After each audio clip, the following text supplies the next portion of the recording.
Ice Blue Night King was feeling very conflicted. He never thought that bringing Hansen to the Extreme King would be the catalyst for so much trouble. If Ice Blue Night King had a chance to do things over, he'd never have taken Hansen away from Narrow Moon. If he could go back, he wouldn't force Hansen to join the Extreme King.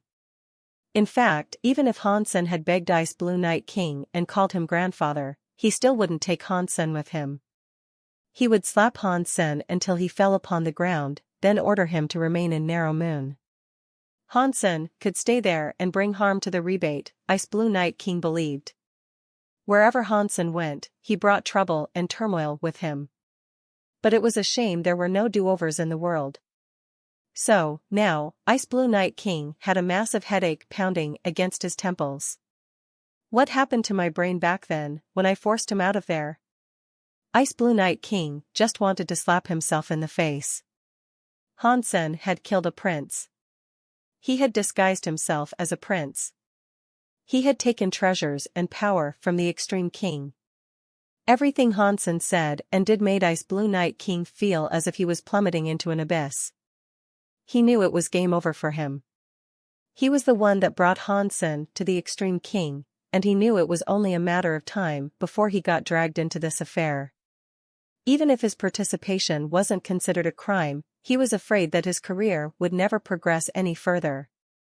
But that wasn't the worst thing he feared. He had just received another piece of news from the Extreme King.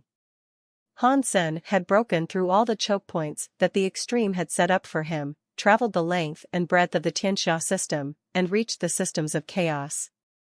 Ice Blue Night King had no idea how Hansen had accomplished this. He was being chased by the whole universe, but he had managed to make it to the systems of chaos.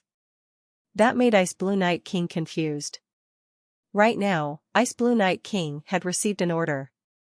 He had to stop Hansen at all costs. If Hansen made it past him, he would no longer have to show up for work. He would never serve as an Ice Blue Knight captain again. Thinking about having to take his fellow Ice Blue Knights to stop Hansen, Ice Blue Night King felt like there was an icy fist tightening around his stomach. Ice Blue Night King had watched the live streams of Hansen in the Tianxia system. The systems of chaos were dangerous, but it was much easier to use technology there than in the Tianxia system. Hansen leveling up Lando to deified class surprised him. It was like a miracle performed by God. It was pretty hard to believe. The scariest thing was that he had seen Hansen battling on video. He wasn't sure if he would be able to stop Hansen, not even if he led the entire might of the Ice Blue Knights against him. He didn't think he had a snowflake's chance in hell. But an order was an order, and Ice Blue Night King had to follow through. If he didn't, no one would be able to save him.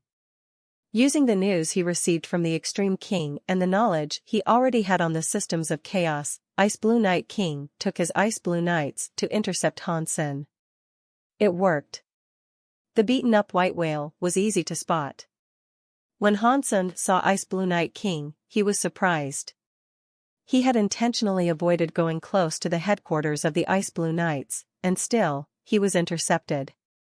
It seems that the Extreme King now know I am in the systems of chaos. I'm afraid people like Meng Lai will start showing up again soon, Hansen thought to himself. Hansen, if you stop and come with us to the Extreme King, things will still be alright, Ice Blue Knight said as he looked upon the battered white whale. He watched as the white whale opened its mouth and Hansen emerged. Despite all his recent battles, Hansen didn't look any worse for wear. His cheeks had a healthy flush, and all in all, he looked quite cheery. He even had a wretched smile that would make anyone want to punch him on sight. Ice Blue Night King. How are you doing, man? Hansen smiled and greeted Ice Blue Night King. Ice Blue Night King gave Hansen a strange look. He remembered the time when he had taken Hansen away from Narrow Moon, and he could see how much he had changed since then. At that moment, Ice Blue Night King wished he had never seen Hansen's face before.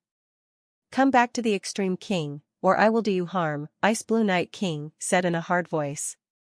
The cannons and weapons were all primed and ready to fire on Hansen. The Knights of the Ice Blue Knights were ready. All that Ice Blue Night King had to do was give a single command, and those knights would unleash enough firepower to blow up a planet. But facing Hansen, Ice Blue Night King didn't feel confident at all. So many deified beings had chased him, and yet, he had still gotten this far. He wouldn't be an easy enemy to bring down. Ice Blue Night King, I need 10 cubic meters of cloud crystal stone. And I need 3,000 gallons of V758 Geno fluid. Hansen suddenly began listing out items that he wanted. The Ice Blue Knights were shocked. They didn't know what Hansen meant. They were going to fight, so why was he making demands? He wants those items he just listed? Ice Blue Night King thought in confusion. This was ridiculous. What do you mean? Ice Blue Night King looked expressionlessly at Hansen. It means hurry up and get me what I asked for. I will give you 3 hours, Hansen said in annoyance. Ice Blue Night King and the other Ice Blue Knights thought this was ridiculous. Hansen was wanted by the Extreme King, but now he was giving them a store list and a deadline. This was hilarious. Hansen, have you gone insane, or am I going senile? We are the Ice Blue Knights. We are a powerful force that serves the Extreme King. The glorious name of the Ice Blue Knights is known far and wide, and... Right. Save your breath and go get my things. You have 2 hours and 58 minutes. Hansen interrupted Ice Blue Night King and clapped his hands. At that moment, Ice Blue Night King saw 2 other people emerge from the white whale. Both of them were king-class creatures, and between them, they were carrying a limp form. The person they were carrying looked really bad. He was beaten and swollen. His clothes were drenched in blood, and his bones were like mush. He couldn't stand by himself. 2 kings stood to his left and right, holding him upright. Ice Blue Night King recognized who it was, and his mouth went dry. He looked at Hansen, then back at the other person with disbelief. Bai Wuchang. King Bai's favorite son. God, what did Hansen do? Ice Blue Night King thought. His mind felt empty. Killing Prince 16 wasn't enough, it seemed. Hansen had now taken King Bai's favorite son Bai Wuchang hostage. He had also beaten him to a pulp. Ice Blue Night King couldn't imagine that anyone but Hansen was capable of such a thing. You have 2 hours and 55 minutes. If I don't get all the things I want on time, I will cut his head off. Hansen grabbed Bai Wuchang's hair and looked at Ice Blue Night, who was currently in a stupor. The Ice Blue Knights watched in impotent rage as the white whale flew away.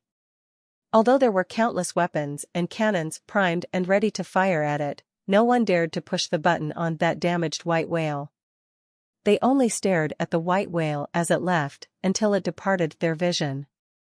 Ice Blue Night King still looked conflicted. He felt helpless about it all, but he also felt rather happy. Although he would never say it out loud, the fact that Hansen held Bai Wuchang as a hostage would mean that Ice Blue Night King's supervisors wouldn't require him to chase Hansen down. They didn't want the Ice Blue Knights and Hansen to fight after all, and that brought him some relief. Although he had never really fought against Hansen, when Ice Blue Night King saw Hansen this time, he felt a little unsettled. There was a mystique that surrounded Hansen and his feats. Hansen's power seemed unknowable, and that was scary. If he fought against Hansen, Ice Blue Night King had the feeling he and his men would end up in a sorry state. Knife, you took a very scary student under your wing, Ice Blue Night King said with a sigh. Then, he commanded his men to keep an eye on Hansen's flight path. Hansen eyed the abundance of resources on his ship and felt better for them being there. They were the materials he would need to repair the white whale. Now that Hansen had them in his possession, his escape effort might go a little smoother. Fang Qingyu and the pirates felt as if they were dreaming.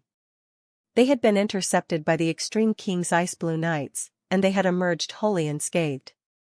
On top of that, they had been given a whale's worth of supplies. This is what we call real pirate booty. We robbed the Extreme King. We are more daring than the real pirates, the lowly pirates thought. They were starting to believe that following Hansen wasn't such a bad idea, after all. But they knew that after Hansen did this, the extreme king would be left insulted and enraged. There was no way King Bai was going to let the remainder of their trip go unimpeded. Greater dangers certainly lay ahead. Hansen shared some of the resources they had been given. They had been given food, so there was plenty for everyone to wine and dine. Hansen wasn't terribly excited about the food he had stolen, but it was nice to satisfy the rest of the crew and give them all full bellies. And as for the materials they needed to fix up the white whale, Hansen put the pirates to work inside the crystal reactor. After that, the white whale would finish the repairs itself. It just needed those materials necessary to do so. It hadn't self-repaired before this, because its crystal reactor lacked the necessary fuel. Now that they had enough fuel, the white whale could get to work repairing itself. The broken parts started to pull back together, but a complete recovery was still a long while away. "Captain, someone is following us from behind," said a pirate running toward Hansen. "Ignore them. Let us proceed," Hansen said without much surprise. It would be weird if the Extreme King didn't order Ice Blue Night King to follow them. Hansen didn't mind that kind of tale, though. When the white whale was wholly recovered, it would be as good as a deified. At that point, it wouldn't be difficult to get rid of the Ice Blue Knights if they tried something. This place is close to where Night River King was standing guard, Hansen thought, looking around in curiosity. Hansen was very interested in the diary kept by Night River King, but the last time he scoped the place out, he hadn't had much opportunity to look around. Now, his options for poking his nose where it didn't belong were vastly expanded. It would take a while for the white whale to be fixed. And during this time, he couldn't get rid of the tail that Ice Blue Night King had put on him. So, since he had the time, he might as well see if he could figure out what Night River King had been talking about in his diary. Ice Blue Night King thought that once Hansen took the resources, he'd keep running away as fast and as far as he could. But of course, being Hansen, he had instead decided to mosey around. Rather than focusing on escape, he actually went back to a location near where the Ice Blue Knights had been stationed. What is this hole trying to do now? Ice Blue Night King felt himself going a bit crazy. Taking Hansen away from Narrow Moon was the worst thing he had done in his entire life. Hansen didn't care what Ice Blue Night King thought, though. He drove the white whale into the border regions of the Ice Blue system, heading toward the planet where Night River King had once been stationed. As Hansen arrived, he found that Ice Blue Night King had joined the men who were standing guard there. "Hansen, you still haven't left yet. What is it that you want?" Ice Blue Night King looked at Hansen, trying not to grind his teeth. If he was able to, he would have liked to kill Hansen right then and there. "Nothing. I'm just getting tired. I plan to rest here. You guys go ahead and do your thing. There's no need to escort me so diligently. I will rest on this planet for a little while before leaving," Hansen said with a smile. "Who would want to King escort you?" With Ice Blue Night King's personality, he couldn't help but swear in frustration. Although he was very mad, Bai Wuchang was still in Hansen's hands. He couldn't do anything to Hansen that might interfere with Bai Wuchang's safety. He commanded the Ice Blue Knights not to interfere with Hansen, just in case Bai Wuchang suffered. Hansen allowed the white whale to land on the planet Night River King used to guard. He looked around the nearby planets, but there was no sign of the beings described in Night River King's diary. And there was nothing about those numbers. According to what Night River King described, whatever it was had to be purple. And there should have been 40 of those things with numbers. Plus, they were all King class. They shouldn't have been difficult to find, whatever they were. If there were dozens of King class fiends here, Hansen should have found them with ease. However, Hansen failed to discover a single King class creature on that planet. There were only 2 Ice Blue Knights that were King class guarding the planet, but they had nothing to do with the numbers. There were no King-class xenogeneics there, because the Ice Blue Knights had already cleared them out. Even if some creatures still survived here, they would be low-level. King-class beings were unlikely. Hansen went to the specific part of the planet where Night River King would have worked, but there was nothing weird there for Hansen to see. He was a little bit disappointed. He couldn't stay there for too long either. If someone like Meng Lai came for him, things would end poorly. If the weirdness that Night River King wrote about in his diary didn't happen near where he was stationed, then I have little hope of finding it. The planet is too big for me to search the entire thing in the next 1 or 2 days. As Hansen wondered if he should just give up, Bauer ran up to him. She used her small fingers to prod Hansen's sleeves. "Bauer, what is it?" Hansen lowered his head to look at Bauer with confusion. Bauer hooked a finger, and Hansen knew what she meant. He squatted down to look at Bauer. Bauer put her little mouth to Hansen's ear and whispered, "Daddy, there is a treasure." Excitement rose in Hansen's chest, but he didn't show it. He quietly asked Bauer, "Do you know where the treasure is?" Bauer nodded, and this made Hansen even happier. He picked up Bauer and walked out of the White Whale. He spoke to one of the pirates, saying, "You guys watch by Wu Chang. I'm taking Bauer for a walk." The Ice Blue Knights watched Hansen through a camera, their jaws clenched.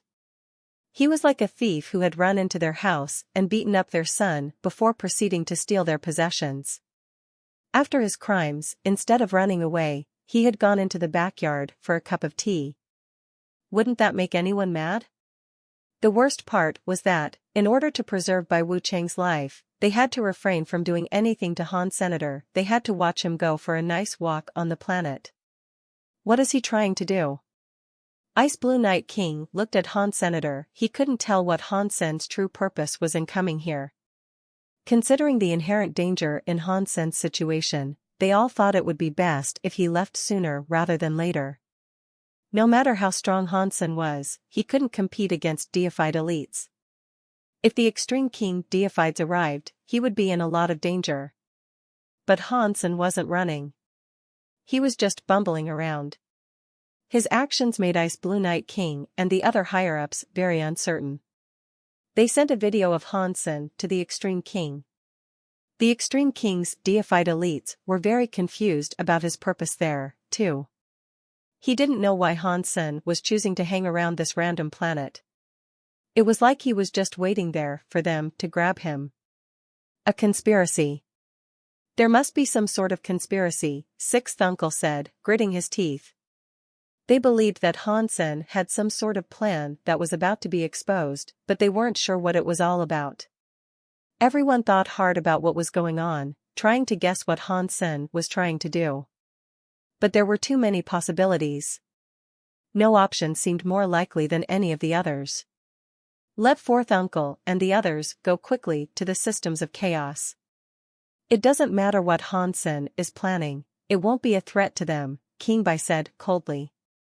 His favorite son had been taken by Hansen, but he didn't appear too worried. He looked as if nothing had happened, and he was acting like his usual self. "Father, I beg you to let me take some people to the systems of chaos. We need to capture Hansen and save Bai Wu Chang." The Crown Prince bowed and pleaded. He and Bai Wu Chang came from the same mother, so he was closer to Bai Wu Chang than he was to the other royal children. He didn't make the request to save Bai Wu Chang because of the bloodline connection, though. As the son of the same mother, Bai Wu Chang was extremely talented, and King Bai loved him. Plus, Bai Wu Chang didn't want the throne. He had done a great deal to make his brother the crown prince. By pleading in this way, he would give King Bai the impression that he greatly loved his brother. And there was no reason for him not to go, anyway. King Bai still coldly responded, "Our deal with the Mecha has reached a critical point. We still need you to follow up. Don't worry, Fourth Uncle can resolve this. And Miss Mirror is also on her way." Hansen held Bauer as he continued walking across the planet. This planet wasn't an ideal place for creatures to live. Aside from the base, the rest of the environment was poor. Only a few xenogeniacs could live in such conditions. That place was similar to a rocky moon. It was full of craters that were the result of many meteor strikes. Many of them were enormous geographical features, whereas others were as small as football fields. Asteroids near the planet were pulled down by the gravity of the planet. That was why there were always meteors striking the surface. But now that the ice blue nights had taken over the planet, many of the larger meteors were eliminated before any harm was dealt. The craters around Hansen had formed before the ice blue nights took over the planet. Bauer secretly guided Han Senator a short while later. Hansen reached one of the smaller craters. Hansen looked into the crater, and there was a broken rock at its center. The broken rock gleamed slightly in a metallic way. It wasn't purple like Hansen had expected, which disappointed him a bit.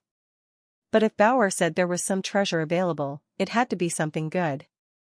Thinking of that improved his mood a little. Ice Blue Night King and the other knights watching the video feed saw Hansen walk next to the rocks with much confusion. They were unsure what Hansen was thinking. They kept guessing what Hansen might be up to, trying to determine what he was planning. But still, they couldn't unravel whatever he had plotted. As they watched intently, Hansen moved many rocks away. On the camera, they could see that there were many purple mushrooms beneath the rubble. Everyone was shocked. That planet wasn't suitable for any form of life, so neither creatures nor plants thrived there. Even ordinary xenogeniacs had a hard time on such a planet. Only some xenogeniacs adapted for outer space could live there for a while. But now, they were looking at a bunch of fist-sized purple mushrooms. It was a very rare sight. Hansen, upon seeing the mushrooms, looked very happy. While the knights watching the video feed could only see the purple mushrooms, Hansen could feel their life force. And he could tell that the purple mushrooms were almost as strong as king-class xenogeniacs. Plant xenogeniacs? Hansen looked at the purple mushrooms. He counted there to be around 70 of them. Some of them were big, whereas others were small. But they all had king-class life forces. These mushrooms, they cannot be the numbers mentioned by Night River King, can they? Purple mushrooms. Is that what they were? No. Look at these numbers. They should be code for some creature. These cannot be the creatures that the code indicates. These mushrooms should be the items infected by the numbers. So, what is this? Hansen looked at them. Aside from the purple mushrooms, there was nothing else around. They were always here, where are they? Hansen was remembering the contents of Night River King's diary, but the diary made no explicit mention of where they were exactly. Bauer looked at the mushrooms, and she seemed ready to start drooling. Daddy, can I eat them? Can you eat them? Hansen reached out his hand and tried to pick up a mushroom. But before he could touch the mushroom, it moved. The umbrella-like cap of the mushroom greatly expanded and then grew smaller, blowing out a haze of purple mist. Hansen instantly shielded Bauer and himself in jadeskin godlight. He made a wall of ice to shield them from the purple mist that was emitted. The purple mist came into contact with the ice wall and corroded it. It happened so fast that the ice wall simply melted into that purple color. Hansen's eyebrows rose. A very powerful toxic power. Ice Blue Night King and the Extreme King's sixth uncle, who were watching the video, were immediately given a shock. They couldn't tell exactly what the mushrooms were from the video. But now that they were seeing the mushrooms, they were stunned. They knew that these strange things had to be king-class plant xenogeniacs. The mushrooms had a very strong toxic power. If they didn't, they wouldn't have corroded Hansen's eyesight. Bauer, do you really want to eat one of these? You must be joking. Hansen looked at the poisonous purple mushrooms and spoke to Bauer. I'm not talking about the mushrooms. I was talking about that. Bauer pointed at something next to the purple mushrooms. Hansen followed Bauer's instructions when she told him where to look. Amidst that clump of mushrooms was a small clump of grass that didn't look particularly outstanding. The grass was only 3 or 4 centimeters tall. It was very, very small, and it appeared rugged and yellow. It looked as if it had dried up and died. If Bauer hadn't pointed it out, Hansen wouldn't have noticed it. "You want to eat that grass?" Hansen looked at Bauer with shock.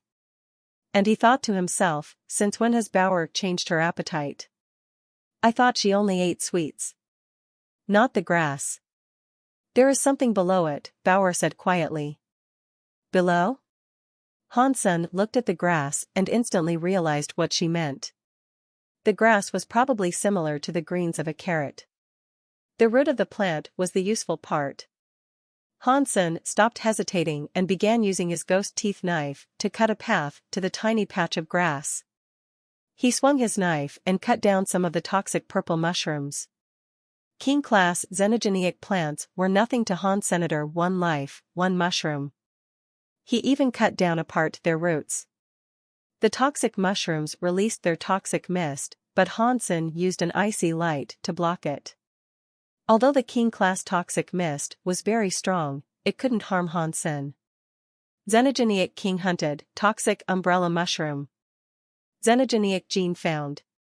Hansen was a little bit surprised. The purple mushrooms really were xenogenics, and they were king-class as well.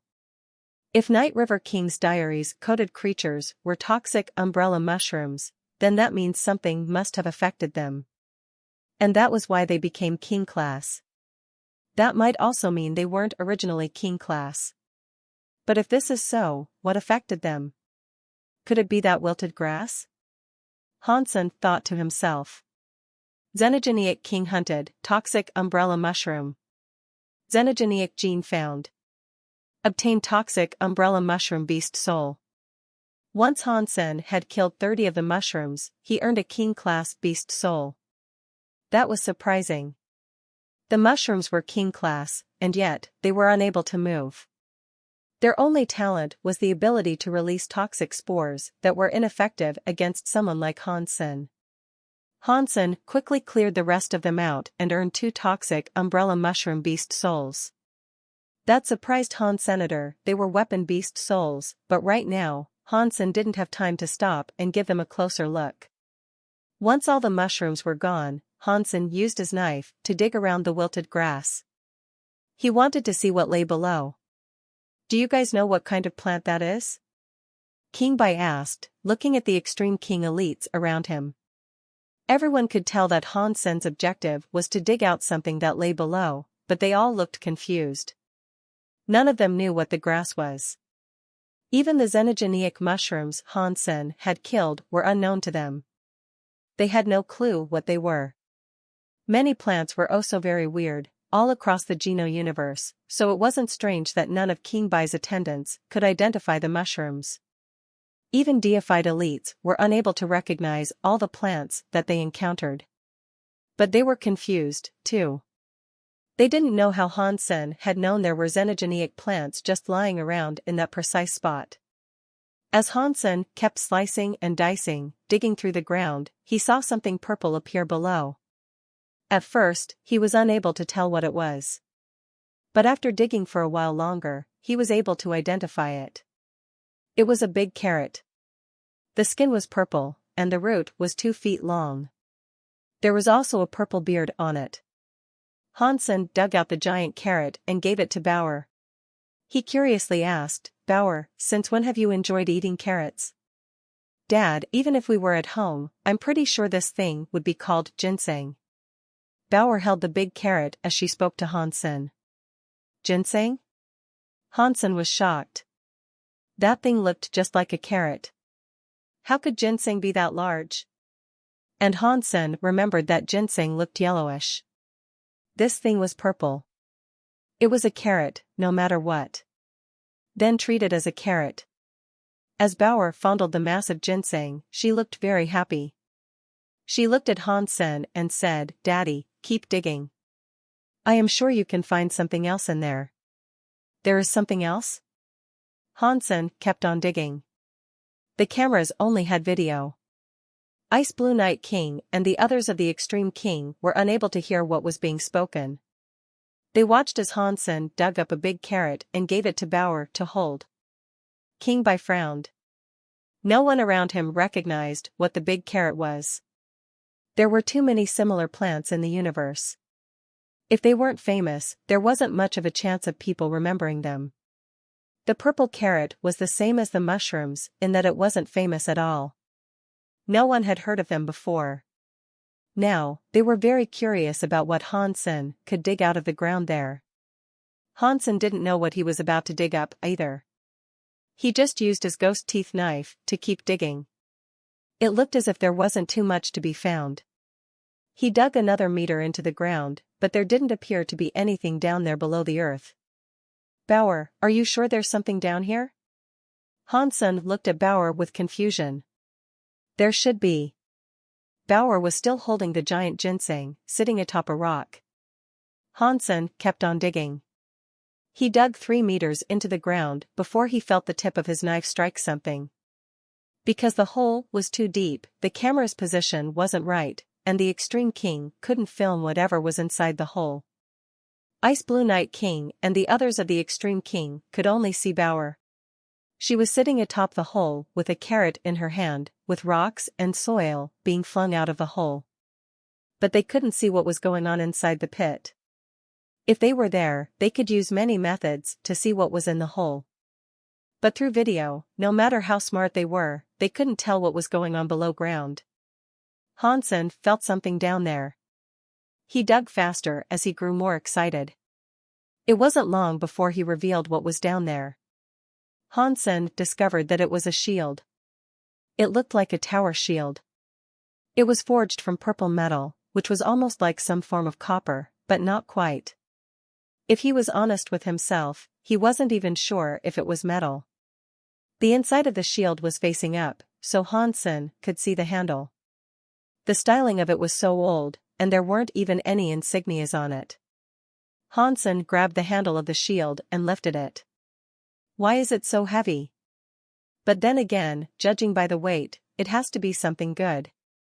The shield was so heavy that Hansen was having trouble holding it up. Still, he managed to get it out. Boom! He had only just lifted the shield when, before he could see what was on the front of the shield, a purple light burst from the shield like a volcano. The light flashed up into the sky. Hansen was shocked. He raised his head and looked into the sky. In that purple light, there was a beautiful woman with a fantastic body and a snake tail. A beam of purple light burst into the sky, and the shape of a beautiful woman appeared within it. Her lower body was scaled and serpentine, and her black hair was a bunch of snakes, as well. Her eyes were shut. She looked beautiful, elegant, cold, and creepy. When Ice Blue Night King and the Extreme King elites saw the snake-like woman in the beam of light and squinted to get a clearer look, they looked shocked. That Ghana silhouette, it looked so familiar. Many of the Extreme King's deified elites had this sudden feeling.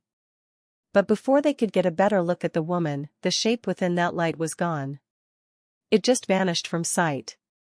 Hansen's shield lost its light. Hansen was confused, and so he flipped the shield over. He saw that the front of the shield was adorned with the image of the woman he had seen inside the beam of light. The image depicted a human body mixed with a snake. Her eyes were shut, and her black hair was dancing. It looked as beautiful as it did weird. This looks like a good item. It must be a deified xenogeneic treasure. Hansen was so happy. He hurried to pull the shield out of the hole. After Hansen pulled the shield up to ground level, many of the Extreme King elites saw the purple metal shield. Their eyes all opened wide, and they stared at it in disbelief. Uncle Six whispered hoarsely, "That is the Ghana's treasure, the shield of the Medusa's gaze." How is this possible? The shield of the Medusa's gaze was destroyed in a battle between the gods. Why is it here? That white shadow, it was Medusa. Is the shield of the Medusa's gaze still here? Holy **T. Why is the shield of the Medusa's gaze still around? And it is in one of the places operated by the Extreme King. Hurry! We have to get the shield of the Medusa's gaze back. We have to take him back with us to the Extreme King, no matter what. The Extreme King's simmering tempers were going to boil over. How do we take it? Only the Ice Blue Knights are in the vicinity. There are no deified elites around. Do you really think they can stop Hansen? Someone said. And then, all the Extreme King elites stopped talking. They looked at Hansen's shield with intense expressions. There was no other way for them to do this. They had to watch Hansen merrily take the shield of the Medusa's gaze back to the white whale. Hurry. Tell the fourth uncle and Miss Mirror to hurry. We have to reclaim that shield. This is bad. How did that thing end up in the Ice Blue system? It was in our territory for all this time, and no one was able to find it? What have those Ice Blue Knights been doing all this time? This important item was beneath their noses for all these years, and now it suddenly gets stolen? My king, I beg your permission to go to the systems of chaos. I will aid fourth uncle in killing Hansen and claiming the shield. I am willing to go to the systems of chaos, too. The systems of chaos were once a bad place that no one ever wished to go to, but now they were the place everyone wished to go to. Hansen didn't know anything about the shield, but he was certain it was a powerful item. He put the toxic mushrooms away, picked up Bauer, and dragged the shield with him on the way back to the big white whale. Hansen had received what he wanted, so there was no point in waiting around for anything awry to occur. Hansen ran to the white whale as fast as he was able to. The pirates were sitting tight, guarding the white whale. The little red bird saw them coming, and so it flew over to escort their approach. It landed atop Bauer's shoulder, hoping to nibble her big piece of ginseng. This is mine. Bauer hugged the ginseng tightly, keeping the little red bird from eating it. Hansen didn't spare any time for the drama between those two, and so he activated his white whale. He left the Ice Blue systems and headed deeper into the systems of chaos. Hansen set the shield aside. It was too heavy for him to hold easily. He had only gone a short distance with it, and he was gasping already. Upon seeing the shield that Hansen had brought back, Fang Qingyu was curious. Hansen had only just gone out for a bit, and yet he had returned with an enormous shield. When he looked at the shield more closely, though, he saw the image of a woman with half a human body and half a snake body. He gasped, Medusa's gaze. Brother Fang, you know this shield? Hansen asked, looking at Fang Qingyu. Is this real? Is this really the Medusa's gaze? Fang Qingyu's voice trembled as he stared at the shield. What about it is real or not?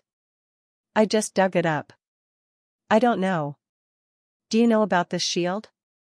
Hansen asked again. Fang Qingyu definitely seemed to know something about it. Fang Qingyu's shaking hands reached out to touch the shield. What he said sounded like nonsense. I don't know, no. I'm not sure if this is the Medusa's gaze. The legends say that it was destroyed. What is this Medusa's gaze?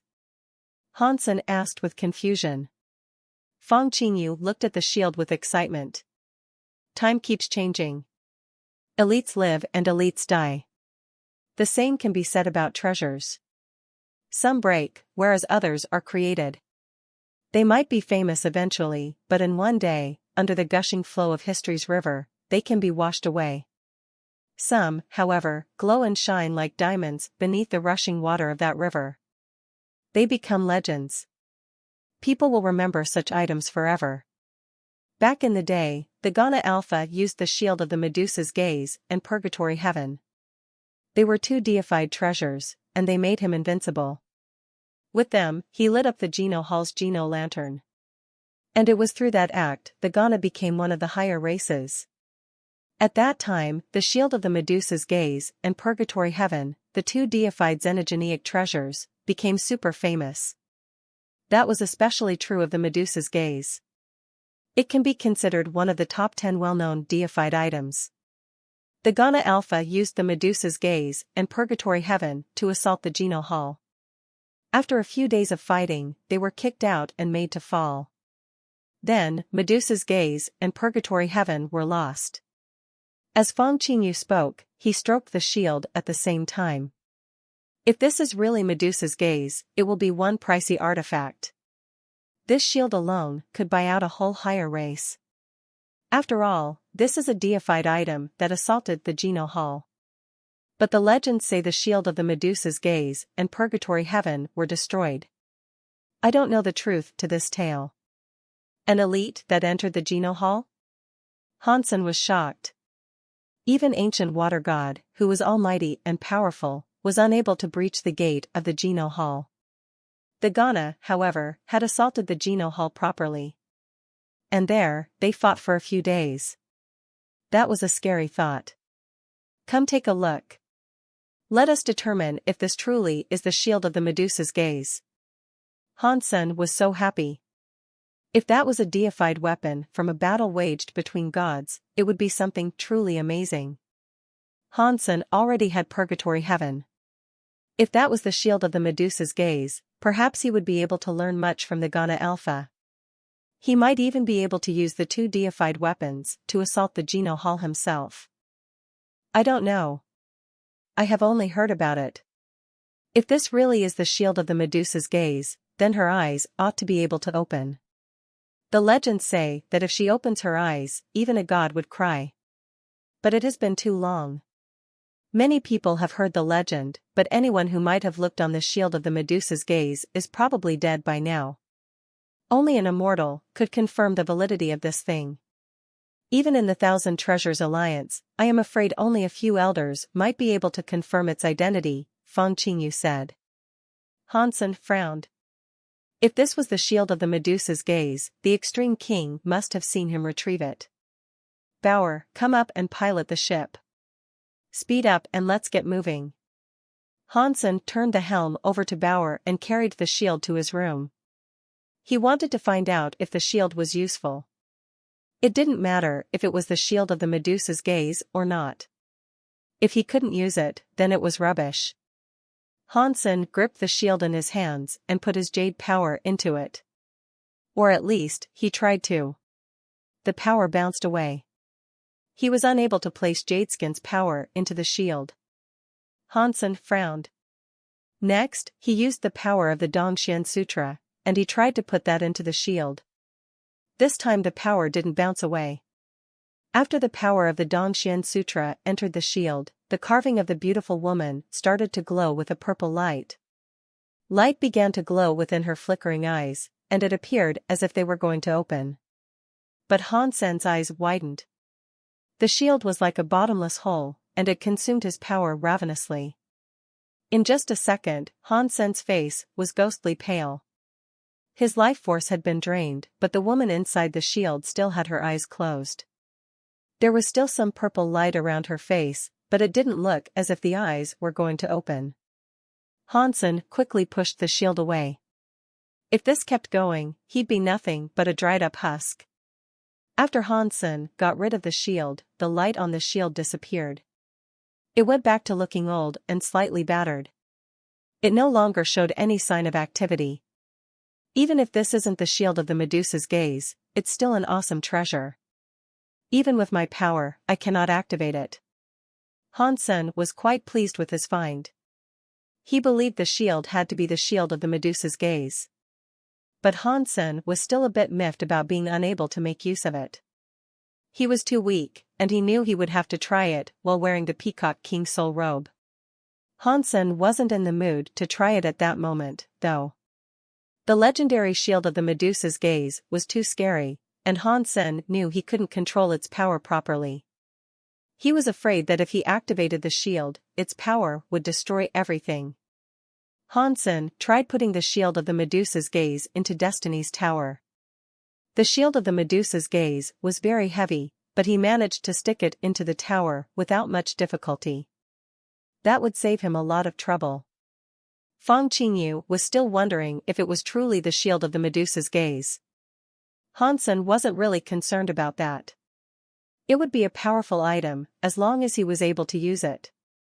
The white whale was still undergoing repairs, so it wasn't moving very fast. The ice blue knights continued to tail the whale, and the whale could do nothing to shake them. Ice Blue Night King was in the ship that was following them. He stared at the white whale nonstop, every day. There were no words to describe how conflicted Ice Blue Night King's heart felt right then. Hansen had killed a prince and captured King Bai's favorite son, but none of that impacted Ice Blue Night King personally. Hansen had suddenly dug up the shield of the Medusa's gaze from a place belonging to the Ice Blue Knights, though. Ice Blue Night King was unsure how he should be reacting to all this. What he knew was that he wished he had never met the guy. Hansen was like some demonic force hanging over his life. If God gave him another chance, Ice Blue Night King would kill him back when he was still inside his mother's belly. That way, Hansen would never have been able to harm others. The shield of the Medusa's gaze. The shield of the Medusa's gaze was hidden beneath my nose for years. And every time Ice Blue Night King thought of this, his heart bled. Captain! Something has happened inside the white whale, a knight loudly shouted. Ice Blue Night King looked at the white whale through the video feed. He saw that the white whale looked a bit different. It was no longer a half-broken mess. Now its hull was sleek and smooth, like a living creature. Right now, the white whale was glowing with a strange white light. He could see there were some waves around the white whale. Before Ice Blue Night King could react, the white whale swung its tail. It was like a fish swimming in the sea very quickly. It disappeared in a blink, and only the shockwaves of its wake remained. The stalking Ice Blue Knights stared after it in shock. By the time they could react, the white whale was gone. Captain! What do we do? Should we give chase? The commander looked at Ice Blue Night King, who was still staring out into space. Go after it. Ice Blue Night King said, gritting his teeth. How do we pursue it? The commander asked, looking uncertain. Go forward. Ice Blue Night King commanded glumly. The recovery of the white whale had finished, so it could now go at full speed. There were still some parts of it that required fixing, but Hansen couldn't wait any longer. Hansen didn't know when Meng Lai and the others might reach him. But the further away from the hounds they got, the safer they were bound to be. Once they entered the deeper recesses of the systems of chaos, not even the Extreme King could control the situation. Even if Meng Lai was there, seeking Hansen out wouldn't be easy. In the systems of chaos, large groups of xenogeneics often traveled together. And there was a wide variety of sorts. Fortunately, Hansen's group had the white whale. Normal space xenogeneics were unable to breach the hull of the white whale, and the ship's speed made it easy for Hansen to slip past them. When they encountered small xenogeneics, Hansen would slow the white whale so he could kill the space xenogeneics and earn xenogeneic genes. The pirates were able to kill many xenogeneics, too. They were all so happy about it. With the big white whale backing them up, they didn't have to be afraid of being surrounded. They were all able to kill so merrily. Hansen didn't want to kill marquises and dukes anymore, though. If the pirates killed those, they could keep them. All he wanted were king-class xenogeneics. If they met a large horde of space xenogeneics, Hansen would have to retreat. There were galactic shrimps out there, in shoals of billions. Encountering groups of that size would be extremely dangerous. Black hole spider. The white whale moved into a system, and a giant spider attached to a planet suddenly came into view. It was like the whole system had been webbed by the giant creature. Hansen slowed the white whale down to keep from disturbing the spider. That scary deified creature was something that not even a normal deified elite would be willing to disturb. Hansen did not want to touch it either. He wanted to steer clear. As the white whale was about to leave the system occupied by the black hole spider, Hansen suddenly saw the claws of the arachnid move. The creature turned its head to look at the white whale. The black hole-like eyeballs turned to stare at them. This was bad. Hansen shoved the white whale to full acceleration so they could get out of the black hole spider's territory. The white whale's engine labored so hard that it released enormous clouds of smoke, but the white whale didn't go forward. It seemed to be being pulled back. Hansen looked behind them, and he saw the black hole spider spreading its jaws. Its open mouth was like a giant black hole. It formed a vortex in space that sucked the white whale toward its gaping maw. "We are going to die. Who is going to save me? I don't want to die. I'm a virgin. I still haven't gotten married." Ningyu sat on the floor, holding Bauer and sobbing. All the pirates were in shock. They had heard about the black hole spider before. Even in the wild systems of chaos, the black hole spider was the top of the food chain. Hansen pushed the white whale to the max, but the white whale was only being pulled back faster. The hull ground against the fabric of space as it was pulled backward, spawning a flurry of sparks. Pang! An unexpected asteroid suddenly slammed into the side of the white whale. The white whale began to spin. Before Hansen had time to think, the white whale fell completely into the grip of that black hole. It spun faster and faster inside the black hole, and other small objects slammed into the white whale. Each strike made a horrible sound. The pirates rolled across the floor like a bunch of gourds. "I don't want to die." Ningyu was screaming with every breath. Hansen moved fast. He shifted his feet as the white whale rolled around. He kept himself balanced, using the Peacock King's soul robe. He was going to release a power of his own to get them out of that space vortex. Bauer was jumping nimbly around the command deck, still holding on to her big purple ginseng. That kind of shaking was unable to affect her balance. Little Red Bird stood on her shoulder. It kept looking around. Pang! Seconds later, the white whale fell out of the space vortex. It landed on a black sea, and the big sea was in massive turmoil. "What is this place? Why is there a sea?" Hansen wondered. He kept looking around. That black sea was so big that it looked endless. Mist rose in all directions, so he couldn't see very far. Badong! Badong! Other things kept raining into that same sea. There were asteroids, plants, the wreckage of ships, and even some xenogeneics. While Hansen looked around in frozen silence, a planet even came down. It fell into the Black Sea, and the waves that rolled out from the impact sent the white whale flying. It kept rocked violently across the big waves, and it was some time before the ship stopped flipping. Then, Hansen saw something even scarier. As all of these objects fell into the black water, they started to melt. "Are we inside the black hole spider's stomach?" Hansen was looking at the mountain-like asteroids that appeared to be melting as he pondered the idea. "Oh no! We are done for. We are being digested to become poo-poo. I don't want to become poo-poo." Ningyu sat on the floor, crying. "Don't worry. Our ship isn't being corroded." Hansen observed the white whale's hull. The ship was like a deified creature itself, and so it wasn't dissolving under the corrosive power of the black water. But Hansen didn't know how long the white whale would last, so he also knew he had to get out of there as fast as he could. But that black hole spider was too big. It had captured the white whale merely by inhaling. Compared to the black hole spider's size, the white whale was a tiny shred of meat. Hansen then realized that the black hole spider hadn't actually been attacking them, they had simply picked a terrible time to try to travel through the system. They had encountered the black hole spider just as it decided to eat lunch.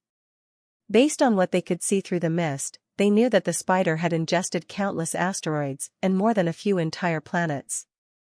Hansen regained control of the white whale and guided it up and out of the big black sea. That dark water was probably the stomach juices of the black hole spider. Hansen drove the white whale, all the while dodging the falling asteroids. He wanted to get as high as possible. If this was the black hole spider's stomach, he should have been able to get out via its esophagus. After traveling through the mist for God knew how long, he was unable to see any more asteroids falling. But he still couldn't find the esophagus. Is this really the black hole spider's stomach? It's too big. Are we in another dimension, perhaps? Hansen looked weirded out as he spoke to himself. We are dead. Ningyu cried. Fang Qingyu had a wry smile, and he said, if I have guessed things right, we are in the black hole spider's body. And this is its stomach, or at least an organ that is similar to a stomach. The black hole spider has space powers. It is deified, and its space powers extend through its body, as well. If we want to get out of here, we have to figure out the space powers locking this place down. If we don't, we aren't going to find a way out. How do we break the space powers here? Hansen asked as he glanced at Fang Qingyu. Fang Qingyu smiled wryly again, and he said, the only information I have on the black hole spider is what I've seen in the Thousand Treasures Alliance's database. I can try to guess what we are going up against, but I won't be able to break whatever it is. I hope the white whale can last a while. Otherwise, we will all be digested very soon. Hansen didn't say anything. He peered into the mist with his purple-eye butterfly, and he noticed that the mist was made of substance chains formed of a space substance. The power of those substance chains was twisting space into a closed loop with the creature's stomach. He would be unable to fly out through ordinary means. But he had to try, even if it didn't work. None of them knew if the white whale could withstand the corrosive juices and mist for long. If they couldn't get out, they were dead. Hansen didn't turn on the white whale's weapon systems because using those weapon systems would pull valuable power away from the energy reactor. The white whale didn't have an infinite amount of energy available for use at all times. If he used all the available energy, he would be unable to fly. Little Red, Hansen said to the little red bird. The little red bird seemed to know what Hansen wanted. It screamed and flew off of Bauer's shoulder. It became a fire phoenix and flew out of the white whale. It spat fire at the mist. The red flames turned the space substances and substance chains into dust. But when the space substance chains broke, faults opened in space. It made reality very unstable around them. The little red bird almost fell into the cracks, so he came back. So this is a space element deified xenogeneic. Hansen looked gloomy. Space deified xenogeneics were scarier than he had believed. For more than 100 hours, Hansen flew the white whale forward across an endless sea cloaked in mist. Still, he couldn't find an escape route. The space powers within the creature's stomach were layered like a giant space maze. Through various space folds and faults, they couldn't find a way out. The scariest thing was that the cracks in space could do serious damage to the hull of the white whale, leaving large scratches across it despite its incredible resilience. Fortunately, Hansen had his Dongxian area and the purple-eye butterfly. He was able to avoid the space cracks. If he hadn't been able to, the white whale would have been torn apart, and they all would have died in short order.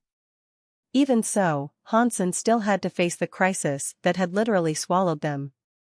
The silver lining in all this, however, was the fact that the white whale was repairing itself more quickly than the corrosion was eating it away. Still, the ship's recovery processes cost material and energy. If the energy was depleted, then death was the only thing that awaited them.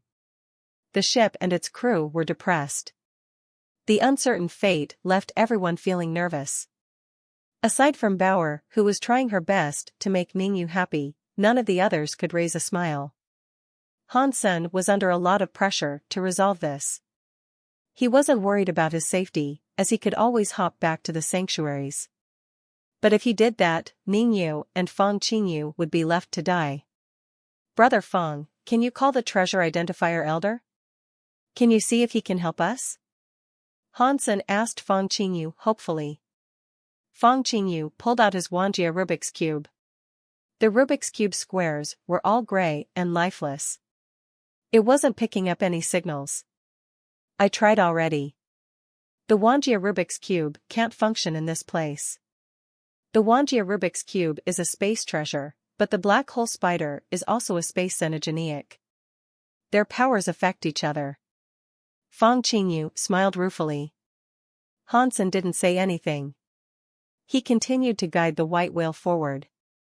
There was nothing he could do right now, so he would just have to wait and see what happened next. The pirates seemed to be in shock. If it wasn't for Hansen, whose lofty power they held in the highest esteem, they would have already had complete mental breakdowns. Without him, God knew what they would have done. Ningyu didn't require pressure to break. If Bauer even teased her, that would get the waterworks flowing. She'd sob like a madwoman. But in the eyes of the pirates, she was something else entirely. They had watched Ningyu become a man and kill someone terrifying. Ningyu might be a vulnerable person that they could push around right now, but no one dared to do it. They didn't want to incite that slumbering wrath. No one spoke, but all of a sudden, Hansen saw a black shadow in the mist. He couldn't see what it was, but it seemed to be something very large on the Black Sea. Hansen frowned, but he drove the white whale toward it. Nothing could be worse than what they were currently going through. This might have been a worthwhile opportunity. What is this? When the white whale drew closer to the shadow, some of the other crew members finally noticed it. Land, there is land. When they were finally able to see what it was, they laughed in delighted relief. An unbelievable scene appeared from the Black Sea. There was a large stretch of dark red land before them. Hansen could see the crimson sea stacks and reefs surrounding it. Even from afar, Hansen could see some weird plants decorating the place. These plants were the normal trees or grass or vines that one might expect to find on an island. Instead, they were some mushrooms in many different shapes and sizes. The big mushrooms were like Ferris wheels. Others were the size of a room. A few were as small as beans. The place was colorful, and they all looked very lovely. Plus, many of the mushrooms glowed. They lit up the black mist and sea. Hansen and the others looked at that mushroom land as if they were staring at a fairy tale come to life. They looked very surprised. If there is land, does that mean we aren't inside the stomach of the black hole spider? Ningyu looked at the mushroom land, and happiness returned to drive away her tears. Hansen wasn't quite as cheery, though. He had seen many xenogeneic bodies that featured landmasses and palaces. The black hole spider was so huge, having a landmass inside it was not too surprising. No matter what, if that land had plants, then it was suitable for life. Plus, the mist didn't seem to obscure the mushroom land. That would at least keep the white whale's hull from being further corroded. This was a good thing. As he flew the white whale to the land of mushrooms, Hansen wasn't in a hurry to land. First, he flew around the mushroom landmass. As he circled it, his eyebrows furrowed. The land of mushrooms was very pretty, and the mushrooms covered it in rainbows and splashes of color. But aside from the mushrooms, there was nothing else around. There weren't any xenogeneics, and there weren't any other types of plants. There were only mushrooms. From Hansen's prior experiences, the prettier a mushroom was, the more poisonous it was. Those mushrooms were extraordinarily pretty, so he imagined they were also extremely deadly. What is that? Fang Qingyu asked, pointing at the forest of mushrooms. Hansen looked to where he was pointing, and he saw that inside the mushroom forest was a stone mountain. The stone mountain was very circular, and it was shaped something like a bun. Next to the small mountain, a small ship was parked. It looked old and broken, so there was no way of knowing who it belonged to. Creatures are living here, the pirates said excitedly. Hansen drove the white whale closer to the downed battleship. Before they got any nearer, though, a door opened and a creature climbed out.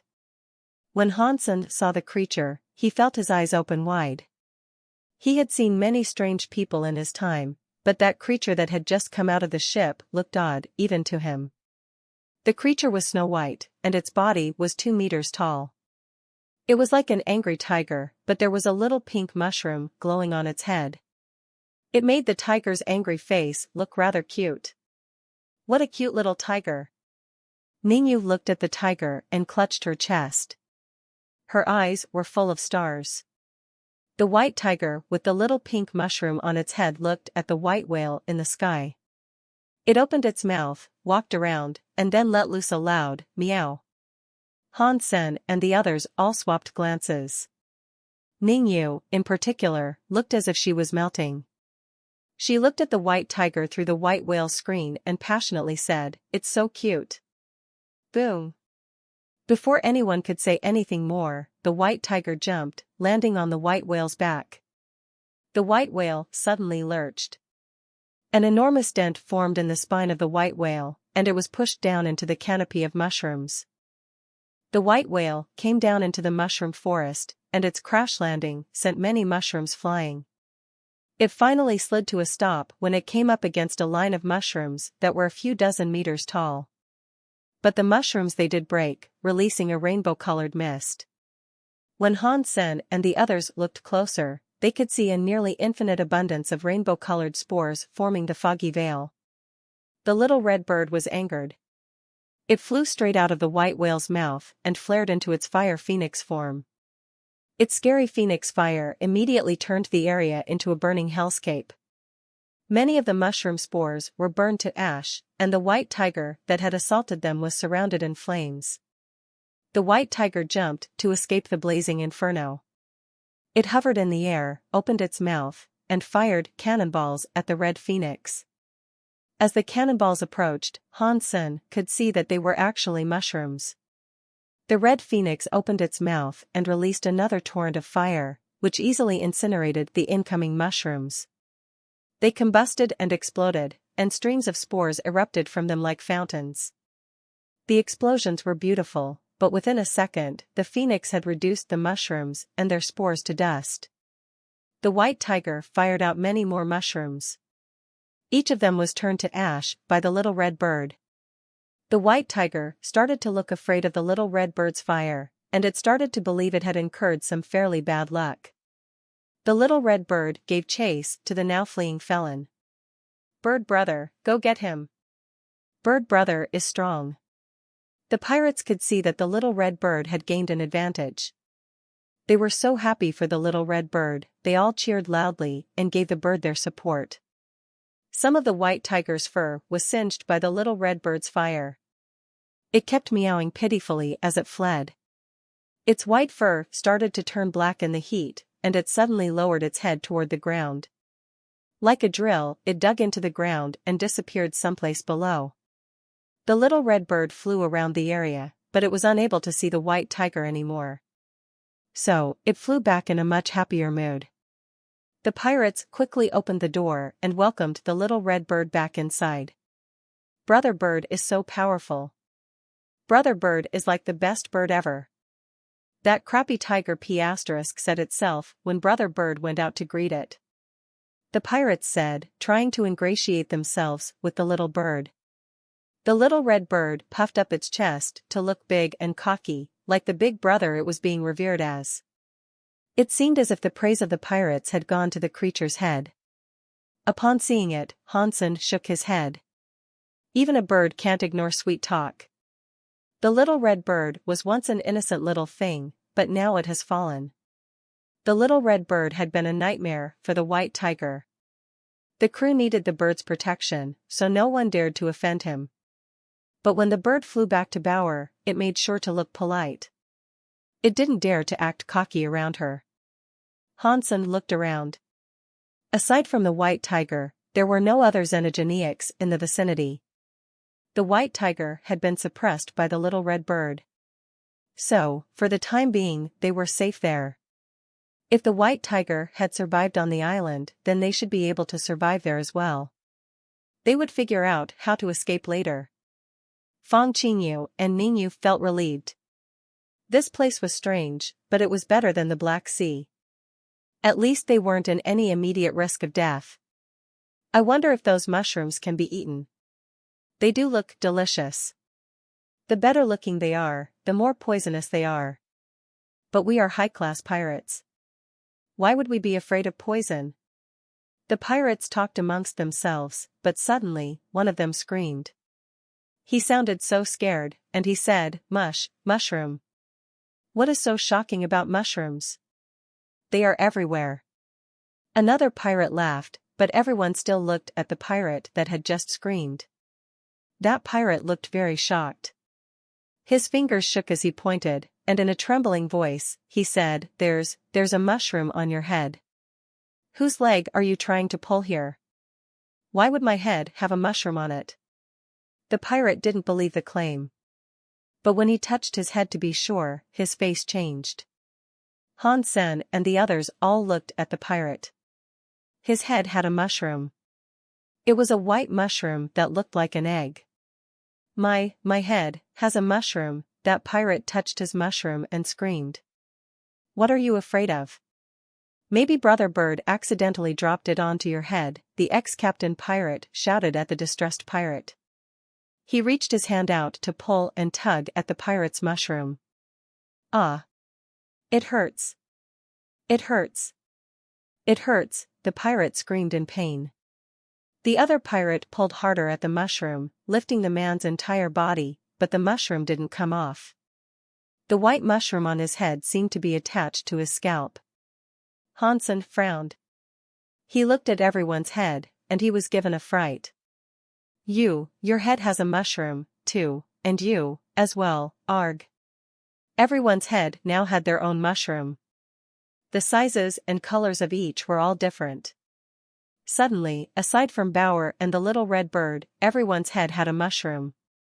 Hansen used his Dongxian area to look at the mushroom on his head.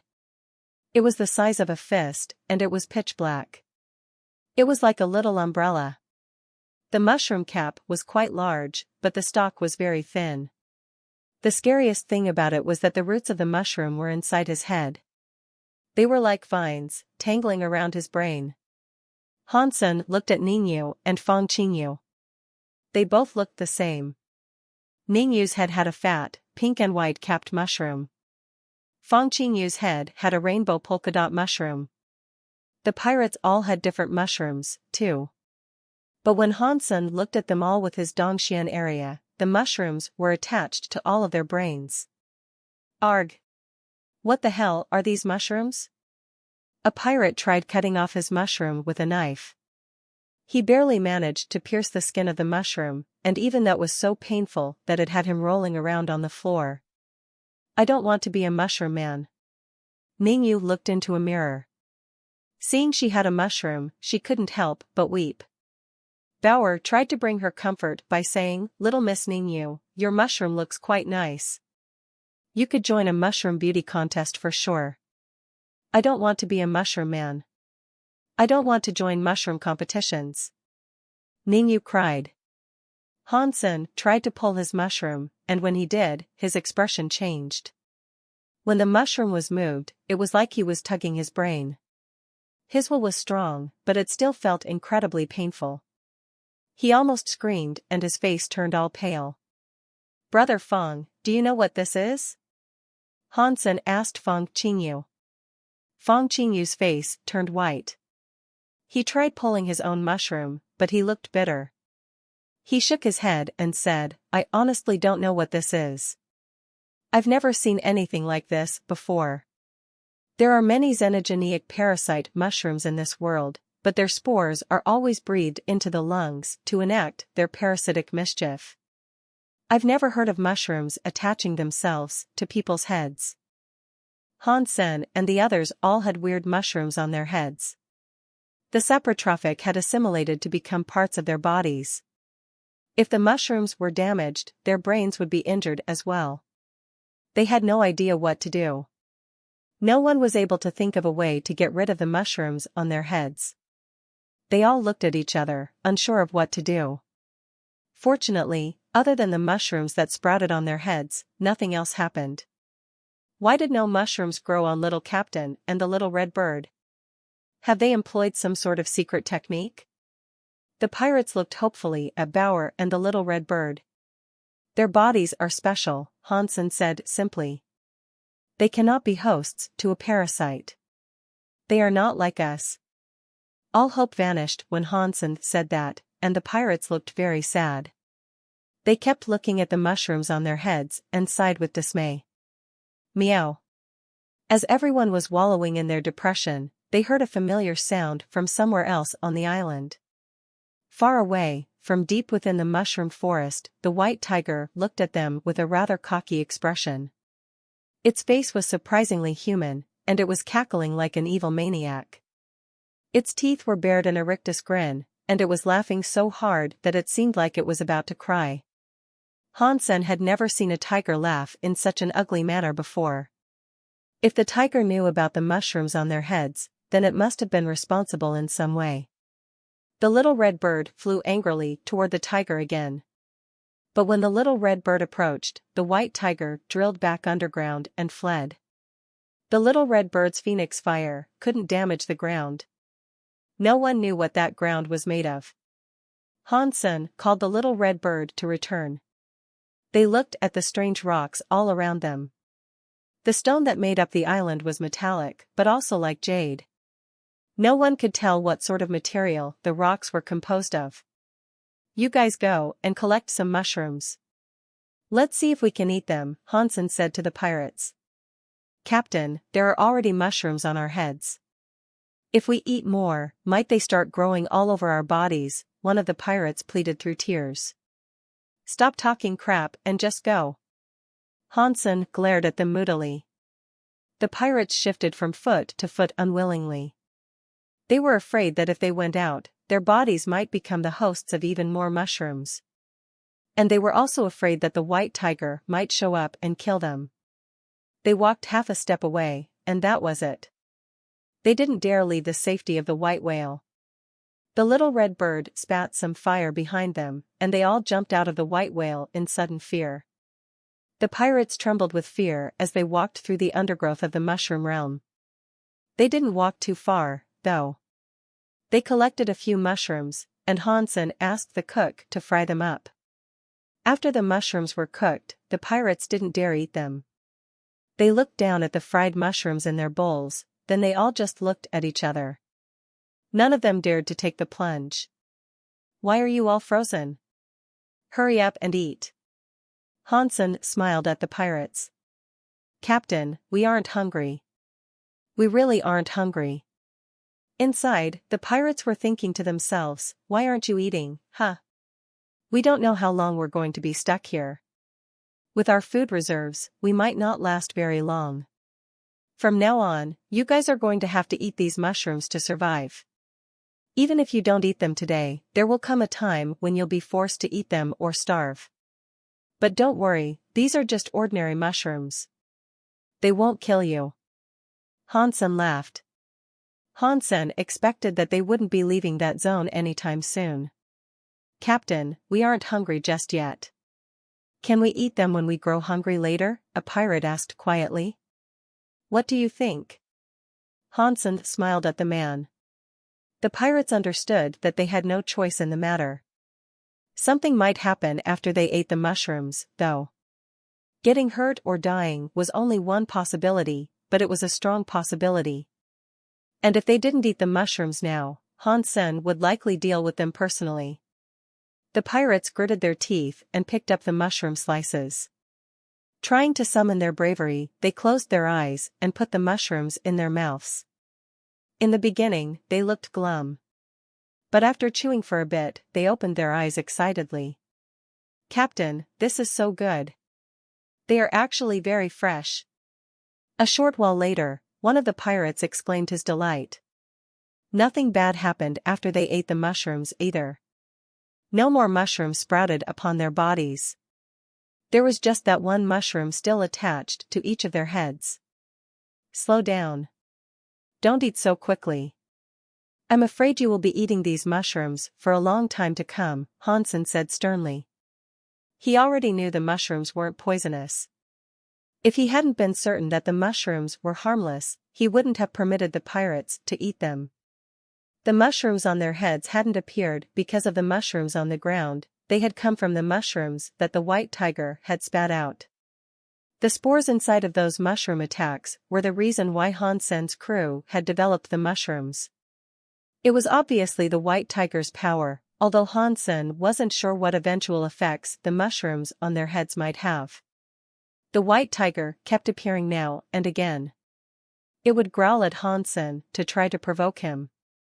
It was probably afraid of the little red bird because it didn't come near the white whale. Hansen left the white whale and went to the broken ship that the white tiger had exited from. That battleship was very old, and the interior was very rusted. The things that were made of wood were all covered in mushrooms. Nothing else was alive on the ship. Hansen discovered torn bits of clothing of some kind, and the battleship was broken pretty badly. Judging from the damage, it might very well have been the white tiger's work. Hansen went to the battleship's command deck. Fortunately, the black box wasn't completely destroyed. He brought it back to the white whale with him and tried to replay the video content. It did not take long for Hansen to be disappointed. Although the discs looked fine, they must have been electrified at some point, or maybe they just sat in that ship too long to be functional. None of the discs would play, and the white whale couldn't repair them. Hansen tried every single disc, but not a single one would work. Hansen had also found a very old communicator. He pulled out the memory card, and luckily, the white whale was able to read it. Hansen was quite happy about this. He looked at the screen on the white whale and noticed that the card possessed 37 video files. There was nothing else. The video files were labeled from 1 to 37. Those files were all connected and sequential. There were no spaces or missing files. So, Hansen opened the first video file. He watched it alone in his room. Whether the content was good or bad, but he didn't want the others to know he had found these yet. "Mimi, come to Mama." As soon as Hansen started the video, he heard a woman's voice. In the video, a white kitten was walking on shaky legs. Based on how unsteady it was, Hansen assumed that it was a newborn. And the location in the video was the old ship's command deck. Clearly, the woman was the one holding the recorder to film the white cat. Upon hearing the woman's voice, Hansen noticed how familiar it was. He had heard that voice somewhere. The little cat was only around the size of a man's hand. It looked very cute, and its legs were pink in color. The contrast between the pink fur of its legs and the white fur of its body was quite lovely. The woman picked up the cat from the ground and placed it in her hands. Hansen could see the woman's hands in the video. Her fingers were long and delicate, and her skin was flawless. Her hands were beautiful. She didn't have long nails or any adornments or accessories like rings. She placed the little white cat inside a transparent container. Then she put on a pair of disposable gloves, the type commonly used for doing experiments, and brought out a needle. She injected an unknown fluid into the little white cat. After receiving the injection, the little white cat quickly fell asleep. The video then remained trained on the sleeping cat. It was like the woman was just standing still, holding the camera steady. But after a while had passed, Hansen realized that the woman couldn't have been standing there all that time. She must have put the device in a corner and left it running. Because nothing much was happening on the screen, Hansen fast-forwarded through the video file. He noticed something shocking as the video sped forward. The sleeping white cat grew twice as big overnight. The video ended like that. Hansen opened the second video. The image seemed to be the same. He could see the little white cat inside the transparent container. But shortly after, the little white cat woke up, and the woman wearing disposable gloves reappeared. Once again, she gave the little white cat an injection. The little white cat, who had just woken back up, was put to sleep again. The woman stroked the little creature's head and said in a soothing voice, "My good child. You must make it. Mama believes in you."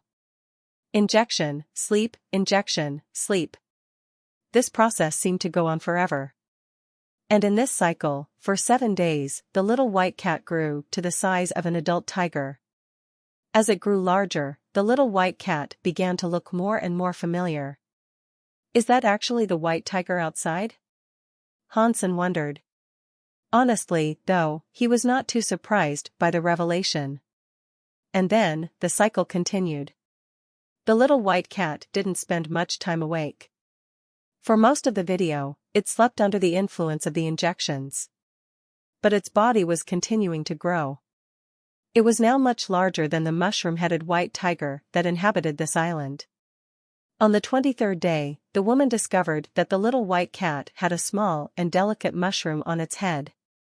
Although the mushroom was just the size of a bean, the woman was surprised and said, "Kid, you made it."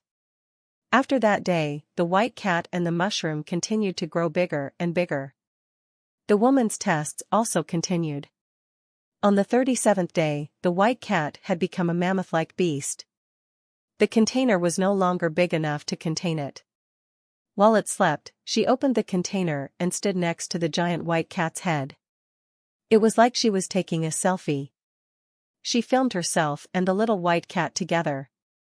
This was the first time Hansen had seen the woman's face. Previously, he had only heard her voice and seen her hands and arms. When he saw the woman's face, he couldn't help but scream, "Is that her?" The woman in the video was wearing a white lab coat. She had a ponytail and she was wearing black glasses. She was the woman that had been trapped in Two World Mountain. But she seemed to be a very different person here than she had been when Hansen met her. She was softer here, although compared to the average person, her personality would still seem distant and reserved. Is that her ship? Has she been here before? How did she get out? Hansen thought excitedly.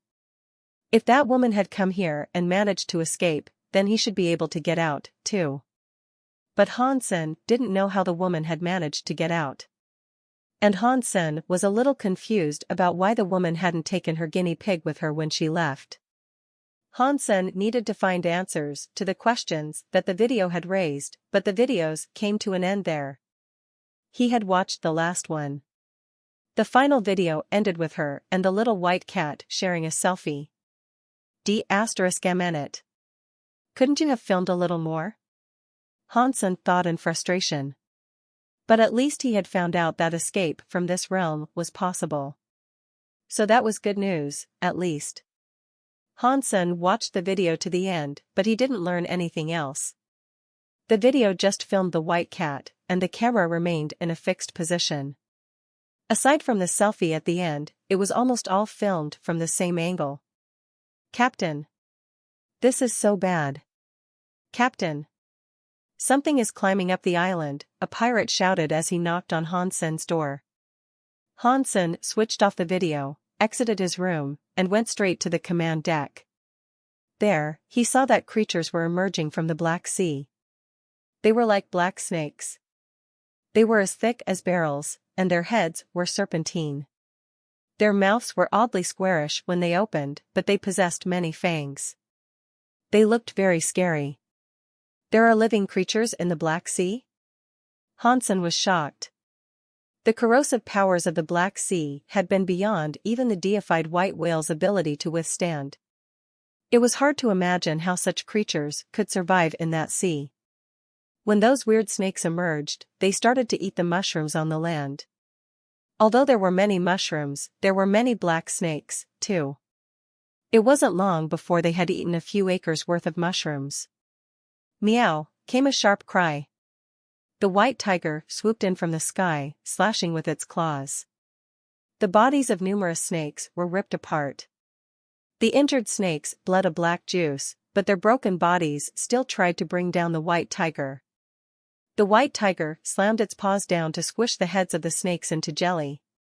The white tiger didn't seem to possess area attacks, but its power and speed were very impressive. Its abilities seemed to be deified. The white tiger shifted, and it suddenly became a group of white tigers that descended on the horde of weird snakes. Hansen knew from the white tiger's speed that these were not doppelgangers. The tiger was simply moving so quickly that it was leaving behind afterimages. His vision couldn't follow the speed at which the creature went. Everywhere the white tiger went, black heads were torn from serpentine bodies. A few minutes later, the ground was littered with the broken bodies of a few hundred weird snakes. The surviving snakes returned to the depths of the Black Sea. The dead black snakes rotted very quickly. They dissolved into black juices on the ground. Most of them slowly trickled back to the Black Sea, whereas others dried up on land.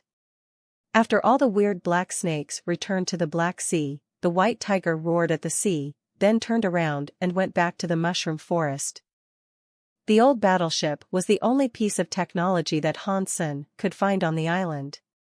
All other landmarks were completely natural formations. Hansen and the others couldn't really leave the white whale. Now and again, hordes of black snakes would emerge from the Black Sea to chow down on the mushrooms. But every time that happened, the white tiger beat them back. Hansen made many attempts to get rid of the mushrooms that were on each of their heads. All his efforts were in vain. Even if they managed to withstand the pain long enough to cut off the mushrooms, the roots were still embedded within their brains. It was only a matter of time before they grew back. And the newly grown mushrooms would be more colorful than ever. It made them want to cry. Hansen used his original Water King body, and as his body turned into liquid, the mushroom on his head lost its grip and fell to the floor.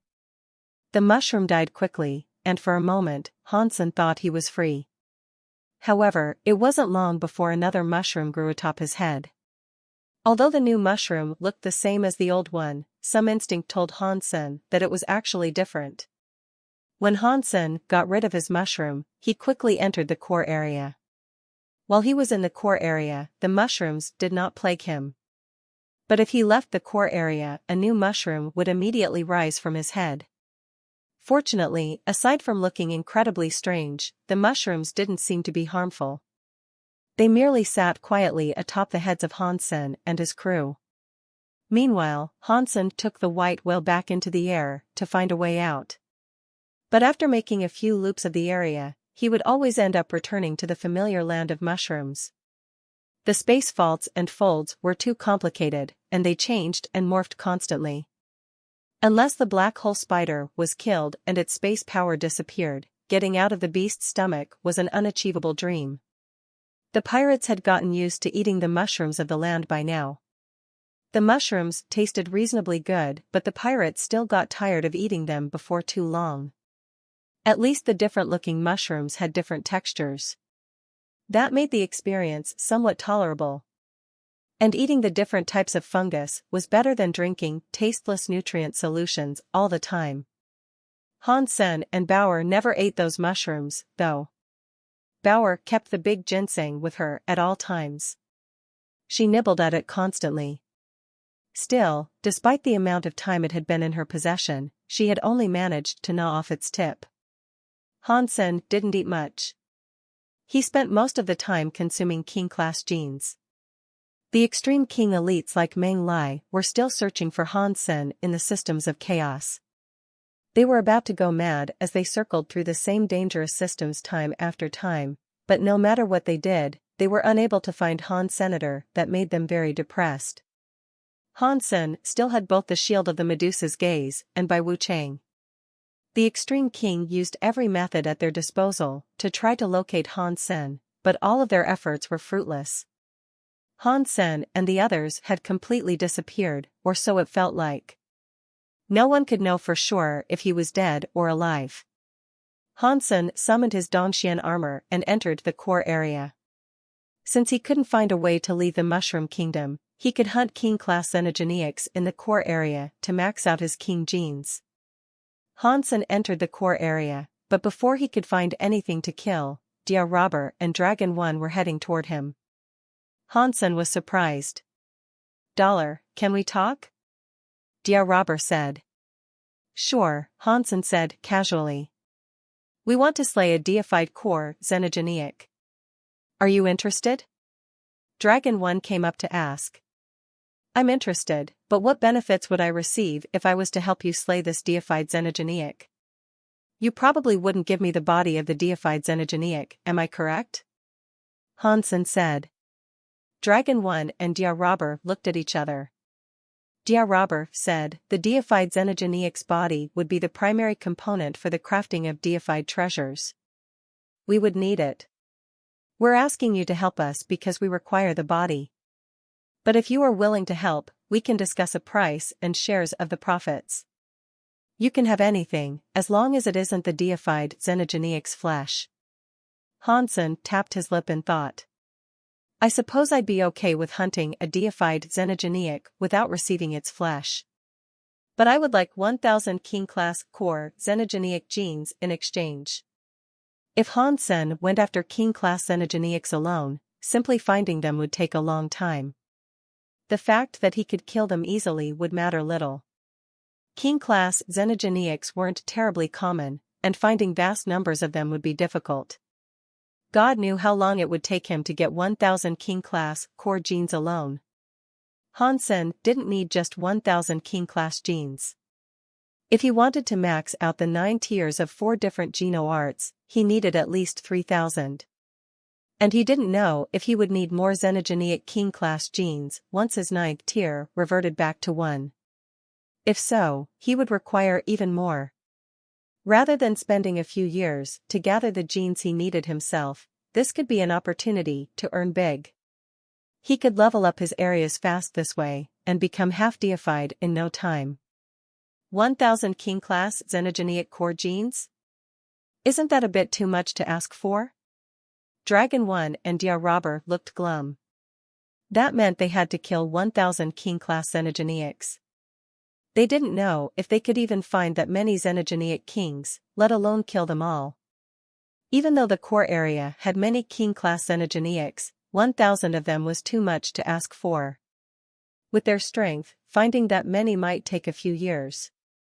If you guys want me to support you in a deified battle, then give me something else of equal value, and I might consider it.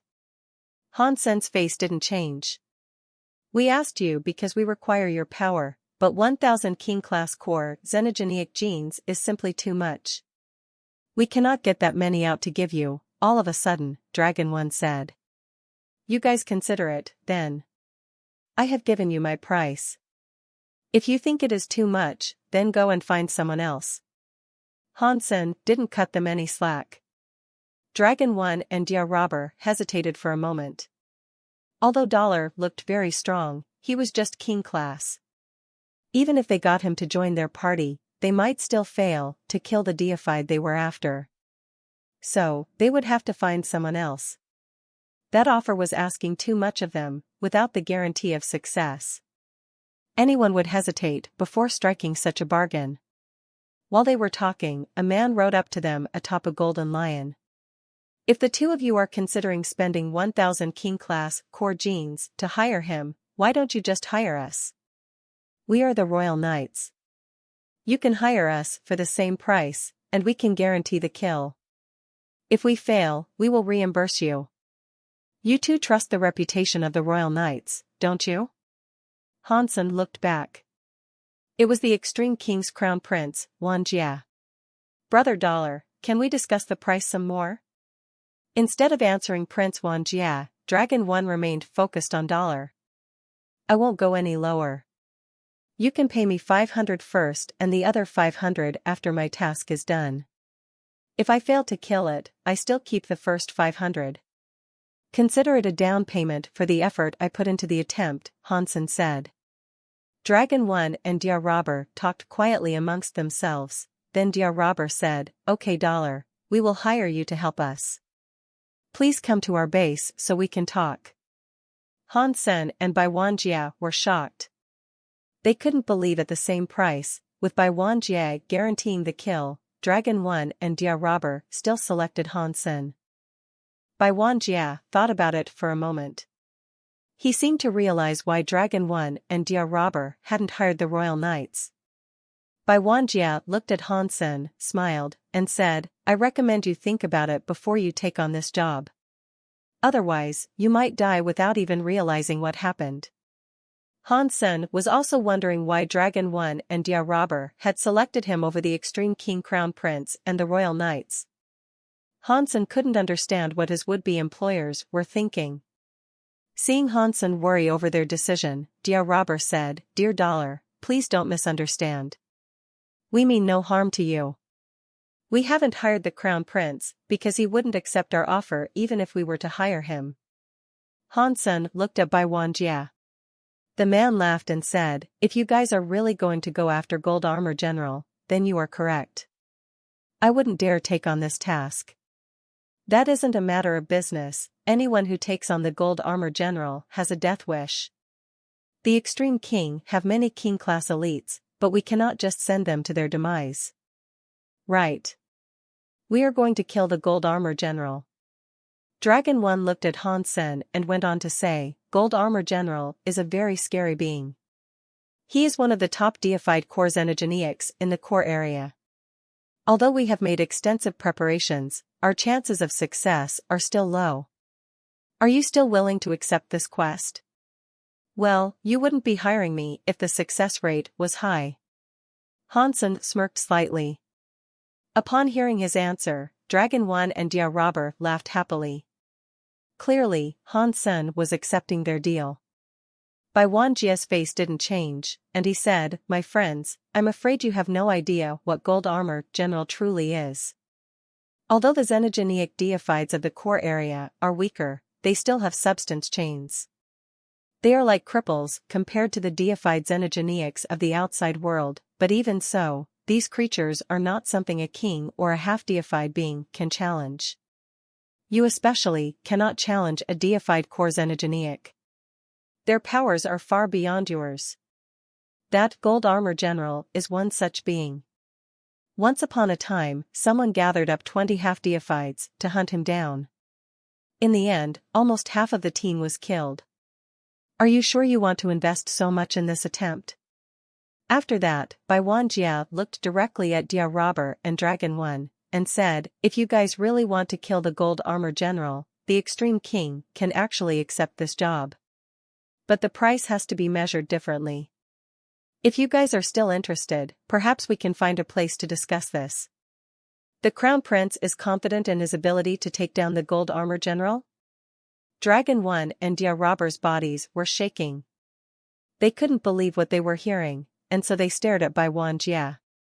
Bai Wanjia looked confident, and he smiled.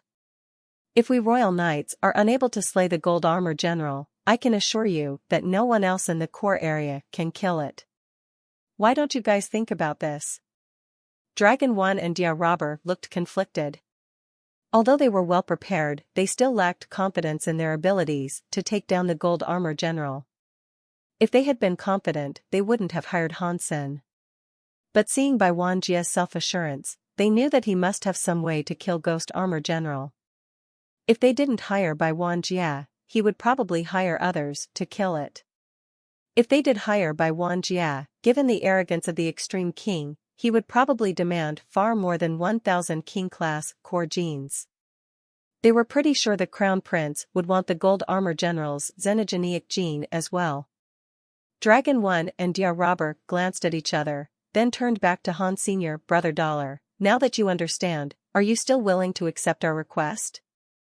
As long as you pay the agreed-upon price, then yes, Hansen said simply. He didn't have to guarantee that he would kill the proposed enemy.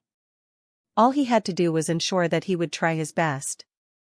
Even if he was unable to kill their target, he would be receiving 500 king-class xenogeneic genes.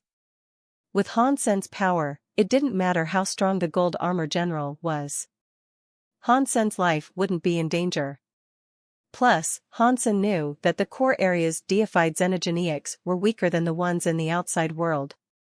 In that case, please come to our base for a more in-depth discussion. Dragon 1 and Dia Robber said goodbye to Bai Wanjia. Then, they left with Hansen. Dragon 1 and Dia Robber have some kind of plan, do they? They really can't expect Dollar to kill the Gold Armor General, right? Seeing the three of them leave, Bai Wanjia frowned. Hansen followed Dragon 1 and Dia Robber to their base. When he reached the case that the dragon and the destroyed were sharing, he could tell that they really were cooperating. Dia Robber and Dragon 1 signed a contract with Hansen, and then they read the details out to Hansen. Originally, Gold Armor General's system had been home to multiple Armor General deified xenogeneics. Steel, Bronze, and Silver Armor Generals had lived there as well, and all three of them had been deified. But those three deified xenogeneics had been slain by the attacks of other races.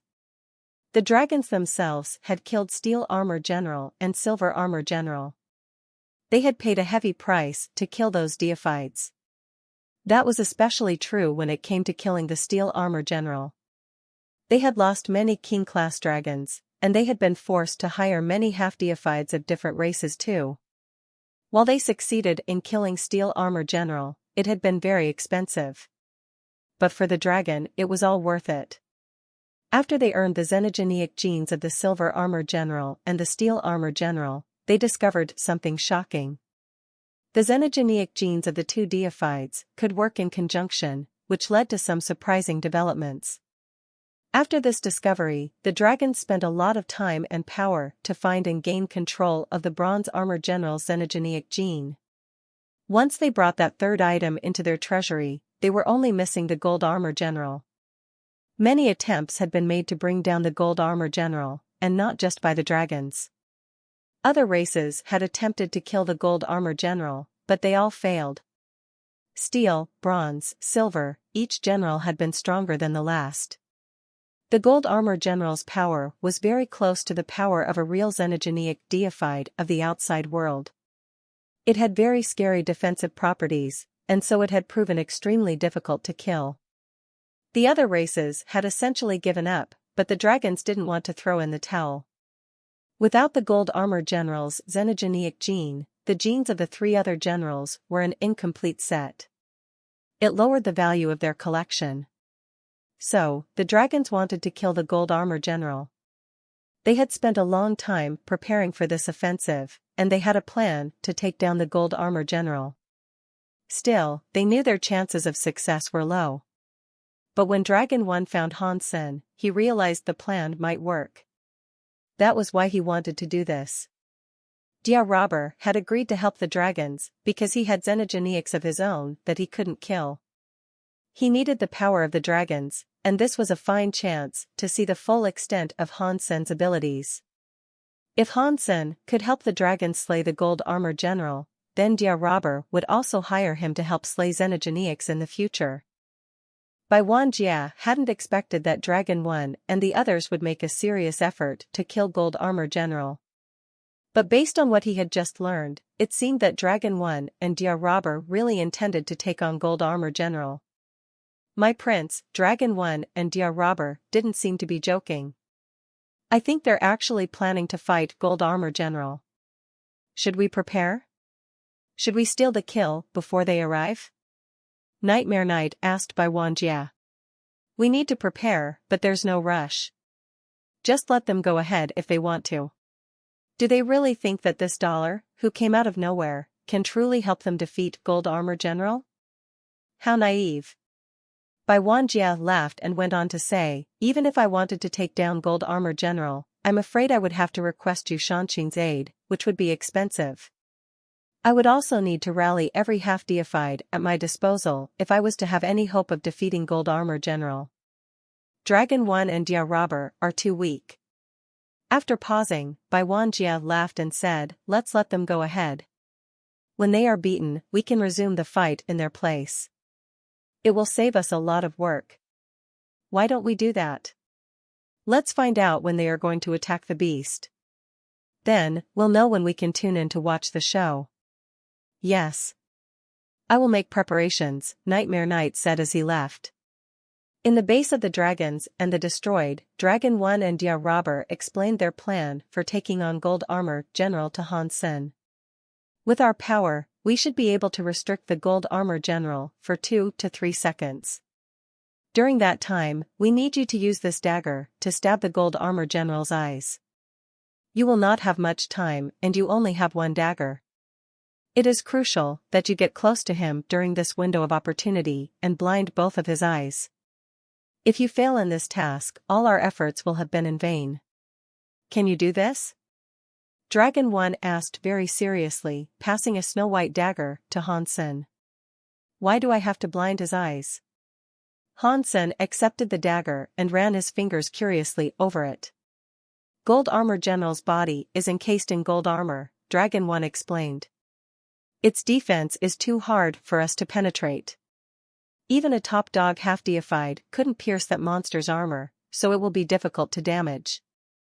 The gold armor general's weakness is its eyes, where it lacks the protection of the gold armor. The eyes are only protected by crystals. Even so, ordinary half-deifieds cannot break them. The only way to break through the crystal that shields the eyes is if a half-deified wields the deified dragon tattoo-tooth dagger, a dragon treasure. After pausing, Dragon 1 continued speaking. According to those who hunted Steel Armor General and Silver Armor General, they are deified beings, but their senses aren't too strong. They depend solely on their eyes. If its vision is destroyed, Gold Armor General won't be as dangerous as we fear. Plus, once the eyes are destroyed, we can continue attacking the wounds and kill the fiend easily. That means you have another weapon to kill him? Hansen asked, looking at the dragon tattoo-tooth dagger. The dagger was snow white. It glistened like jade, and both sides of the dagger were engraved with the shape of an icy dragon. The engraving was beautifully detailed. While Hansen held the dagger, he felt cold. He could feel the soul of an undying dragon roaring within the weapon. Although it wasn't one of the universe's top deified treasures, the dragon tattoo-tooth dagger suited Han Senator. Using it wouldn't require much strength, as the dagger was sharp enough to tear through space. Yes, the dagger will only be enough to injure Gold Armor General's eyes. It isn't strong enough to kill the creature. We are prepared for that, but your mission is to take out his eyes. You only need to complete this objective. Whether or not we manage to kill Gold Armor General in the end, you will receive your 1000 xenogeneic genes just for blinding the creature, Dragon 1 said. Sure. Let's do that, then, Hansen said while putting away the dagger. Ahem, Brother Dollar. You can hold on to the dagger for now, but this thing is a treasure of the dragon. You cannot take it too far away from us, Dragon 1 said with a cough. Until I kill the Gold Armor General, I'm not going anywhere, Hansen said. Thank you for understanding, Dollar. There is something you must remember, also. You must use this dagger to strike the eyes. Skills like sword lights will not be effective on the eyes of this being, Dragon 1 said. Sure. I will keep that in mind. Hansen nodded absently, spinning the dragon-tooth dagger around his hands in intricate arcs. Hansen didn't have to practice when it came to killing creatures. Any weapon could serve the purpose. This time, he was hunting a deified creature, though. It might be weaker than outside deifieds, but he knew that was no excuse to be sloppy. He couldn't risk recklessness, and so, Hansen knew he would have to get himself in tip-top shape. Of course, he wasn't just doing this for the 1000 King-class xenogeneic genes that were on the line. He wanted to test his mettle and see if he could kill the deified xenogeneic to earn its beast soul. Xenogeneic treasures were great, but for the people who came from the sanctuaries, beast souls were even better. Hansen kept his promise and didn't leave the base. He stayed there and spent each day practicing with the dragon-tooth dagger. Dragon 1 was pleased to see this. No matter how he saw it, Dollar was very respectful of the job he had signed up for. Dragon 3 approached Dragon 1 and joined him in watching Han Senator. They remained silent for a while as Hansen practiced. Brother, do you think this Dollar will succeed? He needs to get close to the Gold Armor General in a short amount of time and blind him. So far, not even an extreme king half-deified has managed to do something like that. And Dollar is still king class. Brother, if you need me to, I can ask Yu Shanshin to help out. With him here, our chances of success would be much higher. Dragon 1 shook his head. Hiring Yu Shanshin wouldn't be that easy. Even if the extreme king sought to hire him, they would have to pay a high price. That sort of cost would be considerable to the extreme king, and we have far fewer resources. After that, Dragon 1's eyes drifted over to Hansen, who was still practicing. His expression became strangely distant, and he said, Dollar might be the next Yu Shanshin. Perhaps even stronger. Dragon 3 looked at Dragon 1 with shock. He turned back and stared at the practicing man. There was no trace of humor in Dragon 1's tone. Dragon 1 was comparing Dollar to the great Yu Shanshin, and he was even suggesting that Dollar might be stronger. That was an incredible compliment from someone like Dragon 1. Who was Yu Shanshin? He was the scariest half-deified in the universe, and it was a fact admitted by everyone. Not even the Extreme King had a single half-deified on par with Yushanqin. Dragon 1 himself wasn't equal to Yushanqin. If he could say something like this with certainty, he was also admitting himself to be inferior to Dollar. It was hard to imagine the proud Dragon 1 making that sort of admission. Seeing the stunned expression on Dragon 3's face, Dragon 1 laughed. I'm just saying he might be stronger than Yushanqin when he levels up. He isn't that strong right now. But we cannot hire Yushanqin, and so, we must settle for him. Fortune teller, where will you run this time? A woman was gripping a knife in a rock-steady hand. She was holding the knife to an old man's neck. Cough, cough. What is this? Put your knife down. We are old friends. We should talk about this, the man said indignantly. If I don't keep this knife to your neck, I'm afraid you might just run away, Isha growled to the old man. Why would I? Seeing you actually makes me very happy. Why would I run? The old man forced a smile. His fingers tried to touch the knife against his neck, hoping to move it away. Stop talking crap. I have been looking for you for the longest time. You must pay the terms of our bargain, Isha said emotionlessly. The knife was still against the old man's neck. The old man dropped his hands away from the blade. You're talking about that? You should have told me sooner. I found out a long time, but because you weren't looking for me, I thought you didn't need the information anymore. The old man looked as if he had just woken up. Where is he? Isha didn't want to explain. She had been looking for this old man for so long. Finding him hadn't been easy. The old man seemed to be sad, and he said, I made the calculation far too long ago. He is long gone by now. Seeing Isha's expression darken, the old man quickly said, but don't worry, I'll calculate a new bearing for you at once. 3 minutes. Give me 3 minutes, and I will give you Dollar's location. Hearing the old man say this, Isha's mood lightened a little. I will calculate it now. Just stop waving that knife around. You are such a pretty girl, but no one will marry you if you behave like this. The old man carefully pushed the knife away. This time Isha didn't resist. She slid the knife back into its sheath, then turned her expressionless face back to the old man. You have 3 minutes. If I don't know where Dollar is in 3 minutes, I am going to make you marry someone. Me? The old man was shocked, and he didn't know what Isha meant. I will make you the son-in-law to the king of hell, Isha grunted. The old man smiled wryly. He lifted his hand and began the calculation. He raised his head to Isha and said, I lost the bet. I have to admit it. I have your answer, but I also have 2 locations. One is Dollar's location, and the other is your student's location. You know the rules. I only lost to you once, so you can only choose one location. Which do you wish to know more?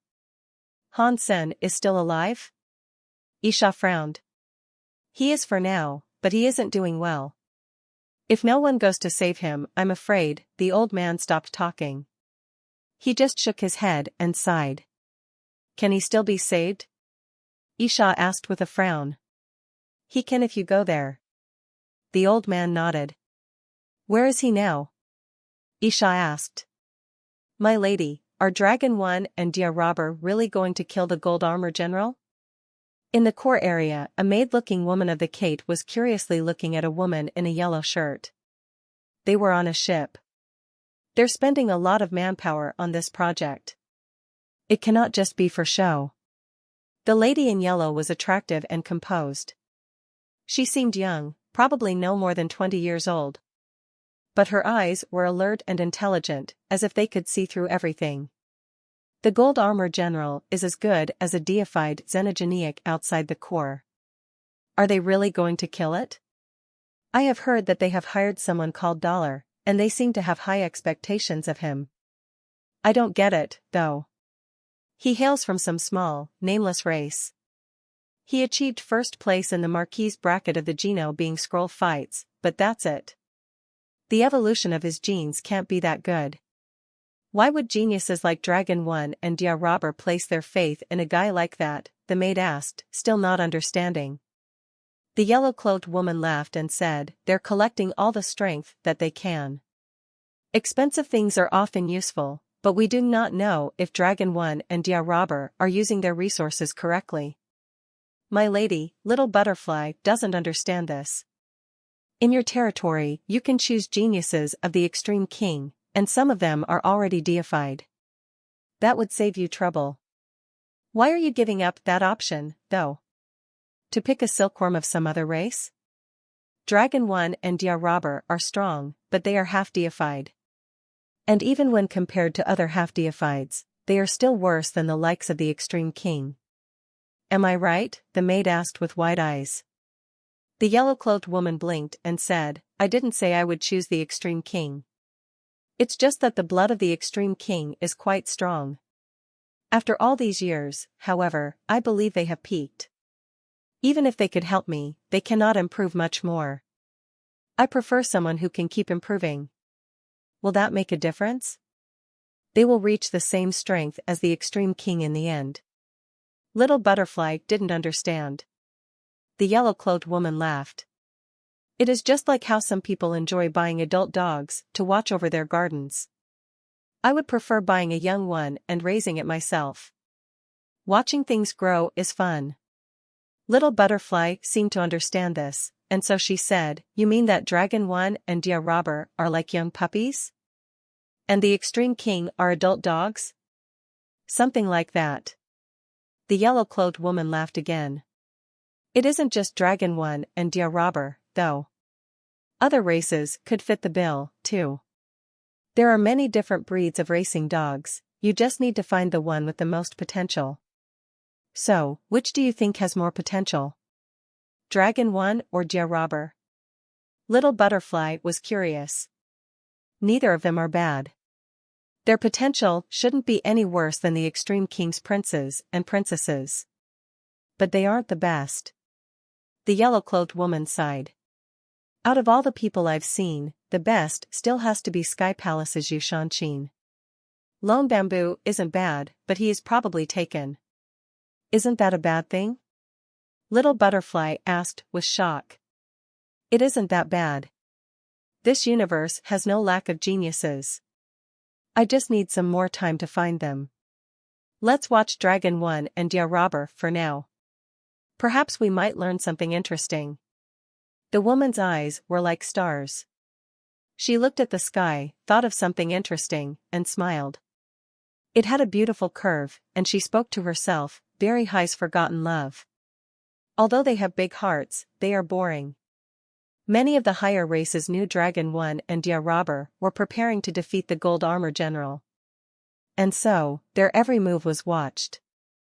When the time for respite was up, Hansen followed Dia Robber and Dragon 1 to the system with the Gold Armor General. They had 11 half-deifieds with them and 6 kings. Most of them were dragons or destroyed.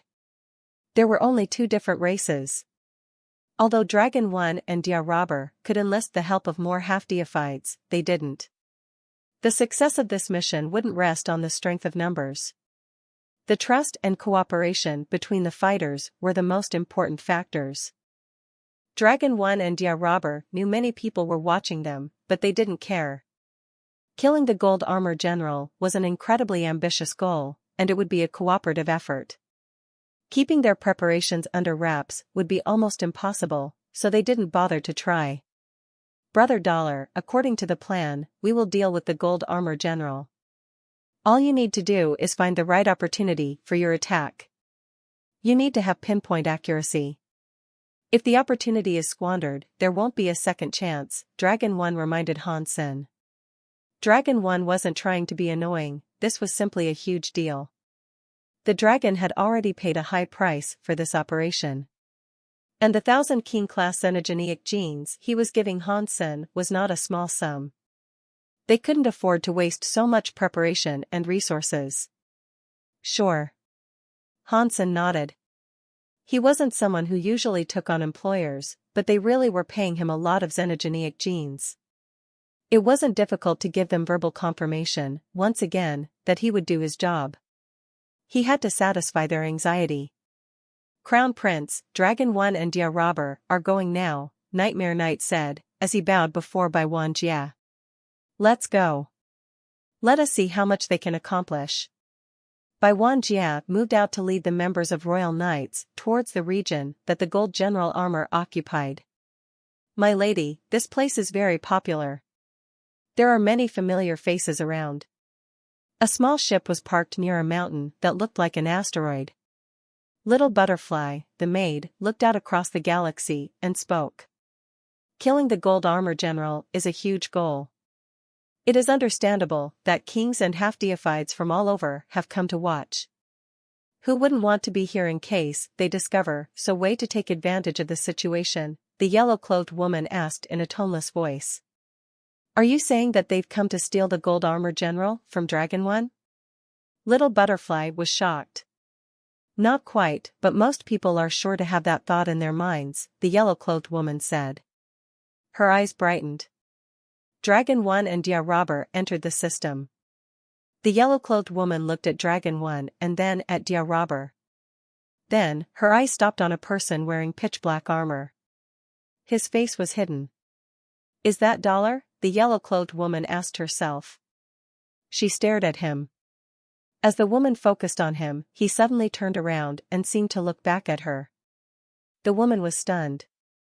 The man in black armor had turned his head in her direction, but he didn't even pause as he continued flying forward with the others.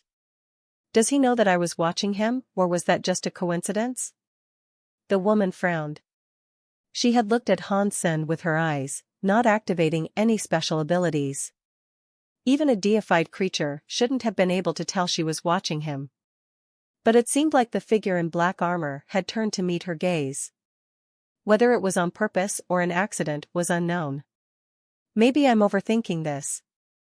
The woman shook her head. Her body and Geno arts were special. Noticing her gaze should have been impossible. Han Sen had been flying forward with the others when he felt as if he was being watched. Although many people were keeping an eye on them, this particular stare felt different. That was why Han Sen turned to take a look. When he looked, all he saw was a belt of asteroids. He knew the watcher was somewhere among the floating rocks, but he also knew that the stare hadn't been hostile. Because it seemed non-threatening, Han Sen didn't spend much time searching. The woman watched for a while and frowned. Even with her eyesight, she couldn't tell the strength of Han Sen's genes. This surprised her. This Dollar is intriguing. I cannot wait to see the limit of his power, the woman murmured to herself with interest. After Dragon 1 and the others entered the system, they headed for a meteorite. The gold armor general always stayed near asteroids. It was a space xenogenic, so it wasn't interested in living on a planet. Han Sen was ordered to wait near the outer edge of the asteroids. Dragon 1 and Dia Robber went deeper into the asteroid belt where the asteroids were clustered more tightly. There were too many of the rocks for Han Sen to cut accurately. But not long later, a gold sword light flashed through the asteroids, parting them. And then, Han Sen saw Dragon 1 and the others retreat from the asteroid belt. Following them was a 3-meter-tall golden body. The gold body wasn't very large, but it was obscenely powerful. The gold armor made the being look like a robot. It seemed heavy and powerful, and there were many gold cogwheels and pipes across its surface. It was like a gold robot warrior. On its back was a red cape that looked as if it had been made of blood. Its hands were clutching a gold greatsword, and the blade of the sword was taller than the fiend's body. That greatsword was different from normal greatswords, too. Instead of being a single piece of metal, the inner portion of the blade was filled with gold cogwheels. The outer edge of the blade was serrated like a saw. When the gold cogwheels inside the blade spun, the teeth on the edge of the blade began to rotate. It was like a giant gold chainsaw. In the center of the sword was a yellow crystal. It looked like it held the essence of lightning inside it. It was the type of lightning that struck when things were born. Looking at the gold armor general was a very weird experience. It seemed both lifelike and soulless, just like a robot. It was hard to say if it was a living thing or an actual robot. This was the first time Hansen had seen a xenogeneic as special as this. He had encountered many metallic xenogeneics before, but it was a first for him to see a xenogeneic that was half biological and half robotic. Seeing its blood cape and saw-like greatsword, he knew the enemy was very unique. The gold armor general's eyes flashed gold. Due to the fact it had a helmet, Hansen couldn't tell if the enemy had a mouth. But he didn't hear it make a sound as it swung its sword at Dragon One. Hansen could see clearly that the creature's gold greatsword was like a saw. The sword light it unleashed spun like mad. It looked as if it could cut through the fabric of space. Wherever the sword light went, space would break and cracks would form in the nether. But when it slashed downwards, cracks spread rapidly through space until they looked like galaxies in the sky. The sword light came for Dragon One.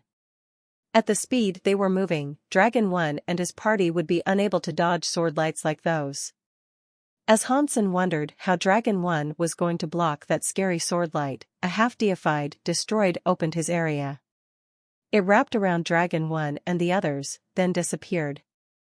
The next second, Dragon One and the others reappeared right next to the gold armor general. Group Galaxy Teleport, Hansen breathed in surprise. He didn't know the destroyed had geniuses like that. It finally begins. Bai Wanjia looked at the people fighting in space. His eyes gleamed with excitement. The moment Dragon One and the gold armor general appeared, the gold armor general's saw sword was buzzing. The sword light flashed toward them. Pang! The sword light flew right past them, cutting their bodies in half. The people who were spectating the battle felt their hearts run cold. The next second, they realized that the fighters themselves hadn't been slashed in half, the sword light had only cut through the shadows that they left behind. Dragon One's real body had already moved. He and the others were now standing behind the gold armor general. Almost at the same time this happened, Dragon One and Dia Robber used their areas. A dozen areas combined to shield them from the strong gold armor general. It was like they had encased themselves in dozens of layers of crystal. The gold armor general's eyes flashed. It moved forward as it swung its gold greatsword, and the dozen hastily combined areas broke like shattered glass. Their protection couldn't stop the attacks of the gold armor general. But because Dragon One and the others instantly separated, the gold armor general's attack was unable to hurt everybody. The strike swept toward a few of the kings in the front. At the same time, the kings and half-deifieds in the back gathered up power. All their beams of light struck the body of the gold armor general. The gold armor general obviously didn't intend to dodge. It allowed those beams of light to strike its armor, and not even a scorch mark was left in their wake. The kings in front had no chance to dodge the creature's counterattack. They were struck by the sword light, but again, their bodies became shadows. They were teleported away by a half-deified who was neither one of the destroyed nor one of the dragon. This all seemed to happen slowly, but from start to finish, it took less than a second. There was a half-deified there that was well-versed in teleportation techniques, and a half-deified who was skilled in cloning. They were cooperating together, and they managed to save the kings from the gold armor general's attack. Dragon One and the others surrounded and attacked the gold armor general, but the monster's gold armor seemed impervious to their weapons. They were unable to break through its defense, which rendered their attacks useless. But as Hansen watched the fight from a distance, he saw that there was a strange symbol of light on the gold armor general's back. Dragon One's attacks were useless against the gold armor general, but every time he hit the gold armor general, that spell became brighter. Hansen looked closer, and he realized what that spell was for. It was a skill similar to saving money. The symbol of light on the creature's back would absorb whatever power was used to attack it. Then, it would transform that power into something it could use itself. A dozen elites were continuing to attack the gold armor general, and their efforts were making the spell grow brighter and brighter. But Hansen couldn't see if it was affecting the gold armor general or not. The gold armor general swung its sword, but its attackers stayed ahead of it with their teleportation and shadows. Dragon 1 and the others had yet to be killed. After a few slashes, the gold armor general seemed to be growing impatient. It stopped swinging its sword. It spun the handle of its weapon and raised it upward. The creature lifted the sword above its head. The gold greatsword's cogwheel spun, but the saw teeth on the outer edge of the sword stopped spinning. All of a sudden, countless raging sword lights were unleashed. The sword lights came out like a net of lasers, blanketing the entire sky. Everything below was sliced into pieces. Countless asteroids were reduced to rubble, and even a small planet had the misfortune of being caught in the sword lights. Dragon 1 and the others found themselves within the radius of that sword net, too. Dragon 1's team wasn't afraid, though. It appeared as if they knew the gold armor general would perform a move like this. One of the half-deified dragons moved at the same time the gold armor general did. It used an area to encompass Dragon 1 and the others. The scary substance chains that formed the sword net landed on Dragon 1's team, but their bodies had become like shadows again. The sword net slid right through their bodies, and it was unable to hurt them. Just as the sword net passed by them, their bodies started to become solid once more. The half-deified who had just used that area looked pale, though. A trickle of blood snaked down from his lips. It appeared as if using an area like that brought harm upon him. Dragon 1 and the others tried to buy time, and so they attacked Gold Armor General again. The light on the back of the Gold Armor General was incredibly bright. It was like a small sun. The yellow-clothed woman had been watching all the while, and she nodded thoughtfully. I'm surprised they found people with Group Galaxy Teleport, Mirror Doppelganger, and Ghost Shadow. As long as those three powers are used in concert, they can guarantee that Dragon 1's people won't be killed by the Gold Armor General. They really did come prepared. But these three powers cost a lot of energy, so they won't last forever. The Gold Armor General doesn't look too angry yet. I think they can last 10 minutes, all in all. I don't know if they will survive any longer than that.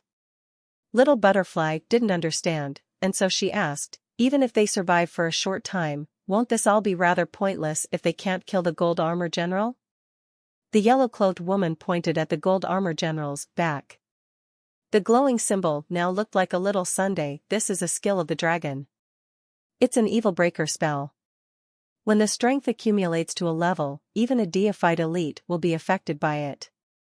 It will make them pause for a brief while. And in regards to how long the Gold General armor will be stopped, it all depends on how much power they can gather up in the time they have. I don't think its effects will last any longer than 1 or 2 seconds. What is the point in doing all of this to stop Gold Armor General for a measly 2 seconds? Their attacks won't be able to break Gold Armor General's armor. It will be pointless if they only buy themselves 2 seconds. Even if they had 2 hours or 2 days, it would still be useless. Little Butterfly still didn't understand. The yellow-clothed woman looked at Hansen on the battlefield. Dragon 1 must have placed his hopes on Dollar. When Gold Armor General stops, Dollar will perform the deadly strike. If I am correct, the item on his waist is a deified treasure of the dragon. It is called the Dragon Tattoo Tooth Dagger. If it was used by a deified, it could easily break through that armor. After pausing, the yellow-clothed woman went on to say, but if it is used by a king class, it is unlikely that it will puncture the armor. I bet it can only be used to pierce the Gold Armor General's eyes. The eyes must be their target. I cannot be sure if Dollar can succeed here, though. Even if he can, piercing the eyes won't kill the Gold Armor General. Dragon 1 must have another ace up his sleeve. As she said this, Dragon 1 and the others reached the end of their ability to hold on. The two who used Galaxy Teleport and Mirror Doppelganger were pale, and their bodies were shaking. They had used these skills 10 times, and the radius of the areas they cast was huge. They were tired, and they could no longer go on. The half-deified using Ghost Shadow was even worse off. After he made Dragon 1 and the others ghosts, he didn't have enough power to totally erase the substance chains. The effects would land on him, and after using 3 ghost shadows, he was bleeding out of all 7 of his holes. Bai Wanjia looked on from far away. Behind him were 100 royal knights. They were all lined up in a formation, and the weakest knight in their ranks was king class. Very few races in the universe could gather up an army of knights like that. And Bai Wanjia had only brought a small segment of their knights. Dragon 1 and Dia Robber really have put a great deal of effort into this, but they put all their hope in Dollar. Letting him deliver the single most important hit, that was just too careless of them. If that strike was being delivered by Yu Shanxin, it would be a guaranteed hit. It is a shame they got Dollar instead. He isn't even half deified.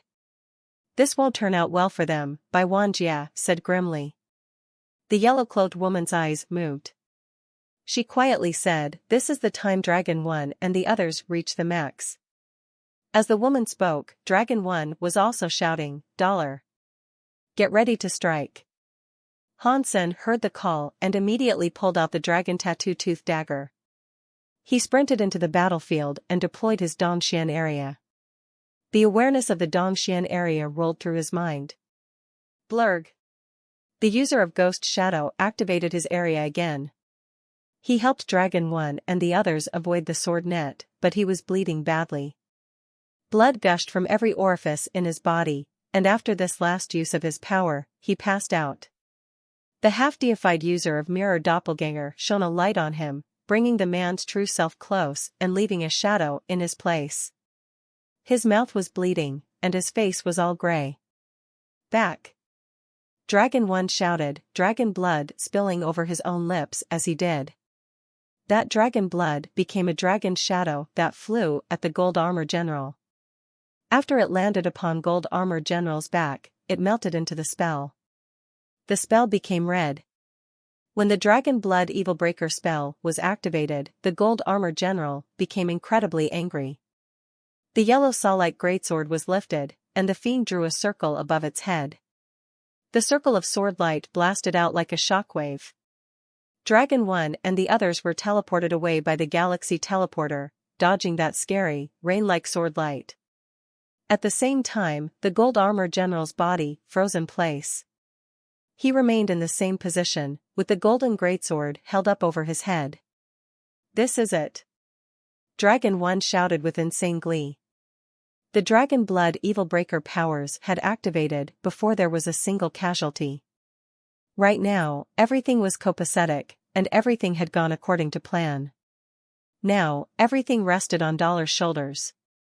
If Dollar could blind the Gold Armor General, then their killing of the beast was guaranteed. But no one could be certain Dollar was up to the task, or that he'd be able to perform his assigned duty. After all, Hansen didn't have much time. He had to make his way past the rain of swordlight and get close enough to the Gold Armor General to blind both of its eyes. Doing all this would be very difficult, probably too difficult. Dragon 1 and Dia Robber weren't completely sure that he could do it. Of course, if they hadn't been confident, they wouldn't have hired him. Hansen's body flashed toward Gold Armor General with blinding speed. When Hansen came before the rain of swordlight, the space around his body warped slightly. He used a teleportation power. Although his abilities of teleportation took some time to prepare, Hansen had put that into motion earlier. When he reached the rain of swordlight, his body was already in teleportation mode. He teleported behind the rain of swordlight, and he kept flying toward the Gold Armor General. Dragon 1 was so excited to see this. His Dragon Blood Evil Breaker spell was something he was very confident in. He had gathered up enough power to stop their foe for 2 whole seconds. Hansen moved very smoothly, and within less than a second, he was hovering directly before the Gold Armor General. Because it had taken him less than a second to reach the Gold Armor General, he had at least 1 second to blind the Gold Armor General's eyes. If this was a normal Xenogeneic with King-class power, Dollar could stab it multiple times. Although the Gold Armor General's eyes were its weak spot, they wouldn't be easy to pierce through. Dragon 1 was hoping Dollar would be able to blind both of its eyes in that sole second he had. Things would go awry if he was unable to do that.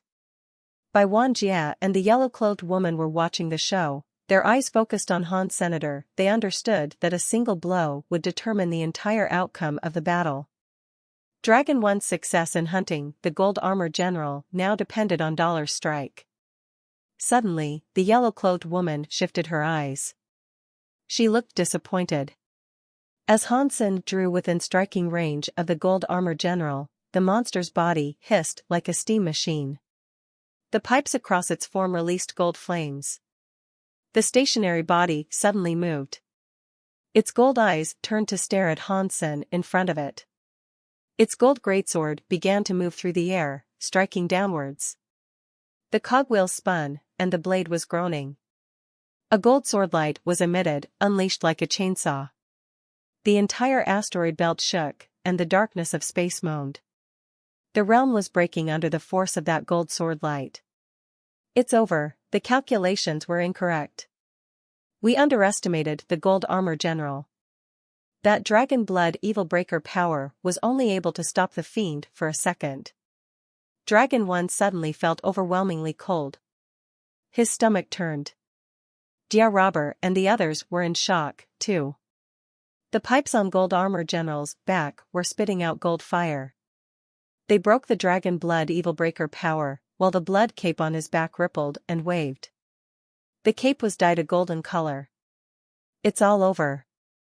Everyone looked hopeless. They had known from the beginning that if the gold armor general recovered its movements while Dollar was next to it, Dollar was a dead man. He would be unable to finish the plan of destroying the gold armor general's eyes. It was impossible to tell if he would even get out of there alive. He was too close to the gold armor general, and his entire body was barely the size of the gold armor general's arm. Even if galaxy teleportation was used, he couldn't be brought back in time. That is what happens when someone misjudges his own power. Bai Wanjie sighed in his heart. Dollar was quite the character. If the crown prince had been able to hire him, he wouldn't mind feeding another mouth. But Dollar had come and stolen his business instead. The extreme king wouldn't be sorry when he died. Nightmare, who was next to Bai Wanjie, was wondering if now was the time to strike. Dragon 1's hunting plan had failed. The yellow-cloaked woman felt dismal and disappointed. She was interested in Dollar, and she wanted to see what he was really like. But because of Dragon 1's miscalculation, the plan had failed. The gold armor general was stronger than assumed, and Dragon 1 had placed Dollar in danger, directly in front of the gold armor general. There was nowhere to run or hide. Hansen squinted. Instead of falling back, he concentrated on the gold armor general in front of him, with his purple-eyed butterfly spinning like mad. He had known before he approached that there was something wrong. Although the gold armor general had been frozen by the dragon blood evil breaker power, Hansen's Dongxian area showed him that its self-cogwheel was still spinning slowly. The beast hadn't been captured. But even so, Hansen didn't want to retreat. He went after the gold armor general anyway. Everyone was watching as the scary gold greatsword came down, its buzzing, saw-like sword light tearing through everything there was. It instantly landed on Dollar's head. There was nowhere to run. From what they could see, even if Dollar tried to teleport away, he stood no chance of surviving that strike. Dollar's teleportation speed was too slow, anyway. But Hansen didn't plan on dodging. A white light glowed from his eyes, and his body turned into a shadow in front of everyone. He was like a god hanging in space. The gold greatsword's power was sufficient to break a planet in two, but when it landed on him, it went right through. It was like his body didn't exist. His existence was nothing more than a shadow. Is that a shadow or a clone? People wondered in shock.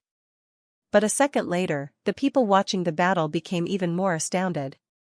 The gold greatsword was slashing through Dollar's body with godlike power. Dollar seemed insubstantial, but his shadow-like form was still clutching the dragon tattoo-toothed dagger. The dagger struck at the gold armor general's left eye. the dagger shone brightly. It pierced through the crystal wall, shielding the eye, and went right into the eyeball. Gold blood came gushing out of it. Everyone was shocked. They couldn't believe their own eyes. Impossible. If this was just a shadow or a doppelganger, it couldn't keep attacking, and it couldn't wield power like this. Bai Wanjia was shocked, as well. The woman in yellow squinted. She looked at Han Sen and whispered to herself, "It looks kind of like the Extreme King's Ghost King body, but it is different. What kind of power is this?" The two half-deifieds who used Mirror Doppelganger and Ghost Shadow were frozen. They knew that what they were seeing wasn't something similar to their powers, otherwise, Han Sen wouldn't have been able to attack in his current form. Unless this was Dollar's real body, he wouldn't have been able to use the dragon tattoo tooth dagger to perforate the gold armor general's eyes. If this was Dollar's real body, though, it meant that the gold armor general's power was unable to land on him. That was unbelievable. Dragon 1 was as shocked as he was delighted. His plan had failed. They were on the cusp of losing everything. The 500 King-class xenogeneic genes and the money he had spent to hire the aid of a few other races would have also cost his people an arm and a leg. But things had taken a drastic turn. Dollar was facing the gold armor general alone, and he had managed to pierce one of its eyes. On top of that, he was still safe. This guy is too scary. Dia Robber looked gloomy. He stared at Dollar. The gold armor general roared in response to its injury. While it roared, the pipes on its body kept spitting streams of gold fire. The creature swung its saw greatsword wildly, wanting to kill Han Sen. And yet Han Sen just stood there, taking each strike without making an effort to evade them. Han Sen thrust the dragon tattoo tooth dagger the moment the gold greatsword went right through him. Even space shuddered and cracked under the power of the gold armor general's mighty strike, but Han Sen's body remained perfectly intact. The dagger in his hand punched a hole in the gold armor general's other eye. Everyone was petrified when they saw the gold armor general swinging his greatsword like crazy. He was smashing the planets all around, breaking them in a frenzy. And yet, despite all that, he was unable to deliver any damage to Han Sen. Dollar looked like some kind of god as he stood before the gold armor general. He was able to ignore that scary gold greatsword and the sword lights that it unleashed, focusing purely on stabbing the gold armor general's eye repeatedly. The gold armor general's eyes kept bleeding. Even the brain juice behind it was starting to leak out in a steady stream. No one dared to believe what their eyes were telling them. A king class was killing the gold armor general in front of them. The gold armor general was enraged, and yet it was helpless. It roared hopelessly, unleashing frightening powers. But before that man who was like a god, all its attempts to fight back were for naught.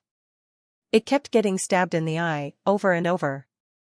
Dollar worked methodically, as if he wasn't stabbing a scary deified xenogeneic. Rather, he looked like he was just repeatedly prodding a lifeless slab of pork. As he stared, Dragon 1's mask of cool detachment slipped from his face. He had no idea how to react to what was happening, and it almost slipped his mind that he had to perform the final killing strike after Dollar blinded both of the gold armor general's eyes. It wasn't as if he had forgotten his role in all this. It was just that Dollar really had surprised him. If it wasn't for the fact that deified elites couldn't enter the core area, he would have easily believed that Dollar was actually an incredible elite who had simply disguised his power. It wasn't just Dragon 1 who was shocked, either. Everyone stared at the battle in silent awe. Even the Extreme King Crown Prince Bai Wanjia, who had seen many incredible things, had his mouth wide open in the shock. The yellow-clothed woman was astonished, too. Her pink lips opened. She could barely believe that the gold armor general was being stabbed in such a fashion. Han Sen didn't have the power to destroy or kill a deified xenogeneic on his own, but with the dragon tattoo tooth dagger, killing a deified xenogeneic would be possible. It was still a very difficult task, but this deified had a well-defined weakness. That convergence of factors gave Han Sen a very good chance of killing it. But after he stabbed it a dozen times, the gold armor general still wasn't dead yet. The presence emitted by its body had grown even fiercer. Is that enough? Hansen turned around and asked Dragon 1.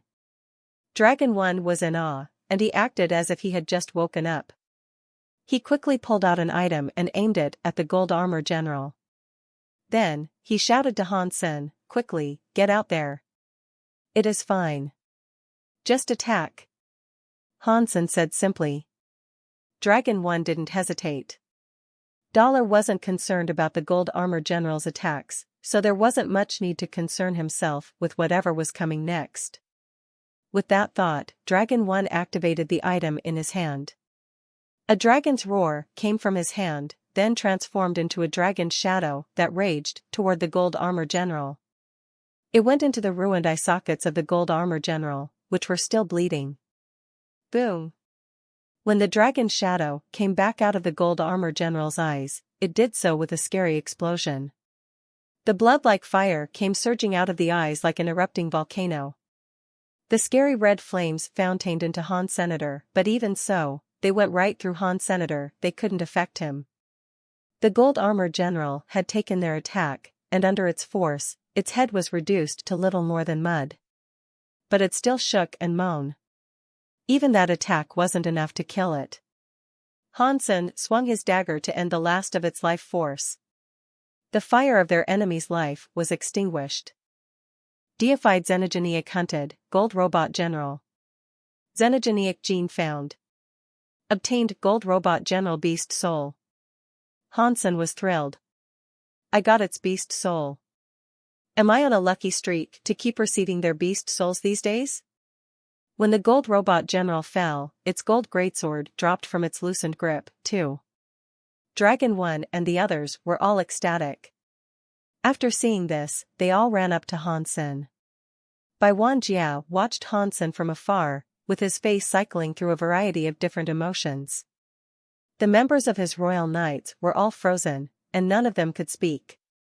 The results of the battle were far too surprising. The gold armor general was considered too difficult to kill, and yet Dollar had single-handedly secured the victory. Watching Hansen at that moment was like looking at a god and a demon. It left a really deep impression in their brains. What just happened? That Dollar just soloed the gold armor general. Am I seeing this correctly? It was 2F** King Scary. Dollar is too powerful. He just soloed a deified as a king. Can any of the Extreme King do such a thing? Even someone else could do this, there's no way they could do it as casually as Dollar did. He must be a deified pretending to be a king. After the king-class audience watched the fight, they were all left looking shocked. The yellow-clothed woman looked at Han Senator, her pretty eyes had become unreadable as she spoke to herself. What is up with this Dollar character? What is his power? Interesting. How interesting. Is he stronger than you, Shanshin? Brother Dollar, we couldn't have done this without you. Dragon 1 was so shocked and happy, he wasn't quite sure what to say. If not for Dollar, the dragons would surely have lost everything. Dollar had managed to pull them out of the fire and secure victory for them all by himself. At that moment, Dragon 1 was only thinking that the 1,000 Xenogeneic genes he owed were well worth it. When can you pay me the second batch of 500 Xenogeneic genes? Hansen asked, looking at Dragon 1. After fulfilling the work he was tasked to perform, he required his payment. Tomorrow. No, give us half an hour. We will deliver them right away. Dragon 1 had come to kill a deified Xenogeneic. He couldn't have brought them with him. He immediately told his dragon subordinates to retrieve the Xenogeneic genes that the man was owed. Brother Dollar, are you interested in striking another deal?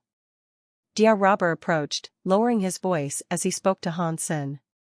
Hansen shook his head. I have things to do. I don't have time. Dia Robber felt so annoyed. The reason why he let Dragon 1 ask Dollar first was that he himself wasn't confident in Dollar's abilities. He wanted to see how strong Dollar was before deciding to hire him. but God knew Dollar was insanely strong. After all, he had practically killed the gold armor general all alone. Now that Dia Robber wanted to hire him and was unsure if he could, he was really regretting his previous hesitation. If you have the time, Brother Dollar, we can discuss payment, Dia Robber said hopefully, praying he would still have a chance to hire Dollar. Sure. I will contact you sometime down the line, Hansen said. Hansen handed the dragon tattooed tooth dagger back to Dragon 1. The dragons quickly brought the other 500 xenogeneic genes over. Hansen took the xenogeneic genes back to the core area hall. Then, he placed them all inside Destiny's tower. With 1000 xenogeneic genes, I can max out one king area, at least. Hansen observed the mountain of king xenogeneic genes he had piled inside his Destiny's tower. It gave him a warm and comforting feeling. He sighed and said, "It is nice to always have a little in the bank." Seeing so many xenogeneic genes all in one place was enough to make Hansen start drooling. Then, he suddenly heard Wanner make some moaning sounds on a lower floor. When he went to see her, he saw her eyelids flicker. It looked as if she was going to wake up. Hansen was shocked. He went back to the White Whale and brought Wanner out of Destiny's tower. Earlier, Hansen had used his super god spirit to kill the gold robot general. He felt that Wanner's effect on him was weaker now. Her power was no longer canceling his super god spirit straight away. Hansen thought that was weird. Originally, he only wanted to use his super god spirit body to blind the gold robot general's eyes. He hadn't known it would last so long and enable him to do as much as he had. Now, it seemed as if Wanner waking up was in some way related to what had happened. Wanner lay on the bed as her eyes slowly opened. When she saw that Hansen was there, she suddenly jumped forward. She wrapped her arms around his neck and curled against his chest like a cat. She closed her eyes and gleefully said, "Big brother." Hansen didn't know what to do, and he pushed her back a bit. He had yet to learn why Wanner was so insistent about calling him Big Brother. He thought that having her as a sister was something he would probably remember. Ahem, ahem. Wanner, do you remember your big brother? As he said that, even Hansen thought his choice of words was a bit strange. Of course I recognize my big brother. Wanner leaned toward Han Senator. She closed her eyes as if she was dreaming and said, "I don't ever want to be apart from you. I want to be with my big brother forever." Good Wanner. Your big brother wants to be with you forever, too. Hansen patted Wanner on the back like she was a child. And then he asked, "Do you remember my name?" Of course I remember. How could I forget my big brother's name? I would never forget my big brother's name. Wanner rubbed her face against Hansen's chest in another feline motion. Then, what is my name? Hansen asked in a rush. Wanner raised her head. She looked at Hansen with confusion and said, "Has Big Brother forgotten his name?" Of course I remember my name. I'm testing you. Hansen felt as if he was some kindergarten teacher. Upon hearing Hansen say this, Wanner's face started to become red. It was so pretty, and she looked like a piece of crystal that was about to cry. Big Brother doesn't believe me? Of course I believe you, Wanner. I am just kidding with you. Hansen felt his resolve soften, and so he opted to try and comfort her. Wanner laughed. She placed her cheek against Hansen's chest, closed her eyes, and said, "I want to be with you like I was before. I want to just chat and travel with you all around the universe. But Wanner feels so tired. I want to sleep a lot." Hansen really wanted to know the name of Wanner's big brother, but he didn't know how to ask. He was in a rush about it, too. Hansen felt as if dealing with Wanner might be harder than dealing with a deified xenogeneic. Dealing with a deified xenogeneic might at least give him a chance, but facing Wanner, he couldn't even use his full strength. It would be like punching cotton. Big brother, can we not go back to Sacred? Just the two of us together, forever. Together, forever, Wanner mumbled dreamily, and her voice became quieter and quieter. Hansen froze. Is she really from Sacred? If she is, then who is her big brother?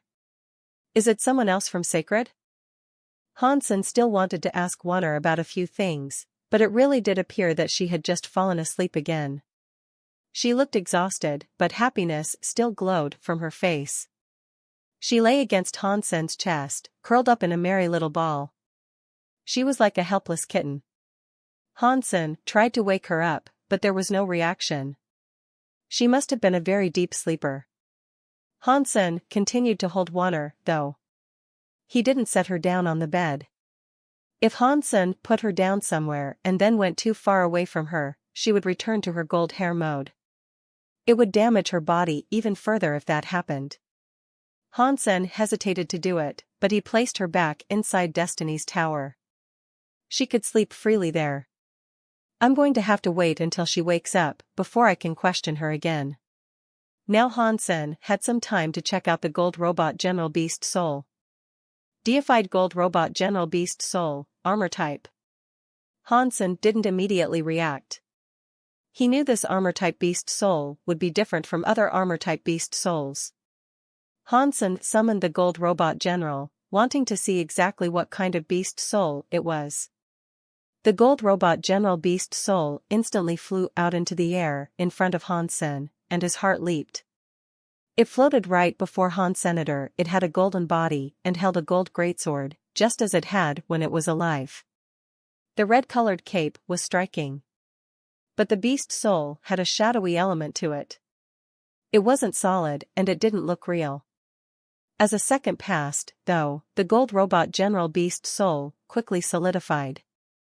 It was like the Gold Robot General had been brought back to life. It floated in front of Hansen without moving.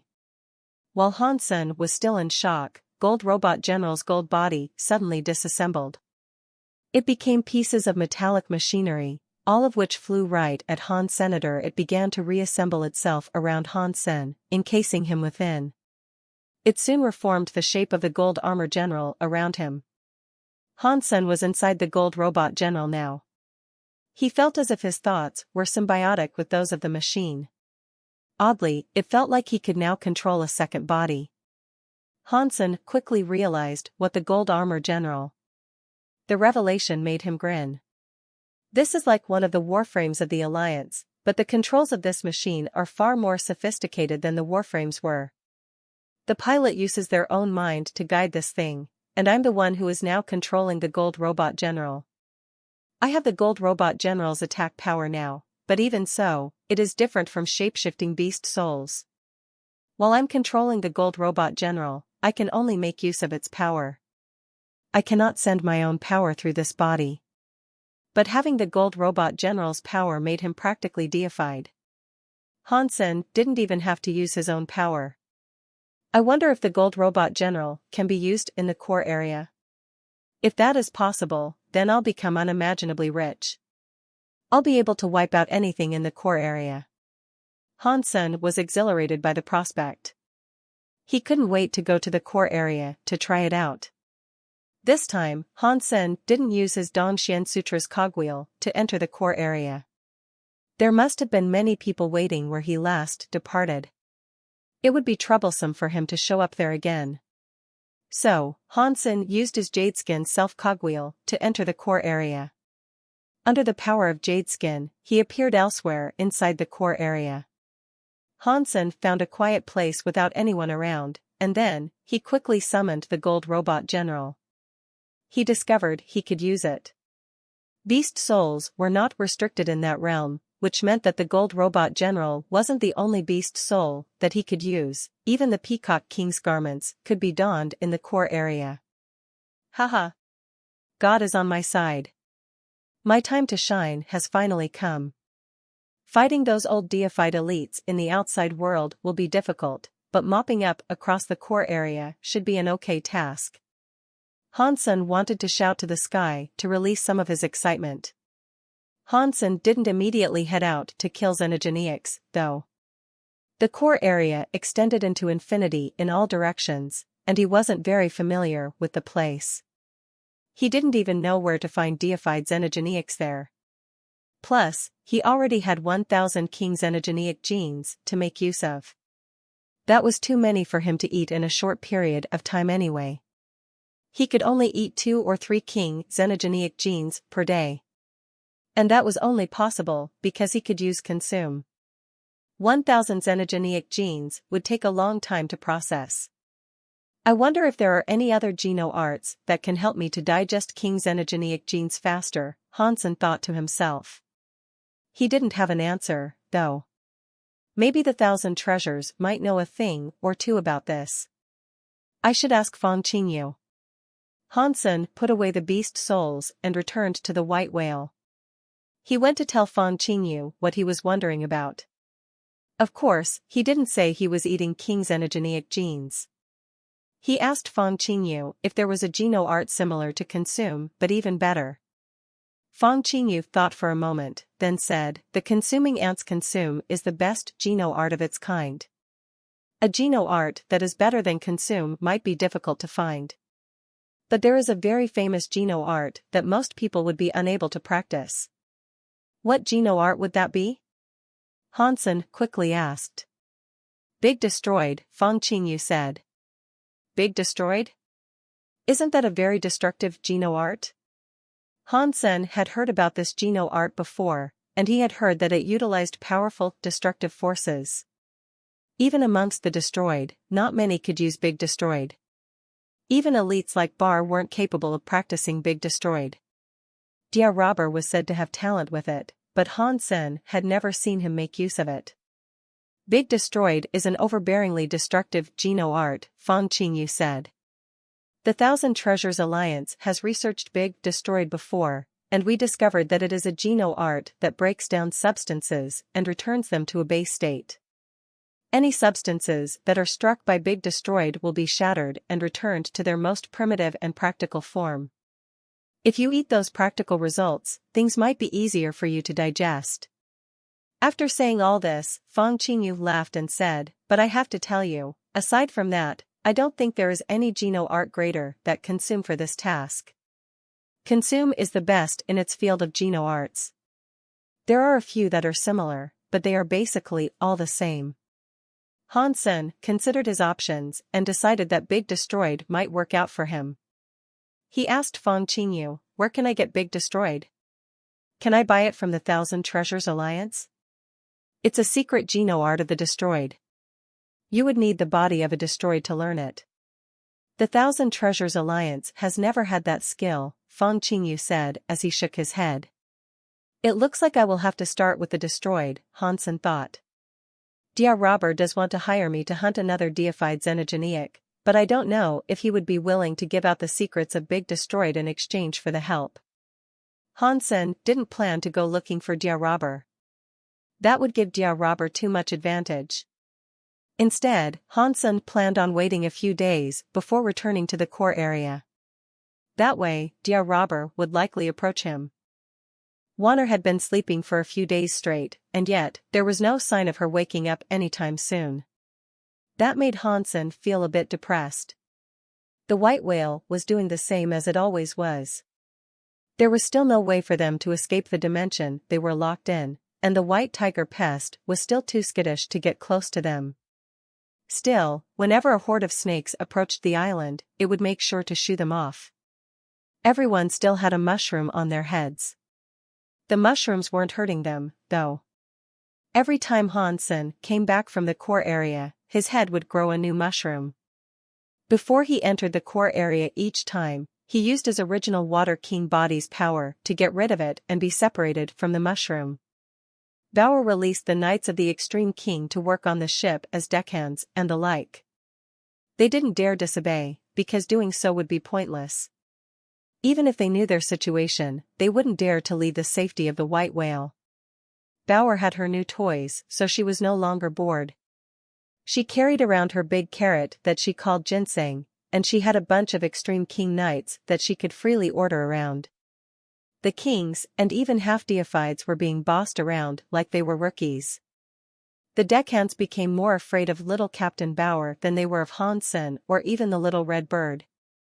Whenever her name was mentioned, the men of the ship would tremble. Hansen's tally of King-class genes reached 100. Without hesitation, he increased his Dongxian area to the 4th tier. Now that he had enough King-class xenogeneic genes, Hansen planned on maxing out his Dongxian area before anything else. Because the Bloodpool Sutra and spell were of little use in combat, he could only choose between Jade Skin and the Dongxian Sutra. The Dongxian Sutra was harder to improve than Jade Skin, and it required more power from his self-cogwheel.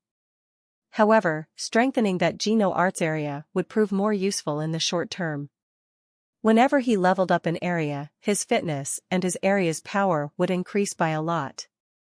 Still, Hansen didn't notice any changes. This lined up with what he had been told about the process. He would only feel the changes when he became half-deified and his 9 tiers condensed into one. Reaching that level would be like having all 9 tiers of his area combined into one. Stronger than all that, even. It was almost time to return to the core area. Jia Robber should have been in a rush to see him by now. Hansen used the Dongxian Sutra's self-cogwheel to open the door to the core area. Hansen thought that after fighting the Gold Armor General, many more kings would come seeking him out. Jia Robber was likely going to be one of many. Yet when Hansen entered the core area, he couldn't see a single king. He flew for thousands of miles, and yet he found no hide nor hair of Jia Robber in the core area. Weird. Why is no one looking for me? That isn't normal. Am I too expensive, and my high prices have scared people away? Hansen looked around in confusion. His performance was so spectacular, how could others not pay attention and want him? Although Hansen was depressed by the lonely stretches of space around him, he still had to kill a few more xenogeneics. He wasn't familiar with the xenogeneics in the core area, and after thinking about things for a while, he planned to call on the bronze furnace. It should have been familiar with the core xenogeneics, so his job would be easiest if it led him to populated areas. It would be better than wandering around aimlessly, all alone. After Hansen returned to the bronze furnace's planet, he finally found the bronze furnace. It looked to be in poor condition, though. A yellow-clothed woman of the sky was beating it up. It was trying to flee from her, and it was in a sorry state. This little guy is really unlucky. I beat him up once, and now he is getting beaten up by a woman, Hansen thought with a slight smile. Upon seeing Hansen, the bronze furnace flew over to him, crying all the while. It hid behind Hansen's back. The yellow-clothed woman flew in front of Hansen, looked at him, and said, "Are you going to steal my prey?" "Lady, you misunderstand. I don't want to do that." Hansen looked at the yellow-clothed woman and then went on to say, "This furnace is my pet. Please, find it in your heart to let him live on my account. This core xenogeneic gene will be a gift for your kindness." After that, Hansen pulled out a core crystal for the yellow-clothed woman. Hansen had once studied in Sky Palace, and he still planned to seek out their protection while on the lam. That yellow-clothed woman was one of the sky, and so the last thing he wanted was to make an enemy of her. The yellow-clothed woman didn't accept the core xenogeneic gene from Hansen. She just looked at him and said, "I need this core furnace's material to make a treasure. No other xenogeneic gene can replace it. Lady, must you really kill it? Is there no other way?" Hansen asked patiently. "There is another way, but it would be annoying," the yellow-clothed woman said. "That is good. As long as there is another way, we're all set. Just tell me what it is, and I will do my best to fulfill your wishes." Hansen laughed. The yellow-clothed woman pointed at the bronze furnace and said, "You aren't helping me. You are just saving his life." "Right. I was wrong. In that case, tell me what to do to save its life." Hansen was still giving her that carefree smile. "You don't look like a bad person. If you can hunt a core bronze tripod with me, then I'll let the bronze furnace go," the yellow-clothed woman said. "That is no problem. Do you know where the core bronze tripod can be found?" Hansen asked. The yellow-clothed woman looked at Hansen and said, "Core bronze tripods aren't difficult to locate, but they are half-deified xenogeneics. Can you kill one?" Don't just go there and get yourself killed. I don't think highly of my strength, but I do think I can kill a core bronze tripod. Plus, you will be helping me, too, right? Hansen asked. In that case, let's go. The yellow-clothed woman said that and then flew off in another direction. My lady, might I ask your name? Hansen signaled the bronze furnace to follow them and headed after the woman. The bronze furnace was terrified of her, and it wouldn't dare stay close. It just hid behind Hansen. I don't know your name either, the yellow-clothed woman said. My name is Dollar, Hansen told her. That doesn't sound like a name. It sounds more like a title, the yellow-clothed woman said. All names are just titles, aren't they? Hansen said. In that case, you can just call me Yellow Clothes. It is just a title, anyway, the yellow-clothed woman said. Lady Clothes, are you a student at Sky Palace? Hansen didn't tell her his true name. There was no reason for them to be on a first-name basis, so he picked a name that was easier to pronounce. The yellow-clothed woman smiled and said, What? I've never heard your name before, and you were asking about me? Hansen thought the woman's temper was strange, and that getting along with her would be difficult. Yellow Clothes went on to say, the core bronze tripod that we're hunting is different. Normal half-deifieds cannot defeat it.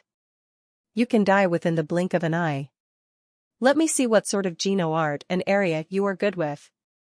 I don't want you to die and blame it on me. Hansen looked at her for a minute. She was spoiled and a touch crazy, but he didn't want to do as she said.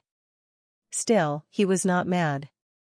He laughed casually and said, I have learned all kinds of different geno arts. I'm not a master with them, but I have sufficient skill to use each.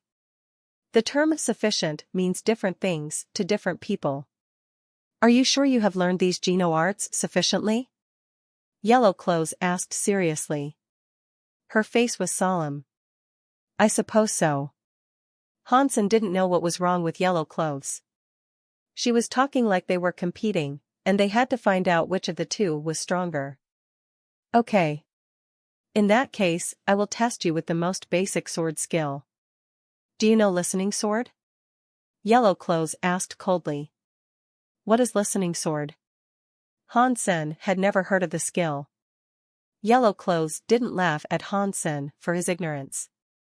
She simply explained, a sword is like a person. A person is like a sound. We can see a person, but until we speak with them, they cannot truly become a friend. You only need a voice to communicate. In that way, we do not learn who people truly are by their appearance. Swords are this way, too. If you just look at its appearance, you cannot understand what is inside the sword. You need to listen to the sword to truly understand the blade. Only then can you understand it. This was the first time Hansen had heard of this. He thought it was a very interesting concept, and so he asked, people talk, but swords don't. How can you hear the voice of a sword? The sounds of instruments are not a language, so how can people listen to music and still understand what emotions it conveys and what it means? Although a sword does not speak, when you use a sword to make a sound, you are hearing the voice of the sword. If you know a sword really well, even if you cannot see the sword, you can know what sword it is by the sound it makes, Yellow Clothes said. Hansen didn't believe what she was saying. He looked at Yellow Clothes and said, that means I can pull out a sword and randomly swing it, and by that, Lady Clothes will know which sword I wield? Of course, Yellow Clothes answered. She did so with absolute certainty. Great. I have a sword, and I would like you to unveil my sword, Hansen said. Sure. Yellow Clothes turned around and closed her eyes. She said to Hansen, you can swing your sword for me. Hansen's heart jumped. Using his body to block her line of sight in case she peeked, he whipped out his toxic umbrella mushroom beast soul. The toxic umbrella mushroom was a weapon beast soul, but it was not a sword. It was an umbrella. When it was folded, it was 3 feet long and could be used as a sword. Hansen held the toxic umbrella and waved it around with a couple of sword skills. He kept using the Dongxian area to scan Yellow Clothes, in case she was using some sort of Geno art to see the umbrella. Han Sen was too suspicious, though. Yellow Clothes wasn't using any Geno arts to watch him. She was merely listening to Han Sen wave his sword around. Han Sen had only swung his sword twice before Yellow Clothes said, "That's plenty." Han Sen put the toxic umbrella away. He looked at Yellow Clothes and said, "Please tell me what my sword sounded like." "This sword is bad," Yellow Clothes coldly said. "Why is it bad?" Han Sen asked. "If you're using an umbrella as a sword, you should focus on thrusting and sweeping. Your sword skills were just you slashing," Yellow Clothes said succinctly. Han Sen wasn't surprised. Identifying an item by the sounds it made wasn't difficult. Han Sen could do it, too. Many kings could do it, so it was nothing special. Yellow Clothes seemed to understand what Han Sen was thinking, and she said, "Your umbrella sounds very bitter. If I am hearing this correctly, it is likely a toxic umbrella. Its sounds are very pure and concentrated. It is likely a king-class weapon." "You can distinguish its sounds to that level?" Han Sen was shocked. Even if someone looked at the umbrella, there should have been no way for them to know that it was toxic. Plus, he was the only person in the Geno universe who used a toxic umbrella beast soul. There should have been no way for Yellow Clothes to know what it was. How could she know the toxic umbrella was toxic? Han Sen was confused by this. Everything has its reason for being. I can hear swords, and I can hear umbrellas. One skill can be like 1,000 skills. There is nothing that can escape my hearing. Yellow Clothes spoke naturally as if it was a universal truth. Yellow Clothes did sound a bit too boastful, though. Not even a high-race alpha would claim to know everything. Yellow Clothes had said this casually, as if it was no big deal. Han Sen was thinking, if this woman is this cocky, despite being only king class, she must be someone important to the sky. Why did I not see her when I was in Sky Palace? Yellow Clothes could see what Han Sen was thinking, and so she fixed her hair and told him, "If you don't believe me, you can use a Geno art. Without seeing it, I will tell you about it and its element." "Interesting. I want to see this very magical listening skill." Han Sen laughed. "Yes, please." Yellow Clothes smiled.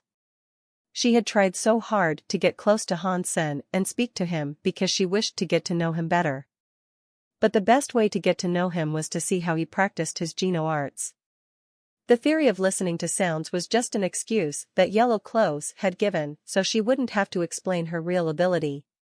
Yellow Clothes had practiced a secret skill of the very high. It was called very high sense, and it could feel anything. It wasn't just about hearing. Even if she blocked all 7 of her senses, she could still picture everything around her clearly in her mind. Her ability to hear and feel would not be impaired. Han Sen didn't believe what he was being told, though. He paused for a bit and then turned his hands into stone. It was the petrified skill he had learned from Left Crazy. Han Sen was thinking, this petrified skill makes no sound. I don't think she will be able to hear anything. He only petrified his hands so his arms could still be used. He used his arms to swing his fists. Then he asked Yellow Clothes, who had turned around, "Can you tell what sort of Geno art this is?" Yellow Clothes used her very high sense to feel every single moment of Han Sen's movements. She did not turn around, but seeing it behind her, she said, "Your fists sound very heavy and clumsy. It feels rather natural. If I am hearing it correctly, you have employed a petrification skill. And in regards to your punch, if you want to name it, call it Petrified Punch." Han Sen was shocked, and he sighed. Lady Clothes is so strong. Petrification skills are not mainstream. You use secret Geno arts quite casually. If I name one incorrectly, you do not have to come to hunt the core bronze tripod with me, Yellow Clothes coldly said. She wanted to engage Han Sen's curiosity so that Han Sen would use the Geno arts he was good at. That way, she could find out just who Han Sen really was. Dollar and the race of humans were an oddity in the Geno universe. No one knew where he was from. In that case, I will give it a shot. Hansen had passed his years of always wanting to win. He wasn't fond of Yellow Clothes' personality, at all. If he didn't have to hunt a core bronze tripod alongside her, that was more than fine with him. I can use whatever Geno art I desire? Hansen asked for confirmation. Yes. You can use any Geno art you want, Yellow Clothes answered with complete certainty. As she turned away from Senator, she closed her eyes. Okay. I am going to start now. Hansen smiled. Please, Yellow Clothes said. But after she spoke, she didn't hear Hansen make a move. After a while of not hearing anything, Yellow Clothes felt strange. She then heard Hansen say, "All right, please guess what kind of Geno art I used, lady." Yellow Clothes smiled coldly. She turned around, looked at Hansen, and said, "You didn't move. I guess that can be considered a Geno art, too." She was pretty sure Hansen hadn't moved or used a Geno art. Hansen smiled. "I think you have guessed incorrectly this time. According to the terms of our deal, I can leave now, right? I'm never wrong." Yellow Clothes was very sure of that. The very high sense could sense everything. She could even sense the sneaky skills of some deified elites. Hansen was just king class, so she was confident she would be able to feel anything that he did. "You say that you can't be wrong, but you won't tell me what Geno art I used." "You are being rather obstinate," Hansen said in annoyance. "You didn't use a Geno art and you didn't move," Yellow Clothes said to Hansen while looking at him. Her tone was held high by sheer confidence. "I did move. And I did use a Geno art. It isn't my problem if you are unable to guess what I used." Hansen spread out both of his hands. Yellow Clothes peered at Hansen without speaking. After a while, she looked disappointed and she said, "In that case, you can go. I lose." "Thank you very much for the convenience," Hansen said. He took the bronze furnace with him and departed without another word.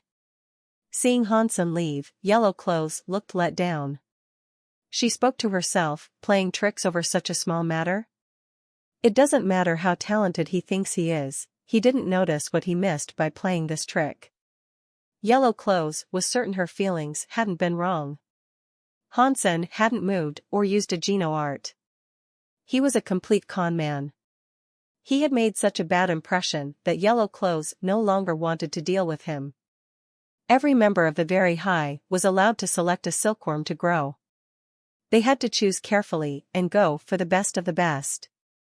Dollar had powerful talents, but his behavior had disappointed Yellow Clothes. She didn't want to argue with him any further. He has talent, but his personality and heart are terrible. What a shame. Putting the whole matter out of her mind, Yellow Clothes also turned to leave. Seeing Yellow Clothes return, Little Butterfly immediately came running out. She asked Yellow Clothes with proper surprise, "My lady, you let Dollar go that fast?" Yellow Clothes had spent a lot of effort to get all the others that were waiting for Hansen to leave. That was why she had been able to encounter Dollar alone. But right after she met Dollar, Yellow Clothes had hastily returned. Little Butterfly was surprised by this. She thought she would be gone at least 3 or 4 days before she came back. "He is not the silkworm I require," Yellow Clothes grumbled. "Why don't you take one more look? Dollar is very strong. He was able to take down the gold armor general by himself. I don't think even you Shanshin could do that." "It would be a shame to let this opportunity go by," Little Butterfly tried to convince her. Yellow Clothes poured a cup of tea, took a sip, and said, "His talent and power are strong, but the Geno universe is home to many geniuses like that. They just can't reach that perfect threshold. Plus, Dollar has a major flaw." "What kind of flaw would that be?" Little Butterfly asked with curiosity. "His personality is bad. I don't like how his mind works," Yellow Clothes said while putting down her teacup. "No way. How long has it been?" and you can already tell his personality is poor. Little Butterfly looked at her in disbelief. Yellow Clothes told her what happened with Hansen, and then Little Butterfly nodded, and said, "My lady's very high sense is never incorrect, and that means Dollar's personality isn't that good. How dare he lie right before you? With a personality like that, he really cannot be your silkworm. But he does have talent and power. He is strong. It doesn't matter. A person like that won't be able to achieve the final step. Li Kier's silkworm must be the silkworm that can become a butterfly. There cannot be any flaws," Li Kier said in a hard voice. "That Dollar, why would he try to play a trick on you? If he knew that little trick had cost him so much, he would probably cry himself to death." Littler Butterfly sighed. "Most people are stupid that way. Few can truly rise above the rest. You can't hold it against him. If everyone could be perfect, then that final step would not be so difficult," Li Kier said casually. She didn't seem too affected. "You are right, but I do think your standards are too high. All the other princes have selected a silkworm, and only you are left. You have visited many geniuses that you do not like. What kind of person will you consider acceptable?" Little Butterfly was worried about Li Kier. Li Kier wasn't in a rush, though. "I would rather lack one than pick the wrong one. If I cannot find a suitable silkworm, I would rather go without." "How can that happen?" "If you don't choose, then you will lose your opportunity to become a leader." Little Butterfly was even more worried upon hearing that. "I was just complaining, I didn't actually mean it. I need to choose someone. Otherwise, things will be too easy for the other princes. I am going to choose, but I'll choose someone I like." Li Kier laughed. Little Butterfly let out a long sigh and stroked her chest. "Oh, you scared me. All right, now come and give me a massage. I have just moved a little and already my shoulders feel bad." Li Kier had another sip of tea. Little Butterfly went behind Li Kier. She reached out to begin massaging Li Kier, but her hand stopped still in the air. She didn't touch her, but her mouth opened with shock. "My lady, your back has words." "Words? What words?" Li Kier was shocked. "You lose." Little Butterfly slowly read the words planted upon Li Kier's back. Li Kier's face turned red. She gnashed her teeth and reached out her hand. She summoned a mirror so that she could view her own back. There, she saw the two words written down upon her back. They were around the size of a fist. There was even an exclamation mark. "You lose." "Lady, why are those two words written on your back?" Little Butterfly asked with curiosity. Li Kier nibbled her lips as her face flushed. After a while, she released a burst of laughter, then suddenly grew strangely serious. "Dollar is good. He can mask his actions from my very high sense." Little Butterfly's eyes widened in disbelief. She had to ask, how was it possible for Dollar to write these words without you having a clue that he had? Little Butterfly couldn't believe this was possible. Li Kier had the very high sense. She was like a god that could feel anything. How could someone write words on her own back while she was oblivious to it? "I haven't been king for long. My very high sense has yet to be perfected. It isn't strange that I might miss something occasionally, but not just anyone could do something so bold. Dollar made sure that I felt absolutely nothing, so whatever talent he used must have been quite strong.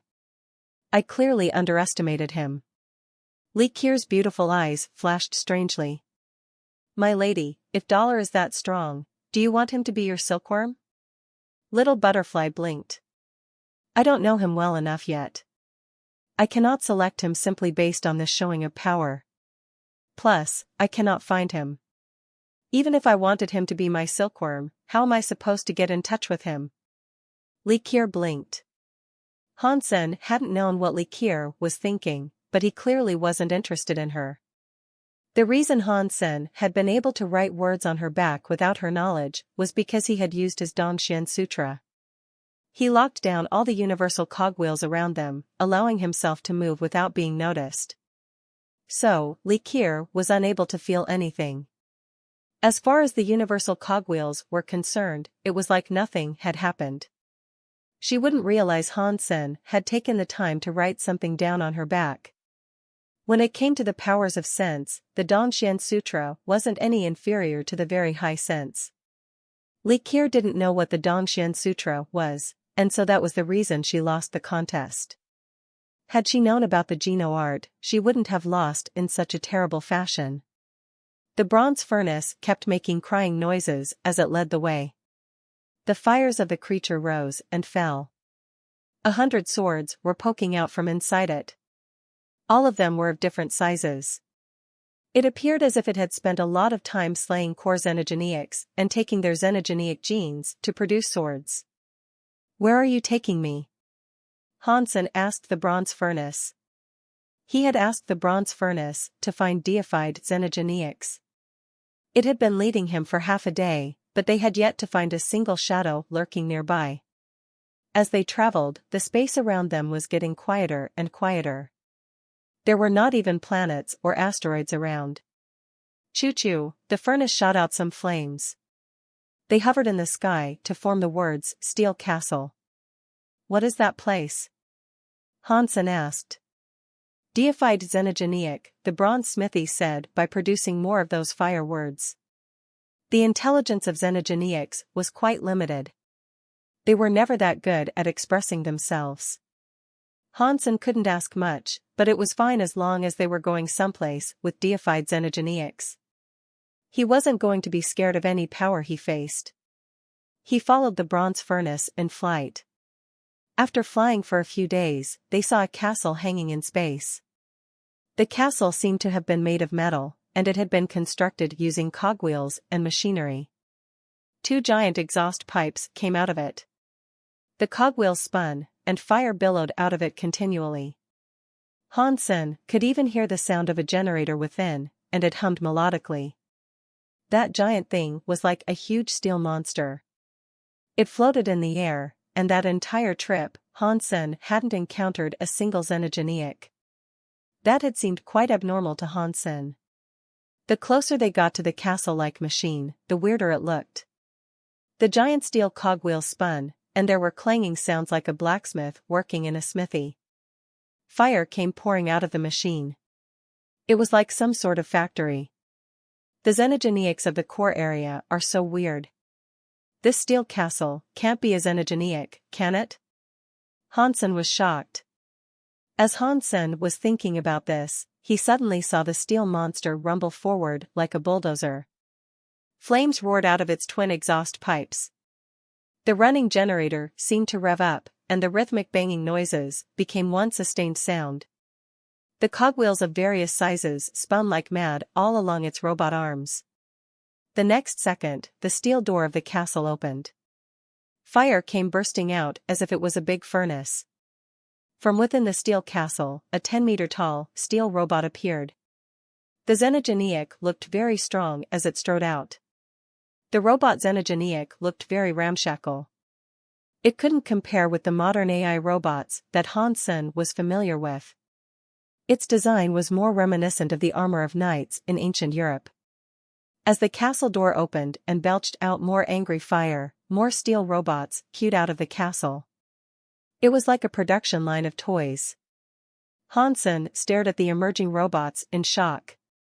He opened his eyes wide and said, "King-class core xenogeneics?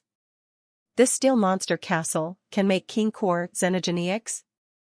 Encountering a bunch of king-class xenogeneics wouldn't surprise Hansen, but finding a monster that could produce them with ease? Hansen hadn't seen anything like that before. Within a second, the steel robots that had emerged from the castle assembled into separate regiments. Then they all marched on Hansen. Hansen wanted to try out the power of his gold robot general. When he summoned it, the gold armored general appeared around him. Hansen used his mind to control the gold robot the same way he controlled his own body. He lifted the saw-like gold greatsword. The cogwheels on the blade whirled, and the saw blade spun, too. It was like a giant chainsaw. Catcha! Hansen swung the sword, and the chainsaw sword light cut the robots in half. Not one of them could repel the power of his sword. Nice, very nice. This is a good fight. Hansen cackled in excitement. He kept swinging his blade, cutting through the robots like he was slicing vegetables. He managed to kill an entire group of those steel robots. Xenogenic King hunted, steel armor. Xenogenic gene found. Hansen heard the announcement play repeatedly, but there was no mention of a beast soul. Are these really King-class Xenogenics?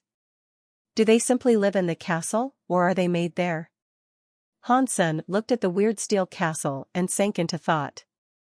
The first group of steel armors had been slain. The castle monster looked angry. It summoned all its power to open every door across the breadth of the castle, and many more steel armors came flying out. There had to be at least 100, and even more were on the way. When he fought with his gold robot general, Hansen was like a wolf entering a sheep pen. Wherever his sword lights went, his enemies fell to pieces. Those King-class steel armors couldn't withstand the weakest of his strikes. Xenogenic King hunted, steel armor. Xenogenic gene found. Obtained steel armor beast soul. After killing 100 steel armors, Hansen finally earned a beast soul. The steel castle appeared to be tired now, though. Its speed had slowed, and not as many steel armors were coming out of its doors. It looked like a gasping beast after a long run. There were fewer than 200 steel armors, all in all. Before today, Hansen would have had a hard time tracking down and eliminating that many. But the gold robot general went through them like a hot knife through butter. He mopped up the last of them in moments. When Hansen turned to go after the steel castle, the space around it vibrated, trembling like it was being shaken by some cosmic earthquake. A crack in space opened behind the weird steel castle, and the monster entered the space crack and disappeared. Hansen was shocked. The bronze furnace was happily munching on the bodies of the steel armors, placing them in its forge-like belly.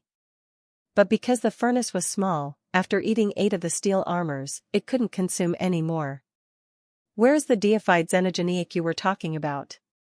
Hansen asked the bronze furnace.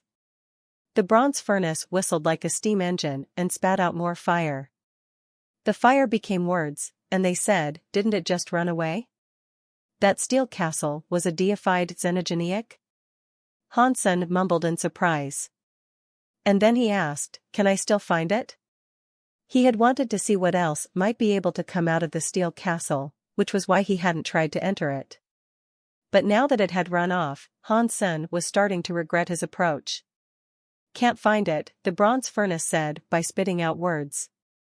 Hansen shrugged his shoulders. He turned around and rummaged through the broken steel armors for their Xenogenic genes. There was a steel cogwheel in each of their hearts. Those were their Xenogenic genes. Hansen wasn't going to swallow their entire bodies like the smithy furnace. He dug out the core Xenogenic genes and placed them inside Destiny's tower. Hansen put away the gold robot General Beast soul. He didn't need it any longer. Hansen was still collecting his core Xenogenic genes when he saw someone approach. He raised his head. It was that yellow-clothed woman again. Li Kier had followed the trail left behind by the bronze furnace's presence. She had been quite shocked to find that her very high sense couldn't pick up Hansen's trail.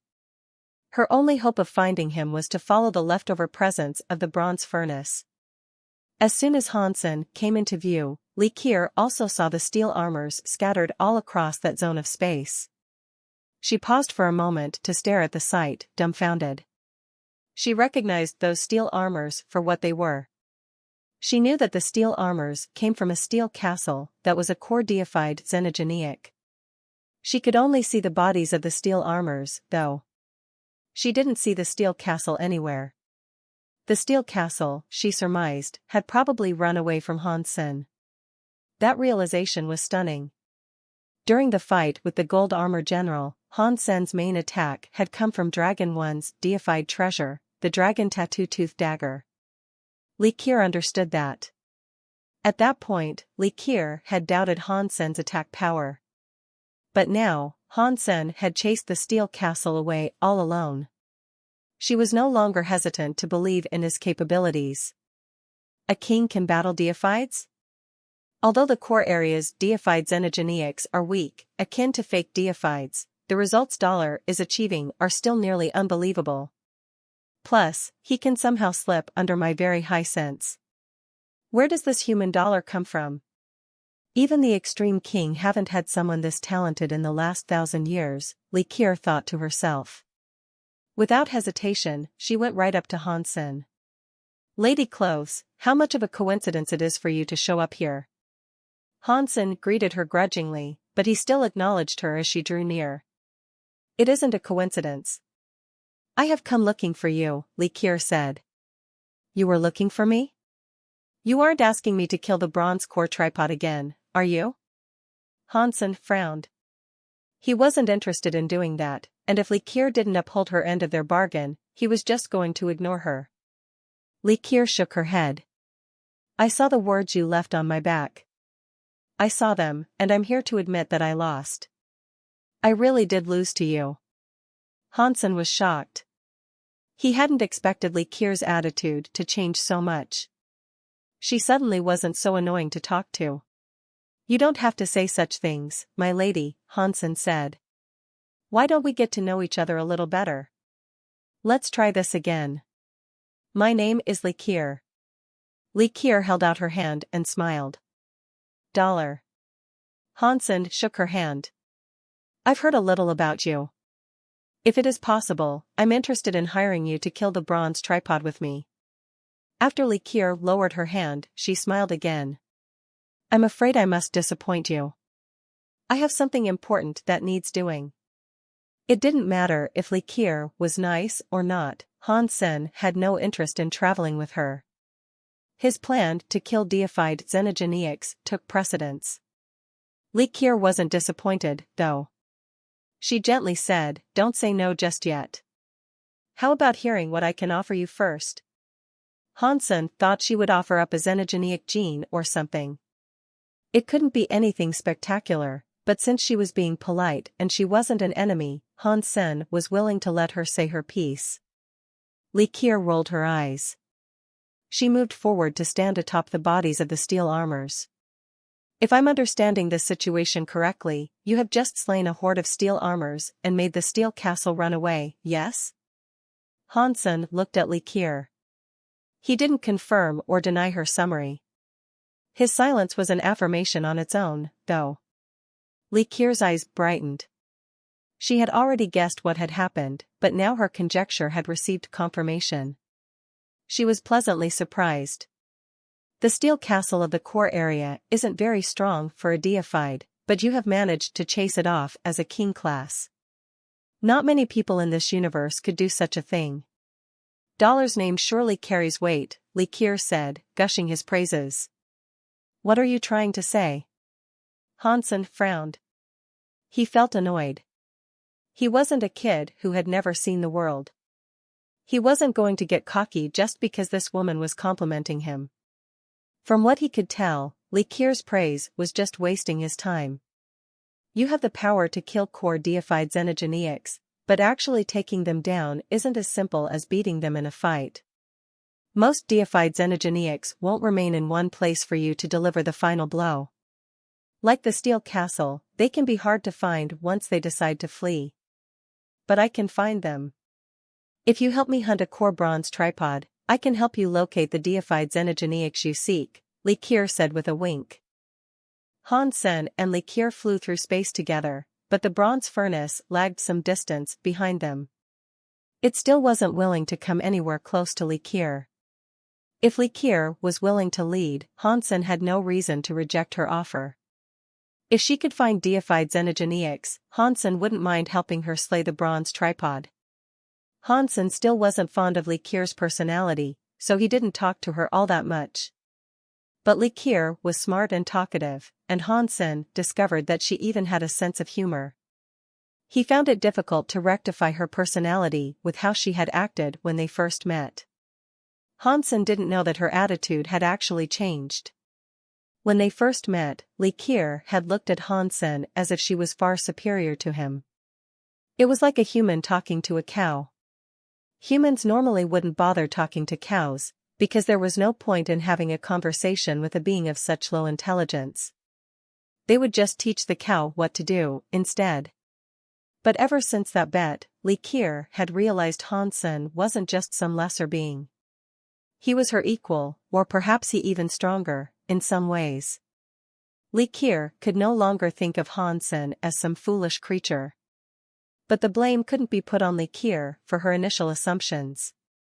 Across the entire universe, all beings with emotions made similar assumptions about others that were not of their species. Even humans did. There's a deified xenogeniac that I saw not too long ago. It is a wolf god. I don't really know much about it, but I have heard that he isn't very strong compared to most of the deified xenogeniacs in the core area. Li Qier continued to fly forward as she gave Hansen the lowdown on the deified xenogeniac.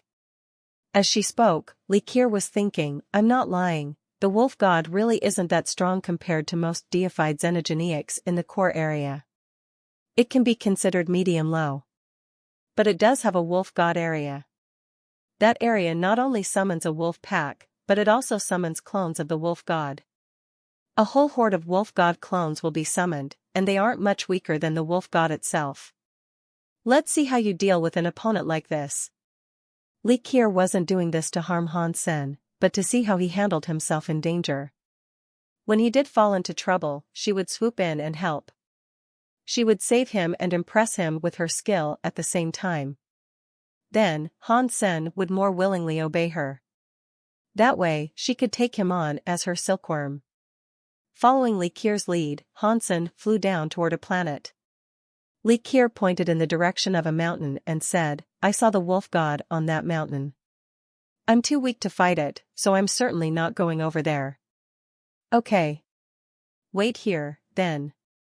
If there is a deified xenogeniac, I will help you eliminate the core bronze tripod whether or not I manage to kill this deified, Hansen said. I will await your good news, Li Qier said with a smile. Hansen nodded and flew toward the mountain. The bronze furnace remained behind at Hansen's request. It didn't head for the same mountain as him. Li Qier's eyes flickered. She was far away from the mountain, but she could see all the flowers and forests that littered the landscape. Quickly, Li Qier's senses detected the wolf god on that mountain. It was different from ordinary wolves. The wolf god lived alone, and its body wasn't very big. It was barely bigger than an ordinary wolf. The wolf was colored gray with a single black line running across its coat, but its fur wasn't ordinary. It was made of some weird metal. The metallic fur was smooth, and it didn't affect the creature's mobility. As Li Qier watched, Hansen quickly found the wolf god. The wolf god was very territorial, and Hansen had only just stepped into the valley when the wolf god revealed itself. Its hair straightened up, and its green wolf eyes peered down on Hansen. Buzz! The wolf god crouched and leaped forward, but then it disappeared. The wolf disappeared from Hansen's vision before he even got a good look at it. His eyes couldn't match the speed of the wolf god. Without hesitation, Hansen used his super god spirit body. While Hansen was invincible, the wolf god's gray body leaped at him. But instead of landing on Hansen, the wolf god's leap carried it past him. It turned around and looked at Hansen without attacking again. Hansen had only just opened the super god spirit body, but he noticed that his super god spirit power was already starting to fade. Although Wanner was asleep, her effect on the super god spirit body was still strong. Li Qier planned to watch the fight between the man and the wolf, and then save Hansen during a critical moment. But right after the fight began, Hansen ran away. As Hansen flew up away from the planet, she could see that he had committed his full strength to fleeing. He didn't hesitate or ponder what direction he was going. Li Qier was frozen as she watched him do that. She didn't know if she should swoop in to save Hansen. Although this was the result she wanted, she hadn't expected it to happen like this. She was planning to use the fight with the wolf god to witness Dollar's real power. Now she was still empty-handed, and Han Sen was running away. Li Qier was very confused. Han Sen apparently had no way of defeating the wolf god, and the creature leaped into the air and tore into Han Sen's body with its teeth. Pang! Han Sen's body was torn to shreds, but it was just a moon doppelganger. The real Han Sen appeared farther in space, and he was still running. He only wanted to confirm that there was a deified xenogeneic on the planet. He didn't plan on summoning the gold armor general to defeat the wolf god in front of her. But the wolf god was a very aggressive creature, and it kept chasing after Han Senator. Although it wasn't as strong as the gold armor general, Han Sen would still have a hard time fighting it. He kept using moon copies of himself to avoid the wolf god. Han Sen noticed that the core area's deified xenogeneics had some flaws. They might be deified in some ways, but in other ways, they were much worse than proper deified xenogeneics. Such as the gold armor general, while its defense and sword lights were deified in class, its speed was still holy king class. It even fought like a king. The creature didn't have the control and talent that Han Sen would expect from a true deified. And while this wolf god's speed was deified, its judgment and skill weren't up to par. Its attacking skills fell short, about as talented as an average king. So, Han Sen could see that the wolf was far weaker than an ordinary deified. No wonder the core area's deifieds are referred to as fake deifieds. They all have flaws. I can't see them as being truly on a deified level, Han Sen thought to himself. The epic battle Li Qier had hoped to watch quickly devolved into a hungry wolf chasing a fleeing human. Han Sen used his clones and movements to evade his foe. His movement skills were spectacular, and not even the wolf god could harm him. But that still wasn't what Li Qier wanted. Li Qier decided not to help Han Sen, as he wasn't in any grave danger just yet. She did raise an eyebrow as she watched him, though. What is up with this guy? Why is he strong like a god one minute, and he behaves like a wimp the next? Li Qier couldn't wrap her mind around what he was doing, and she noticed how annoyed the wolf god was starting to look. It looked up and held to the sky. Its body became blurry, then exploded in a misty haze. Many carbon copies of the wolf god came racing out of that mist. In a second, a dozen other wolf gods emerged in all their angry glory. They were in the sky, on the ground, in front of Han Sen and behind him. They surrounded him, preventing his escape from every direction. Doppelganger? No, these clones must have at least 80% of the original wolf's power. Han Sen glanced around at the wolf gods, impressed. Han Sen's moon doppelganger skill exuded power that could take on a solid shape and little more. He couldn't use the skill to fight. But this wolf god's doppelgangers were different. Each duplicate was its own individual creature, and each one had nearly enough power to rival the original wolf god. Each one could move on its own accord, too. This was the first time Han Sen had seen a doppelganger talent like this. Before Han Sen could organize his thoughts, the doppelgangers came at him.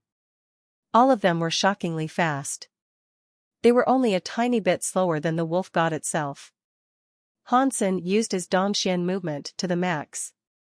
He employed formations, snap judgments, and movement skills. All of his evasive talents were firing on all cylinders. Amidst all of the attacks of the wolf god's doppelgangers, Han Sen was like a dancing butterfly. The dozen wolf god doppelgangers were unable to do a thing to their foe. They couldn't harm Han Sen. After the wolf god brought out its doppelgangers, Li Qier wondered if she should help Han Senator after all. She hadn't seen the battle that she wanted and expected. If she helped now, it might only end up doing him a favor. But as Li Qier watched Han Sen use his skills to kite all those foes, she froze. Han Sen's movements seemed almost effortless as he led his enemies around by the nose. How is that possible? Isn't this the very high senses sky and being combination? Impossible. How can another race have the skills of the very high? And how can someone else have the sky and being combination? How can he push it to such an extreme? Li Kier's face was blank. She was watching Hansen dance through the pack of wolves, but she could barely believe her own eyes. No, this isn't the very high sky and being combination, but it is something very similar. It is almost the same thing, but it is different. It is like the sky's textless book, but it is different from that as well. This is so weird. What kind of Geno art is this?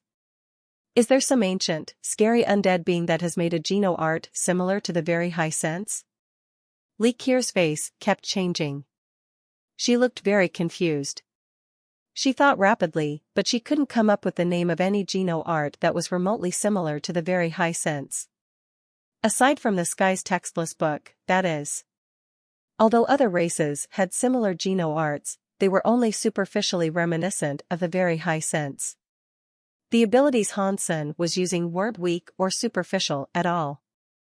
Li Kier could see that her movements and abilities weren't as good as Dollar's. What is going on? Is Dollar one of the very high? Or is he one of the sky? From what I know, in this generation, the sky only taught the textless book to Lone Bamboo. Yu Shanshin practiced the textless book, but he didn't learn it very well. He forged his own path. Dollar can't be one of those two. And besides, when Dollar was in the Geno being scroll, he fought against Lone Bamboo. So, they cannot be the same person. Li Kier was so confused. She didn't understand anything she was seeing. Even if Li Kier thought until her brain exploded, she ever would have imagined that Hansen's Geno arts were a product of a completely different universe. What she was seeing were skills created by the human Xian men, after many generations of research. Although the Dongxian Sutra wasn't the very high sense, some elements made them quite similar. The two of them alike in execution, although they had been developed in different directions. Beneath the surface, the two skills worked very differently. Plus, each skill could be used in a number of different ways. It would be hard to tell which might be stronger and which might be weaker. The very high sense was the product of many very high elites' research. It was the best Geno art in the Geno universe, and it had been for a very long time. The Dongxian Sutra was also the very best in the sanctuaries. It wasn't complete in its development outside the sanctuaries, however. It needed a lot more practice before it was finished. Compared to the very high sense, the Dongxian Sutra was like a prototype Geno art in its early stages of learning. Until the Dongxian Sutra was finished, no one would be able to tell whether it or the very high sense was stronger. There was only one thing that was certain right now, however, Li Kier was weaker than Hansen. As Li Kier watched Hansen, her face kept changing. For the longest time, her gaze never flickered from his form. She had thought she would save Hansen when he was in danger, but that no longer seemed necessary. Hansen had maxed out a skill similar to Sky and Being combination. The wolf god doppelgangers weren't dangerous enough to put his life at risk. It would be pointless for Li Kier to participate. But that made Li Kier more curious. Her pretty eyes were looking brighter than ever. Who is Dollar? What Geno arts is he using? Hansen was fighting against the wolf god doppelgangers, and through observation, he noticed something quite interesting. After the wolf god used doppelgangers, although the doppelgangers had a power that was similar to that of the original wolf god, they didn't have 100% of the wolf god's power. Does that mean the wolf god's doppelganger skills are split from its true self? Are they something more than just doppelgangers? Hansen was happy. The doppelgangers of the wolf god were very powerful, but as a threat to Hansen, they weren't as dangerous as the wolf god focusing all its power into one body. Group fights were what Hansen feared the least. Plus, the Dongxian armor provided Hansen an endless amount of energy. He didn't have to worry about power conservation. It didn't matter how many times the doppelgangers tried to surround him, they couldn't harm Hansen. It is a shame I don't have the dragon tattoo tooth dagger. Otherwise, perhaps I wouldn't even need the gold armor general to kill the wolf god. Hansen didn't use the thunder god spike. Even if he struck with that weapon, he would only paralyze the wolf god doppelgangers. He couldn't use the spike to break the wolf god's body. The thunder god spike and the dragon tattoo tooth dagger were deified treasures. One was a thunder element, whereas the other focused on destructive powers. So, the thunder god spike could paralyze the wolf god without breaking its body. The dragon tattoo tooth dagger had a chance to break the bodies of deified xenogeneics. It didn't have the power to paralyze them, however. It was impossible to say which of the two was stronger. Their uses were different. But now, Han Sen was more in need of the dragon tooth's destructive power. Han Sen was fighting with the wolf god's doppelgangers when he suddenly felt the space around him shift. He was shocked. He prepared to strike, but then he saw that it was Li Qier who had appeared. "Come with me." Li Qier grabbed Han Sen's arm. Her body jolted and teleported away, taking Han Sen with her. "I cannot believe Lady Li knows the Geno art called galaxy teleportation." Han Sen looked around. He noticed that he was now far away from the planet occupied by the wolf god. Even the bronze furnace had been brought along with them.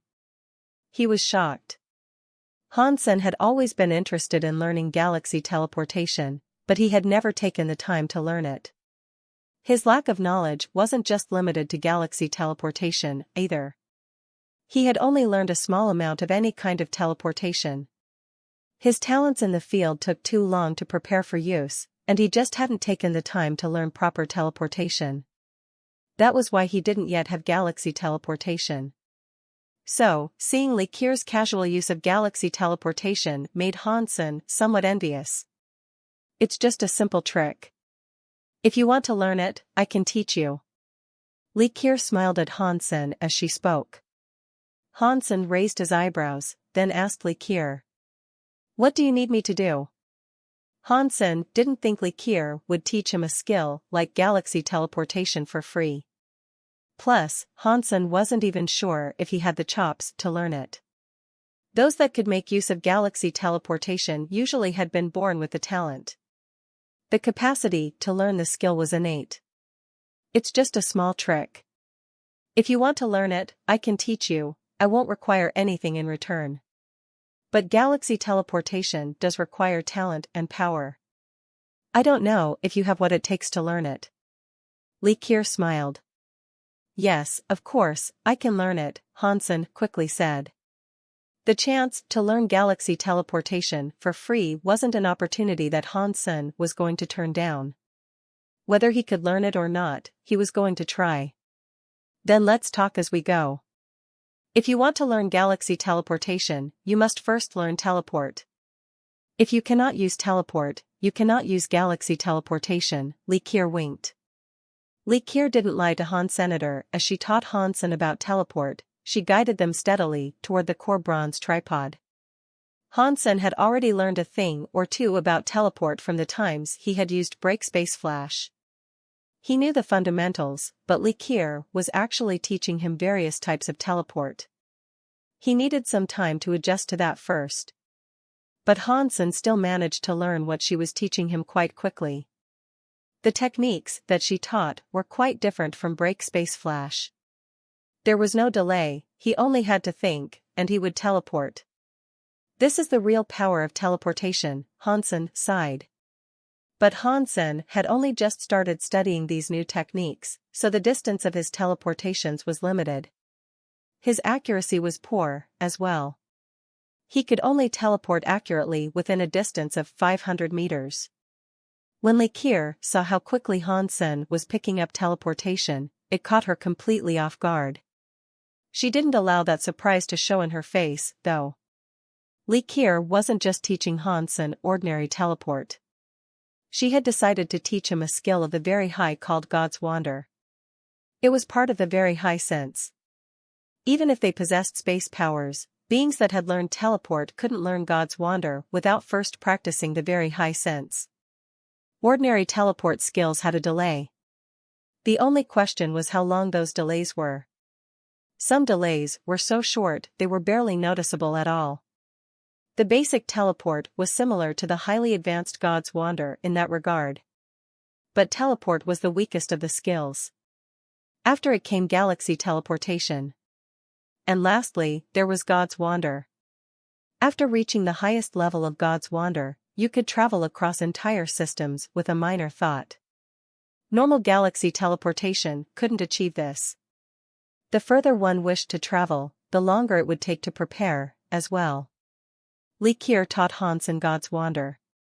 She wanted to confirm the similarity of Hansen's Geno art with her very high sense.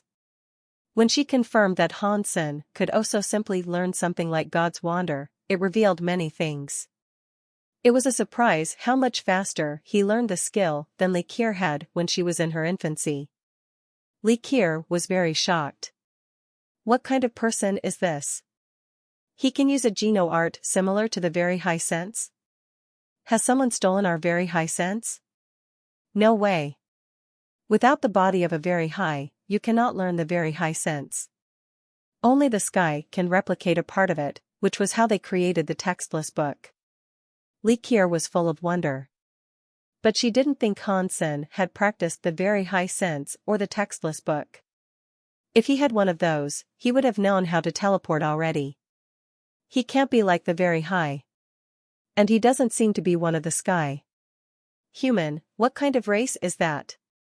Likier's curiosity was driving her nuts. If I can get Dollar to become my silkworm, a silkworm that can learn very high sense, what will happen? Throughout the entire history of my race, there has never been a silkworm like this. It will be easy for him to become a butterfly. Likier was so excited, she kept thinking, I wonder what the people in my race will think when they see me with a silkworm like this. After Hansen learned teleport, Likier taught him some of galaxy teleportation. She left out the part about God's Wander. Hansen believed Likier's teleportation skill, galaxy teleportation, was very similar to the Dongxian Sutra.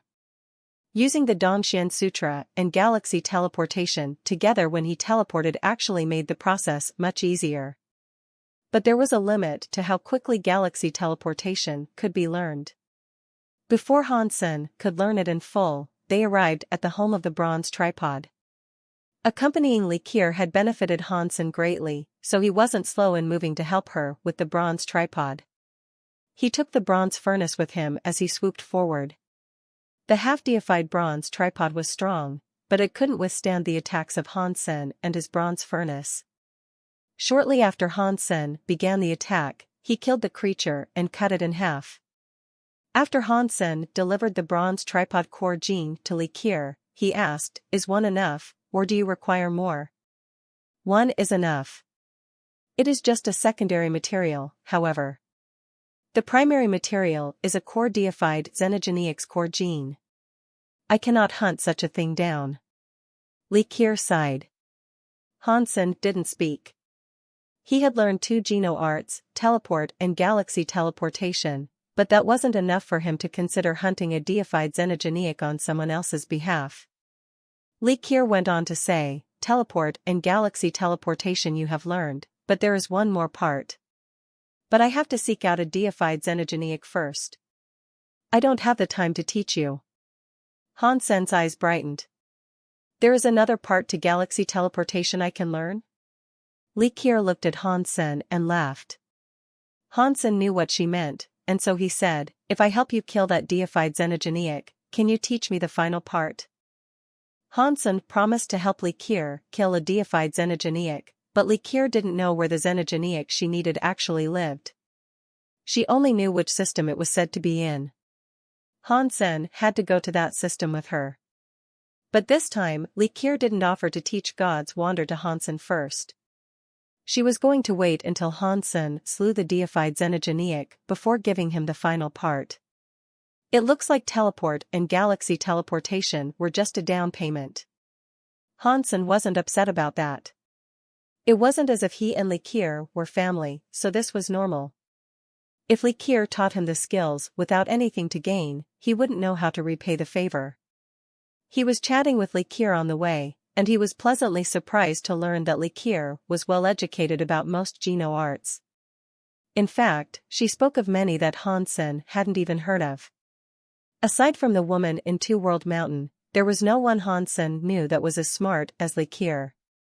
Hansen himself was very good at Geno arts. He had studied them a lot, but he had never poured his full energy into those studies. He focused more on practicing Geno arts rather than researching them. With Likir's knowledge, and with her being king class, she should be famous in Sky Palace. Why haven't I heard her name before? Hansen wondered. After visiting the system Likir told him about, they searched for the deified Xenogeneic for 2 whole days without finding anything. They did manage to kill a dozen king core Xenogeneics, though. The system was huge. If they searched every planet, it would take a while. Fortunately, Hansen had continued studying teleport and galaxy teleportation, and searching the system was a perfect opportunity to practice. Hansen teleported everywhere he needed to go. He was getting the hang of it. He was a fast learner. The two of them and the furnace were hurrying along their way when, all of a sudden, they saw a group of people coming toward them. Hansen had a closer look, and he noticed it was Dia Robber, Dragon One, and a few others. At this point, Hansen considered them to be old friends. He had expected Dia Robber would come looking for him. He hadn't expected it to take this long for Dia Robber to find him, however. Brother Dollar, do you have some free time to help me kill a core deified Xenogeneic? We can discuss the price. Dia Robber knew Dollar's personality well, so he didn't beat around the bush. He jumped immediately to his real request. I do have the time, but I have just struck a deal with this Lady Lee. I need to help her kill a Xenogeneic, too, Hansen said, nodding to Likir. Dia Robber and Dragon One looked at Likir. They didn't know her. She was one of the Sky, too, so they didn't pay much attention to her after giving her a once-over. Dia Robber looked happy and he said, "That's okay. Can I book you in for next time?" "Sure, but I don't have a lack of Xenogeneic genes at this point. If you want my help, I'm going to need a Geno art as a reward. Lady Lee is rewarding me with a Geno art, and that is why I'm helping her," Hansen explained. Geno art? What Geno art do you want? Dia Robber was surprised. I have heard your race has a Geno art called Big Destroyed. From what I've been told about it, I find it quite interesting, Hansen said. Is there any other Geno art I can give you? Big Destroyed is a secret Geno art of the Destroyed. We don't teach it to outsiders. Plus, without the body and talent of a Destroyed, it's impossible to learn Big Destroyed. It wouldn't work, even if I did give it to you. If you are interested in Geno arts, I can give you another Geno art that is on the same level as Big Destroyed, Dia Robber offered. Hansen shook his head, looking determined. For the time being, I'm only interested in Big Destroyed. Please think about it, Brother Robber. He had too many Geno arts to practice already. He didn't have any time to take on more Geno arts that he didn't already need. He only wanted Big Destroyed so he could use it as a replacement for Consume. That way, he could absorb things faster. We can talk about this more as we travel. What kind of deified Xenogeneic are you looking for? If you aren't opposed to the idea, we can help you out with your task. Dia Robber smiled. But I don't have anything to pay you with, Hansen said. Being allowed to follow Brother Dollar is enough of a payment already. Dia Robber smiled. If someone was offering to help them for free, Hansen had no reason to refuse the offer. So, he brought Dia Robber and the others along. Hansen had witnessed their powers before, and he knew they could be useful in the hunt for a deified Xenogeneic. Hansen told Dia Robber and the others about the Xenogeneic Likir wanted to kill, asking if they had already seen it. Likir is hunting the Sea Sky Eye? When Dragon One and Dia Robber heard the deified Xenogeneic's name, they were shocked.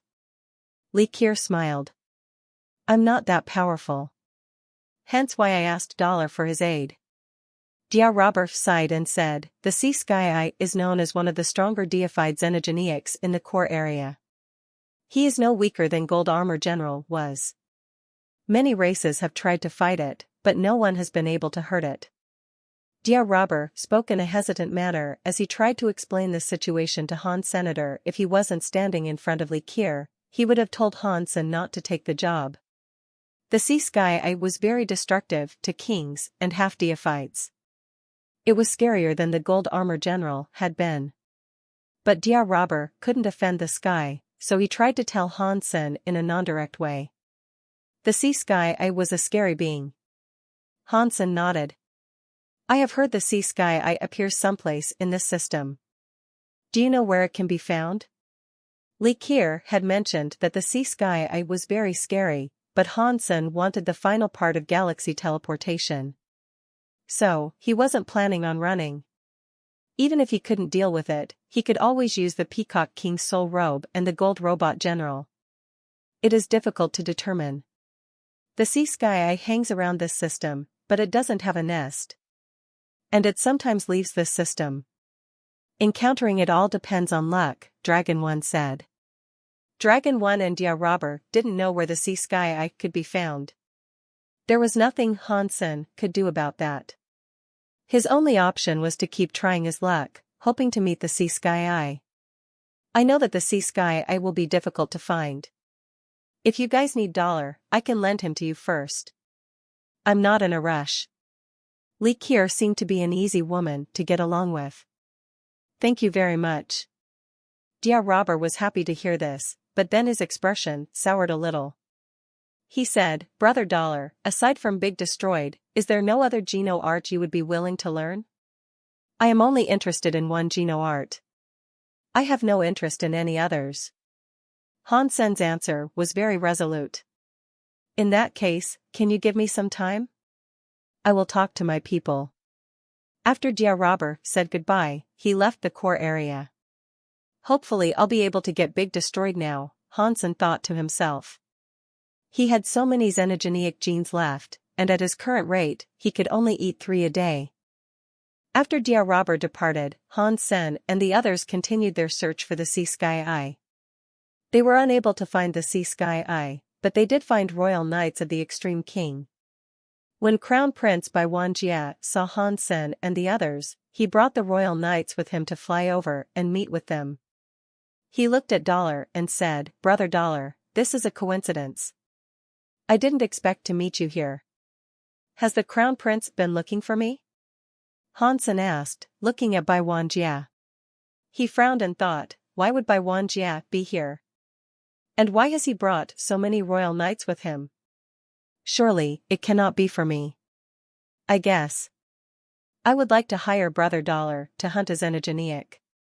Please, name your price, Bai Wanjie said. What kind of xenogeneic are you looking to kill? Hansen had a bad feeling about this. The sea sky Bai Wanjie said simply, not trying to hide his intentions. The name rippled over Hansen and the others in a wave. They couldn't believe such a coincidence had come about. Bai Wanjie had picked this time to come and kill the sea sky.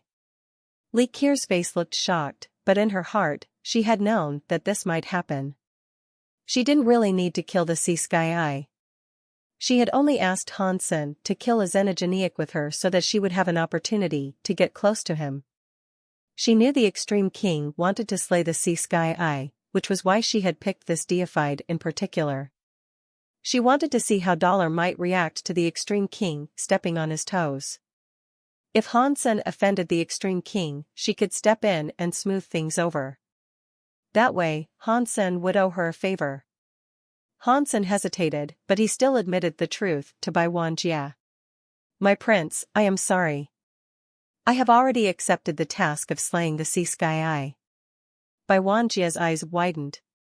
He looked at Dragon 1, squinted his eyes, and asked, Dragon 1, the dragon have just hunted the gold armor general. Now you are here to hunt the sea sky? You are richer than I thought. Dragon 1 shook his head. This time, we aren't the ones who have hired him. The dragons aren't after the sea sky. Then who? The destroyed? Bai Wanjie looked at Hansen with a raised eyebrow. It is me. Li Kier immediately stepped forward, not waiting for Hansen to answer. Are you from Sky Palace? Upon seeing Li Qiu there, Bai Wanjia frowned. Sky Palace wasn't stronger than the Extreme King, but they had the very high backing them up. Because of that, the Extreme King had to be careful about offending the sky. The Extreme King's name was enough to back down the dragon and the destroyed, but it couldn't put much pressure on Sky Palace. What if I am? Li Qiu replied coldly. Competition is good fun. Let's see which of us has what it takes, then. Bai Wanjia smiled. Then, he spoke to Han Sr. If Brother Dollar is willing to help us, then no price is too high. I believe you know all about the power of the Extreme King. We can offer you much help, so you can kill the Sea Sky Eye with far greater ease. My prince, thank you, but no thank you. Business is established on the foundation of trust. I have already accepted Li Qiu's task. I must keep my promise to her, Hansen said. In that case, I won't force you to help us. If you change your mind, however, come and look for me. Bai Wanjia nodded, then led the royal knights away. Brother Dollar, the Extreme King isn't like an ordinary high race. You might not be afraid of them in the core area, but if they come after you outside the core area, you are sure to encounter a lot of trouble. Dragon One frowned at Hansen. Hansen wasn't afraid of the Extreme King. It would be impossible for the Extreme King to find him, and even if they could, he had already offended them. Insulting them further couldn't make things any worse than they currently were. If Brother Dollar thinks something is amiss, then we can cancel our deal, Li Qiu offered gently. Hansen laughed. If you don't want to hunt the Sea Sky Eye, that's fine. But if you still want to, I will do my best to help you kill it. Of course I want to hunt the fiend, but I don't want to bring you unnecessary trouble, Li Qiu said. I don't mind trouble as long as I can earn money. Hansen chuckled again. After Bai Wanjia left with his people, Nightmare Knight approached and said, My prince, Dollar is going to hunt the Sea Sky Eye. What are we going to do about that? Let us find Sea Sky Eye first. We will have to kill it before he does. We cannot miss it this time, Bai Wanjia rumbled. At first, he had wanted to ask Dollar for help. That way, there would be a greater chance of success, and many rare Extreme King items and resources wouldn't have to be wasted. But he had failed to hire Dollar, and he was now in competition with the man. Bai Wanjia couldn't dwell on this too much. He needed to kill the Sea Sky Eye before his opposition. He couldn't accept having another repeat of what went down with the Gold Armor General. Giving up the Gold Armor General hadn't cost Bai Wanjia too much, but he couldn't just abandon his hunt for the Sea Sky Eye. It wouldn't happen again. The people of the Extreme King were fervently seeking the Sea Sky Eye. Hansen knew he couldn't search any faster than the Extreme King could, so he didn't bother searching by himself. He decided to follow the Extreme King.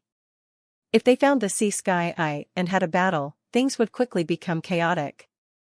He might have an opportunity. Here, can you tell me what the Sea Sky Eye does? Hansen watched the Extreme King look for the Sea Sky Eye like mad, and he found his curiosity piqued. Li Qiu hesitated, but then said, I suppose I can tell you. The Sea Sky Eye core xenogeneic gene is the primary material for creating Sky Eye replicas. Sky Eye replicas? Like Sky Palace's Sky Eyes? Dragon One grunted. He looked at Li Qiu in disbelief. Li Qiu nodded, but she didn't elaborate any further. Dragon One's face was shocked. I see. No wonder Bai Wanjia wants to kill the Sea Sky Eye so badly. With their power, killing most deified core xenogeneics would take more valuable resources than they stand to earn if they are victorious. If Sea Sky Eye can make a replica Sky Eye, however, the price they are paying will be worth it. What is a Sky Eye? Hansen asked with confusion. He had been in Sky Palace for a long time, but he had never heard of them before. Dragon One looked at Li Qiu and didn't answer Hansen. Li Qiu laughed harshly and said, The Sky Eye is the primary defense of Sky Palace. All of Sky Palace's defensive systems depend on their Sky Eye. In regards to the strength of the defensive systems, Sky Palace's defenses are stronger than the Extreme King's. And that is all because of the Sky Eye. The Extreme King want to kill the Sea Sky Eye to create a defensive system as powerful as the skies. While this core Xenogeneic might not yield a genuine Sky Eye, it could greatly increase the defensive power of the Extreme King. That means Bai Wanjie is confident that he'll be able to obtain a Sea Sky Eye? Hansen frowned. Li Qiu smiled. That is why I said, if you think this is too troublesome, you don't have to help me locate and destroy the creature. I want the Sea Sky Eye, but not as much as the Extreme King do. I don't mind trying to get it. The Extreme King might not be strong enough to take it down anyway, Hansen said flippantly. But inside, he was thinking about how he was going to get his hands on the Sea Sky Eye. When Dia Robber finally returned, the Royal Knight still hadn't found the Sea Sky Eye. Clearly, the Destroyed had spotted the Royal Knights scouring the system for the Sea Sky Eye. When he saw them, he asked in surprise, "Why are the Extreme King here?" Dragon One explained the situation to him, and in response, Dia Robber said, "If the Extreme King believe they are going to get it, I doubt there will be much for us to do in this system. I have spoken to my people. They have agreed to allow you to learn Big Destroyed as a reward for helping us slay a deified Xenogeneic. I can't give you part of the Geno Art as a down payment, though. We are hoping that you will help us defeat the deified Xenogeneic before receiving the reward, and in the event that you don't trust us, we can give the Big Destroyed to a trusted third party to hold on to. The third party will pay you after the deified Xenogeneic has been slain. What do you think of that, Dollar?" "Sure. Let the dragons hold on to the Geno Art, then," Hansen said. "I thought of that as well. I would like to ask you to help us, Dragon One." Dia Robber looked at Dragon One as he spoke. "Sure." The dragon promptly agreed. "I have brought Big Destroyed here with me. Should we sign the agreement now?" Dia Robber asked, presenting a little box. "There is no rush. Let me finish off the Sea Sky Eye, and then I will sign." Hansen waved his hand. The people around him were shocked. No one had expected that Hansen still intended to defeat the Sea Sky Eye after learning of the Extreme King's interference. Brother Dollar, the Extreme King are very strong. Plus, they are very confident in their task here. They must have made special preparations, and they will have tricks up their sleeves. There is no need to fight with them over this, Dragon One said, attempting to persuade Hansen to drop the matter. I'm just here to try my luck. I have nothing against Bai Wanjie. Hansen paused, and then went on to say, in regards to signing the contract, let us wait until this has been resolved first. You guys probably shouldn't stick around. Why don't you leave for now? When I'm done here, I will contact you both. Dragon One and Dia Robber looked at each other with apprehension, and then they took their people and left. The dragons were frequent allies of the Extreme King.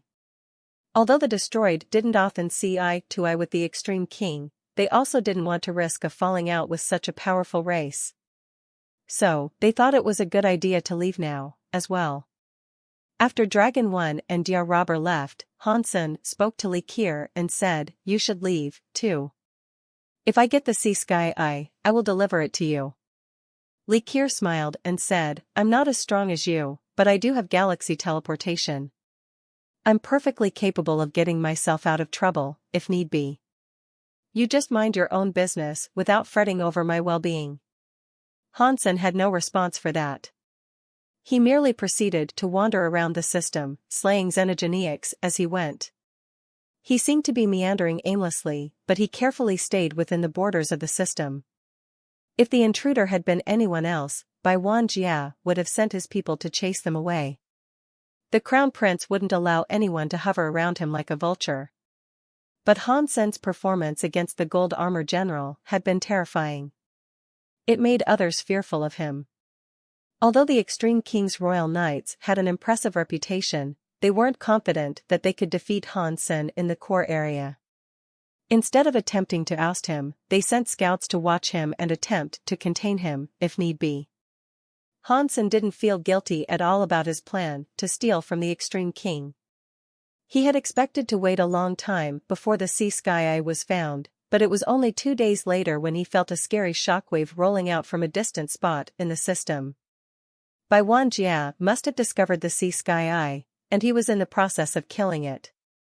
Hansen wanted to travel there, but 2 royal knights barred his way.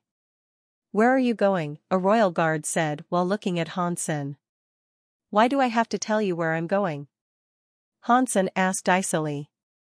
The royal knight wasn't angered, but his face remained impassive as he said, "You don't have to tell me where you're going, but if you are headed for the battlefield, then you will become an enemy of the Extreme King. I hope you think this through." Before Hansen could speak, the other royal knight said, "Our crown prince said that if you are willing to stay here and not interfere in the fight, he will owe you a big favor. We would appreciate it greatly." "In that case, I will not go." "Please tell the crown prince not to break his promise," Hansen said. Then he turned around to leave. Both of them were shocked. When they were sent there, the 2 knights had been ordered to stop Dollar no matter what. They were prepared for a fight to the death, but Dollar was actually being nice. He departed after a brief exchange of words. But they still felt uneasy. They followed Hansen, not wanting to let him escape their watch. Giving up was a good idea. After all, they are the Extreme King. Li Kier let out an exaggerated sigh. Hansen laughed and said, "Lady Kier, do you like chess?" "Chess?" Li Kier was shocked. "Yes, chess." Hansen nodded. "Do you play?" "I know how to play chess, but why are you asking?" Li Kier didn't know what Hansen wanted. "Please play a game of chess with me." Hansen pointed to a planet that was far away. "How about there?" Li Kier knew Hansen was up to something, but instead of asking what he was planning, she just nodded. The 2 of them arrived on the planet. They found a quiet place and set up the chess game. When the 2 royal knights who were stalking him saw Dollar playing chess with a female Sky, they were surprised. "What is he doing?" A royal knight mumbled in confusion. The other royal knight laughed and said, "So, what? No matter how strong he is just a king. Plus, he is a king from a nameless race. He wouldn't dare make enemies of the Extreme King. He made the right decision. I hope so. That way, we won't have to die." The royal knights were finally beginning to relax.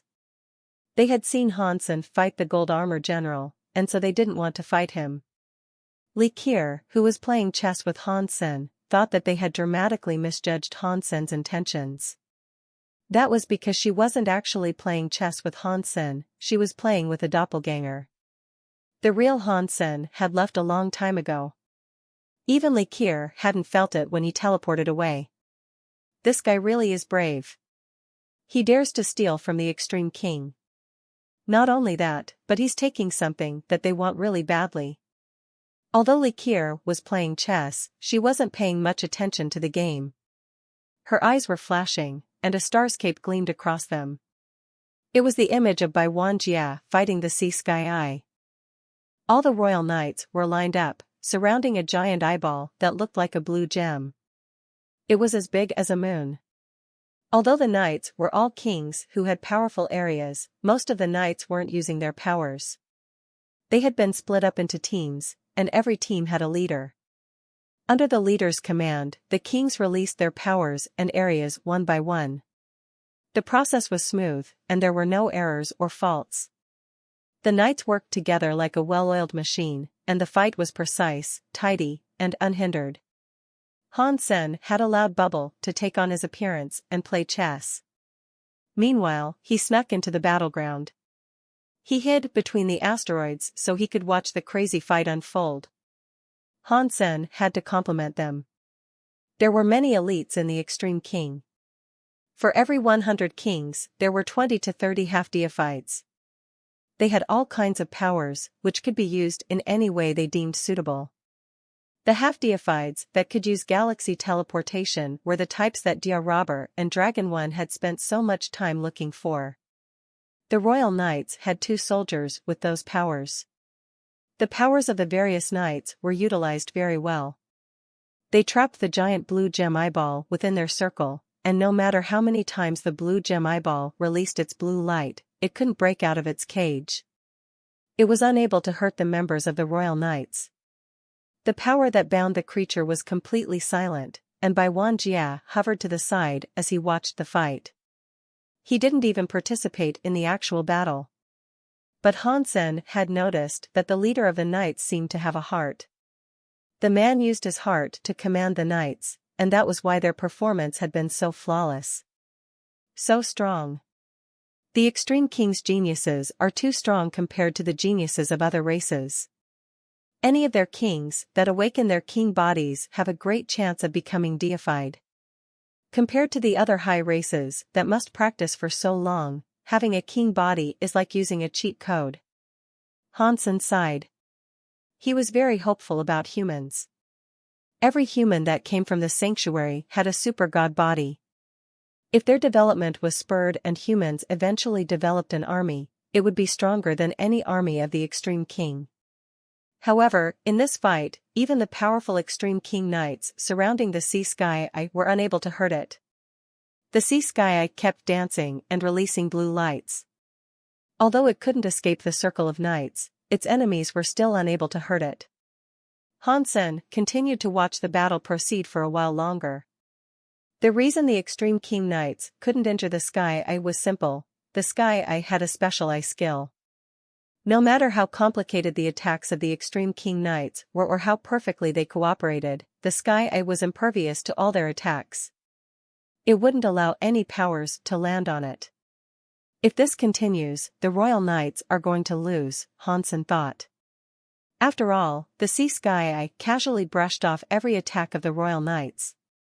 The knights had much more difficulty resisting the eye's attacks, by comparison. Using group galaxy teleportation was particularly exhausting for the Extreme King soldiers. Casting that Geno cost a lot of energy, and after a few uses, the caster would grow tired. Bai Wanjie must have another trick up his sleeve, right? Hansen was still hiding, not yet planning on doing anything. He just watched the scary fight play out. The powers being used in the fight were flashing across space, causing the darkness itself to shake. Normal people would see it all like a rainbow light in space, with a few shockwaves causing the light to ripple and jump. They wouldn't see anything in detail. Hansen was so far away, but he had his purple-eyed butterfly and spell sniper rifle. His view of the battle was crystal clear, which allowed him to keep up with every attack and parry. As he watched, he was learning a lot. I didn't know that ice element skills could be used that way. And that must be a metal area. While Hansen watched with interest, the Sea Sky suddenly became brighter. The moon-like Sea Sky lit up. It was now like a sun that was releasing blue light. A blue glow spread along its substance chains, breaking the areas of the knights effortlessly. They were completely helpless to stop it. The blue light was everywhere, and there was nothing they could do to evade it. From the looks of it, 100 royal knights were about to be killed on the spot. Bai Wanjie, who was watching the fight, finally moved. He was holding a staff that looked as if it had been made of platinum. A crystal ball was mounted on the top of the staff, and when Bai Wanjie raised his staff, the crystal ball began to shine. It released some transparent substance chains, which shielded the royal knights with a screen of crystal. When the Sea Sky's blue light struck that layer of crystal, the light disappeared. It was actually unable to break through that layer of crystal. What is that staff? How does it possess so much power? Hansen was shocked. Bai Wanjie was just half deified. Even if he was wielding a deified weapon, he shouldn't have been able to trigger a deified substance chain. But now, Bai Wanjie was using his staff to protect all the royal knights from the attacks of the Sea Sky. Hansen didn't know what to make of the sight. Attack! Bai Wanjie raised his staff. The transparent substance chain kept buffing the knights, and the knights surged forward like a legion of the undead. Suddenly, none of them were afraid of the Sea Sky's power anymore. so they stopped defending themselves and focused all their strength on attacking. The sea sky was strangely enraged. The blue light it wielded was so strong that it looked like an angry blue star. Hansen could barely look in the creature's direction. But even so, the sea sky couldn't break the defense of the transparent substance chain. The powers of the knights finally landed on the creature, but they weren't very effective. They could barely damage the sea sky. Hansen used his sniper rifle to aim at Bai Wanjie. The man's body was releasing a white light. The staff sucked in the light he was producing, then pumped out transparent substance chains in return. Weird. Bai Wanjie is fueling the staff with his own power, but he's obviously producing way more power than a half-deified should be capable of. At the rate that the staff's draining his strength, even Dragon 1 would only last for a few seconds. But Bai Wanjie is maintaining that output, and he has yet to look exhausted. That isn't normal, Hansen thought to himself. Bai Wanjie did look pale, but he wasn't about to collapse. Bzzt. As Hansen watched Bai Wanjie, something happened to the sea sky. The sea sky seemed to notice that its blue lights were unable to kill the knights, but it still lashed out angrily. It imbued its blue light with even greater strength. When the substance chains coming from the sea sky seemed to reach their maximum power, the creature's blindingly bright body seemed to suddenly darken. A giant blue vortex formed around the creature and began sucking everything else toward it. The King-class elites blasted their power at the blue vortex in an attempt to disrupt its pull, but their efforts were fruitless. Not even the half-deifieds could resist the attractive force of the vortex. Under the power of that scary suction, they went flying forward. As a few of the knights got sucked into the blue vortex, Bai Wanjie suddenly shouted, "Nightmare, now!" The leader of the knights was drawing near the vortex. Hearing Bai Wanjie's shout, he pulled out an item. Hansen adjusted his scope to get a better view. The Extreme King leader was holding an object that looked like an old statue. The statue seemed familiar to Han Senator. After a second, he placed it. An ancient god statue? Hansen was shocked. The statue blazed with light the moment that the man pulled it out. The light created a mysterious shadow that shielded Nightmare Knight. It also increased Nightmare Knight's power, giving him deified strength in an instant. A gold substance chain appeared around his body. This ancient god statue was different from the one that Hansen had seen before. This one was giving its user metal powers. Nightmare Knight didn't hesitate. Once he had received the metal powers from the ancient god statue, he pulled out a metallic spear. Hansen could see that the spear was laden with mysterious symbols. As the deified metal power flowed into Nightmare Knight, the symbols across the spear became very bright. Metal substance chains swirled around the spear, transforming the spear into an old, mysterious metal pillar. Nightmare Knight roared and shoved the mysterious metal pillar into the blue vortex. An ancient god statue and a deified treasure? The Extreme King are wealthy indeed. Hansen didn't blink. He just stared at Sea Sky and the mysterious metal pillar. He wanted to see what would happen next. That mysterious metal pillar looked like the weapon of some ancient sea deity as it was thrust into the blue vortex. When the pillar touched the vortex, the swirling blue power began to slow. The metal pillar was driven deeper and deeper into the vortex, and the blue power began to shine strangely.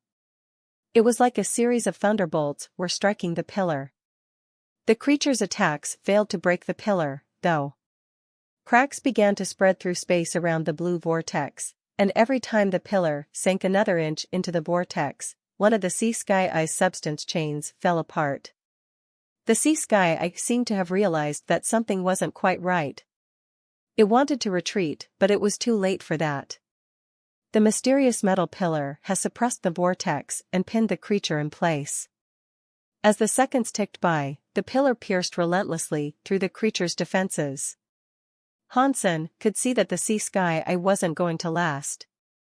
Since the time had arrived, he quickly summoned the gold armor General Beast Soul. With his new beast soul cloaking his form, he headed straight for the sea sky eye.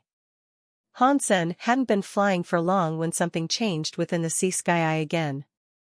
The blue vortex that had spun like water became ice. It froze the metal pillar that was halfway inside it. From afar, it looked like a long metal pencil sticking out of a giant blue eyeball. It was an extremely disturbing sight. All of you, deploy your power to push the pillar inside. We have to use it to suppress the sea sky eye. Bai Wanjie's face had become grim as he shouted the new command. The royal knights reacted quickly. They hurled all of their scary powers at the end of the metal pillar, striking it like they were hammering in a nail. With each new explosion of power, they pushed the metal pillar deeper into the blue eyeball. As the metal pillar went in, the cracks across the blue eyeball widened and spread. The eyeball was growing too weak. It was going to shatter. Bai Wanjie's eyes brightened as he watched the sea sky eye's strength fail. He knew that success was within arm's reach. They were sacrificing a great deal for this victory. It had taken the combined powers of an ancient god statue, a sky god pillar, and an emperor staff. The sky god pillar and emperor staff could be used again, but the ancient god statue was a one-time use item. And because he used the emperor staff, he had burned through a lot of the strength in his king body. He had used his body's power to activate the emperor staff, and using it for so long had cost him a lot of energy. He would be another year or two before he recovered his strength. ECOV. But as long as he could get the sea sky eye xenogeneic gene, it would all be worth it. As Bai Wanjie's excitement grew, a gold light flashed by him. A gold form appeared behind the sky god pillar, drawing his attention.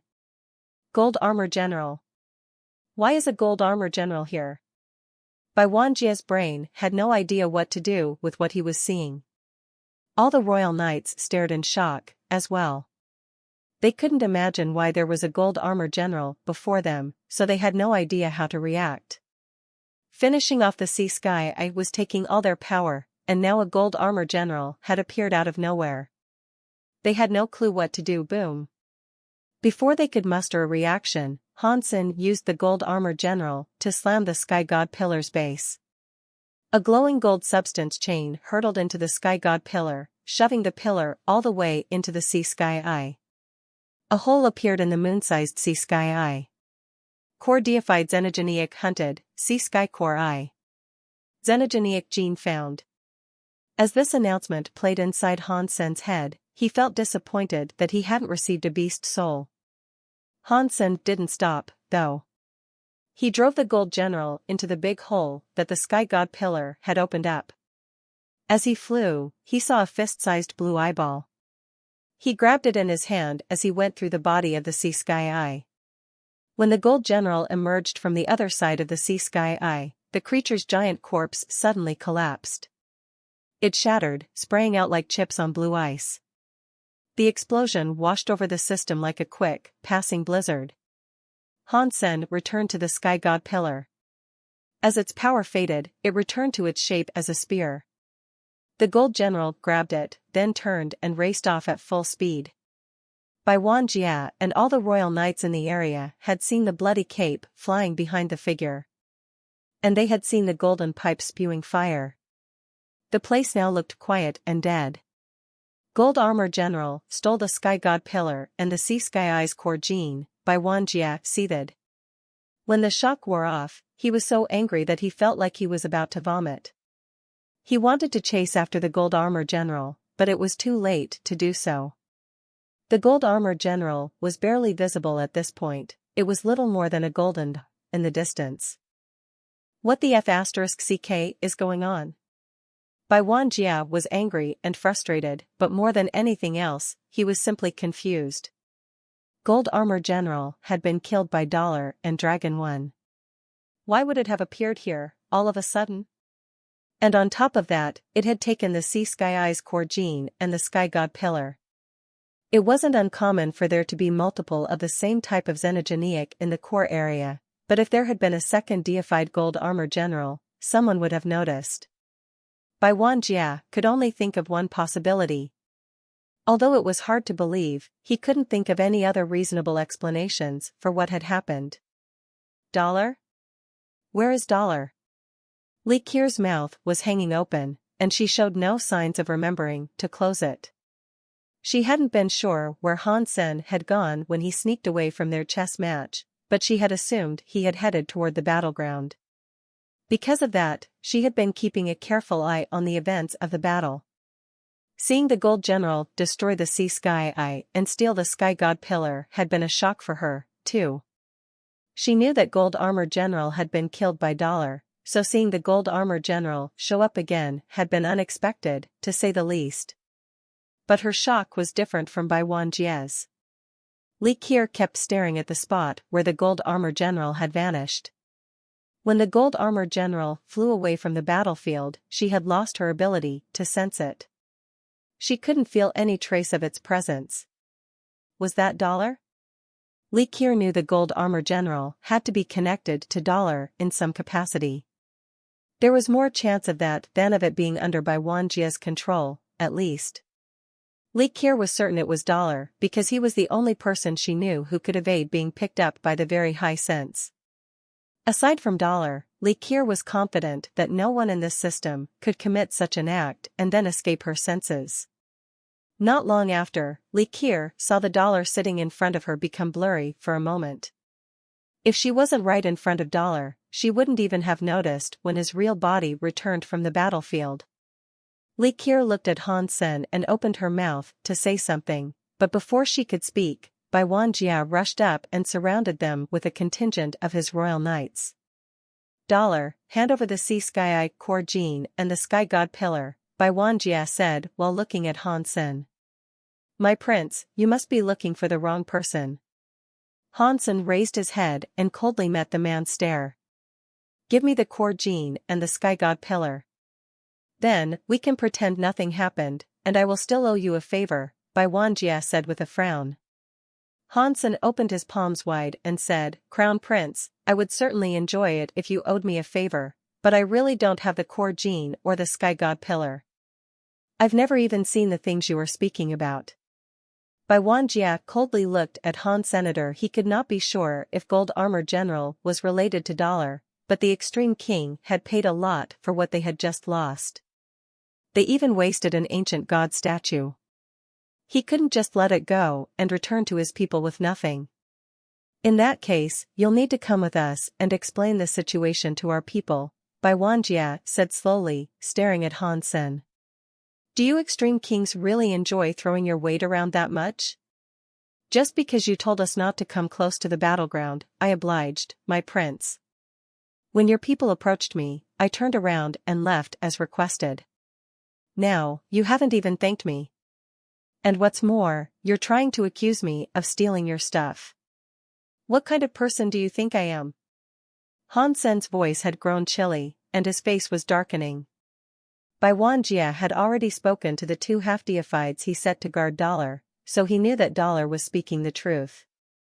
But Dollar was the one who had killed the Gold Armor General. And it had appeared in the battleground and stolen the Sea Sky Eye Core Gene and the Sky God Pillar. The entire situation was way too coincidental, which was why Bai Wanjie refused to believe there was no connection between the thief and Dollar. You think too much. I'd just like you to help investigate this crime. Please, do a favor for the Extreme King and come with us, Bai Wanjie said, his voice becoming less accusatory. He was still suspicious, though, and he wouldn't let it go easily. Plus, there was too much that he didn't know about Dollar, anyway. He was going to take the strange man back to the Extreme King no matter what. Li Qier knew it was her time to say something. Dollar was being pushed to the edge, but all she had to do was reveal her true self. If she did that, Bai Wanjie would leave. Then, Dollar would be impressed by who she was and owe her a favor. It was a two birds with one stone opportunity. Li Qier narrowed her eyes. She was going to say something, but Han Sen laughed and said, Bai Wanjie, do you think that all other races are merely slaves of the Extreme King? Do you think others must do whatever you bid them to? You think far too highly of your heritage. The universe doesn't belong to us, but you still have to come with us today. Bai Wanjie stood as still as a statue, and he continued to glare down on Han Sen. Many of the Extreme King Knights drew closer. They built a formation to block all of Han Sen's potential escape routes. Whenever Bai Wanjie gave the command, they would use their powers against Dollar in tandem, the same way they had fought against the Sea Sky Eye. Even if Dollar had the power to fight a deified elite, their powers would allow them to stand up to him. Han Sen was still sitting in front of the chessboard with a chess piece in his hand. He paid little attention to the royal knights, and his mind was clearly still focused on his next move.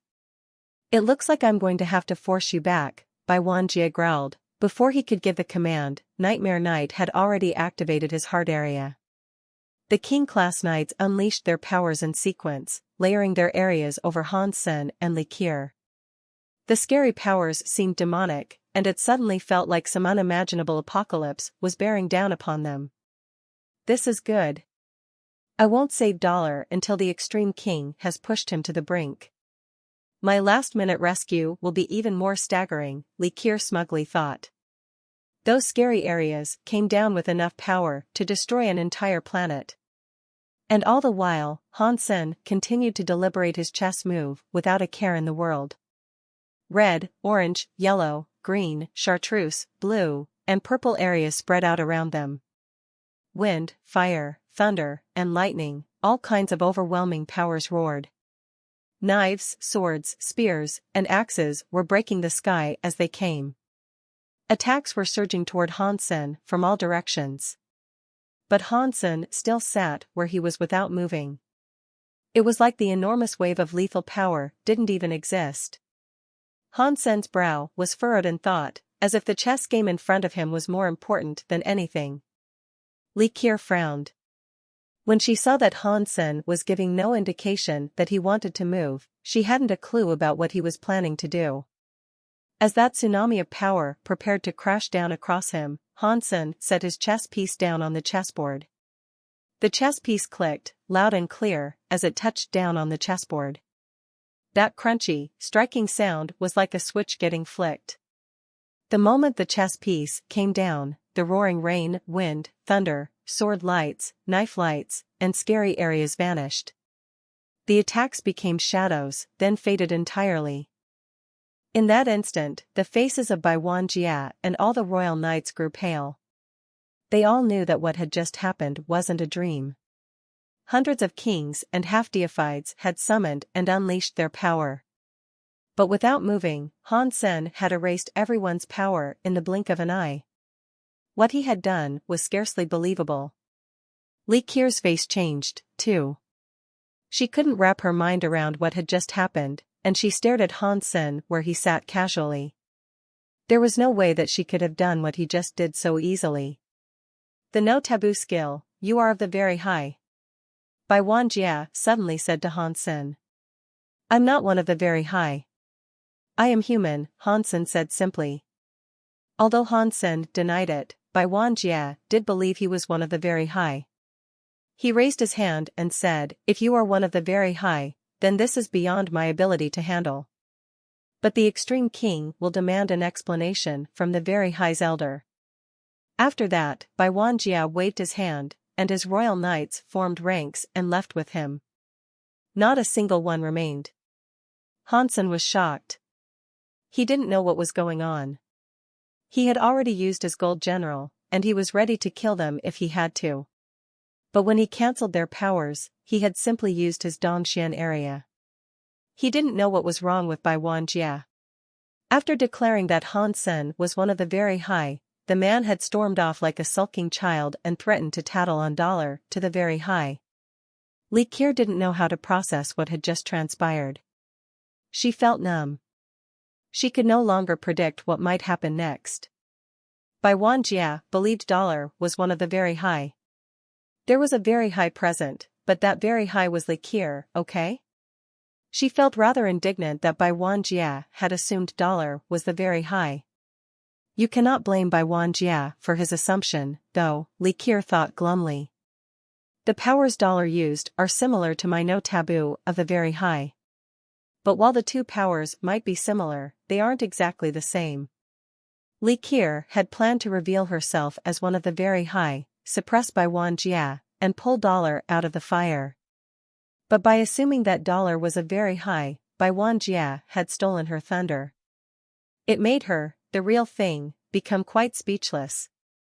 If she said she was one of the very high now, the effect she expected would be gone. Hansen wouldn't owe her anything, and it'd just make things awkward.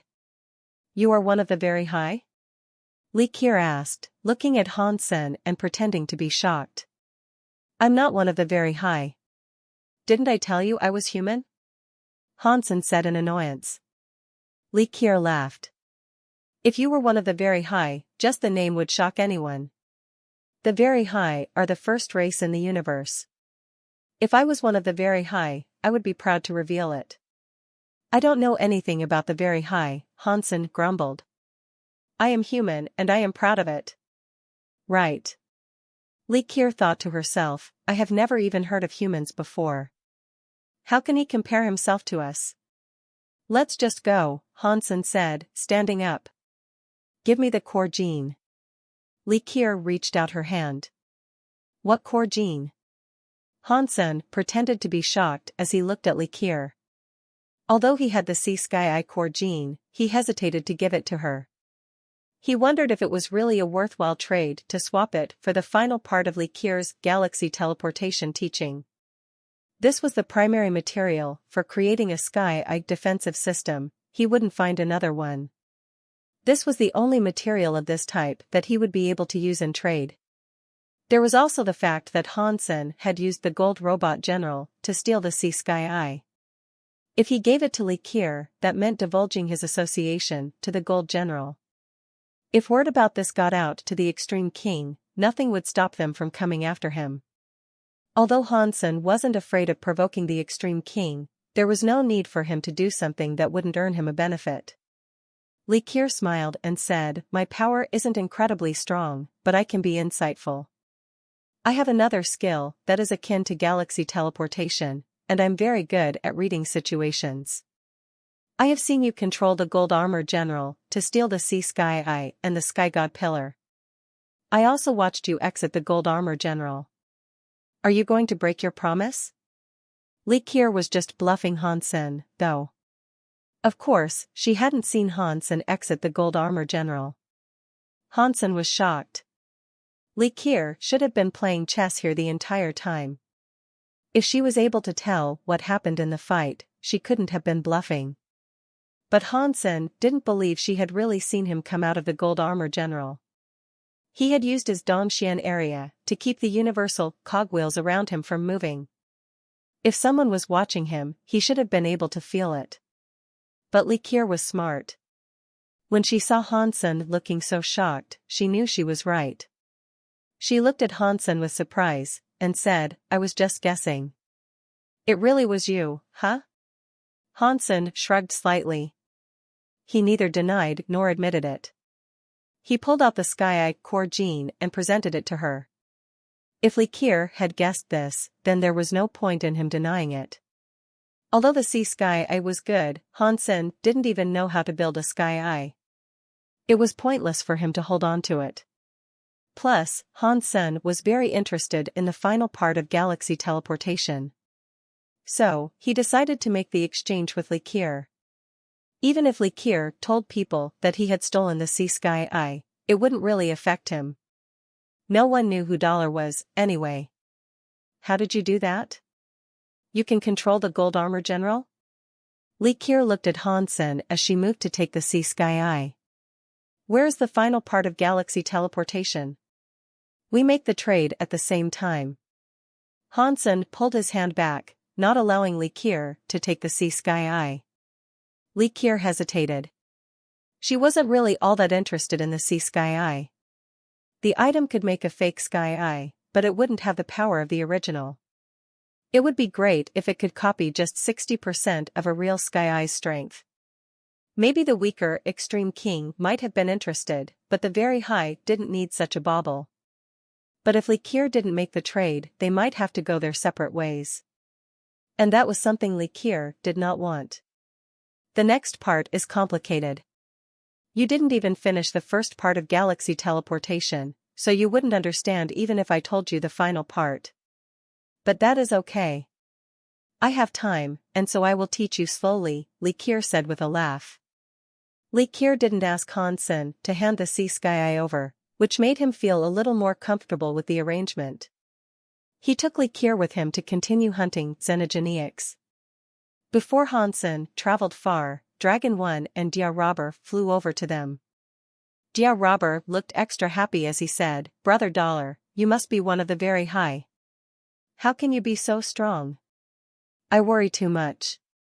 If Brother Dollar is one of the very high, it doesn't matter how brave Bai Wan Jia is, he will never dare to hurt a hair on your head," Dragon 1 said.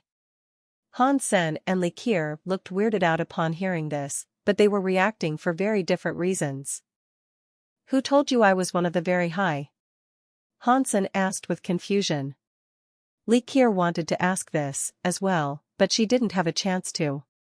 Brother Dollar, stop hiding it from us. We have heard that you stole the Sea Sky Eye and the deified treasure Sky God Pillar from Bai Wan Jia before he could even fart, Dia Robber said.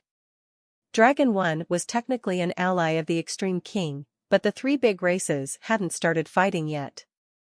The dragon wouldn't do anything to the people of the Very High.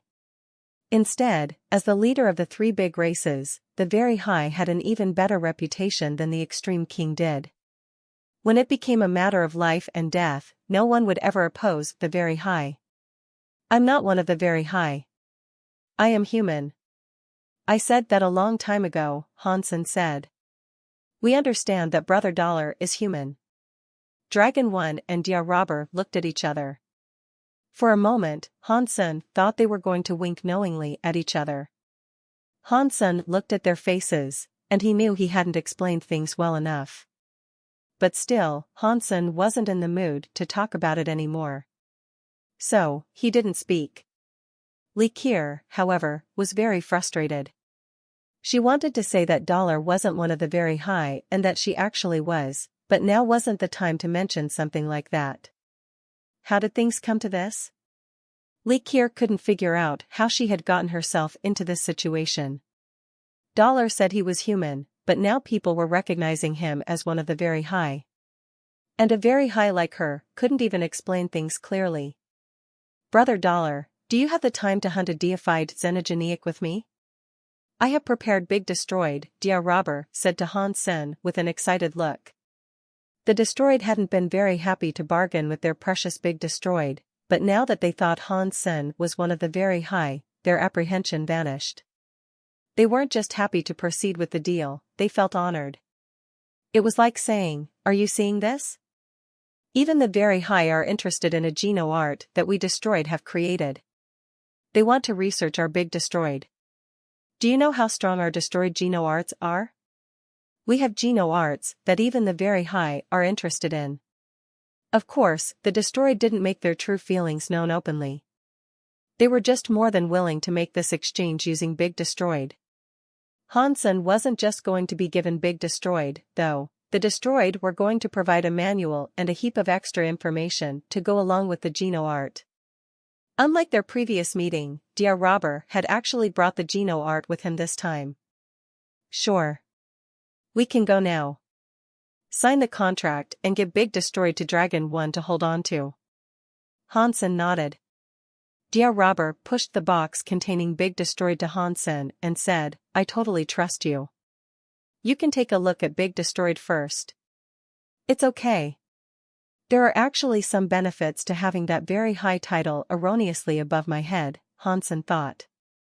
He knew that Dia Robber still believed he was one of the very high, which was why the man was being so kind. Still, Hansen didn't see any point in explaining since he had no intention of betraying his word. What is going on? Li Qiu thought again. Hearing all this made her want to cry.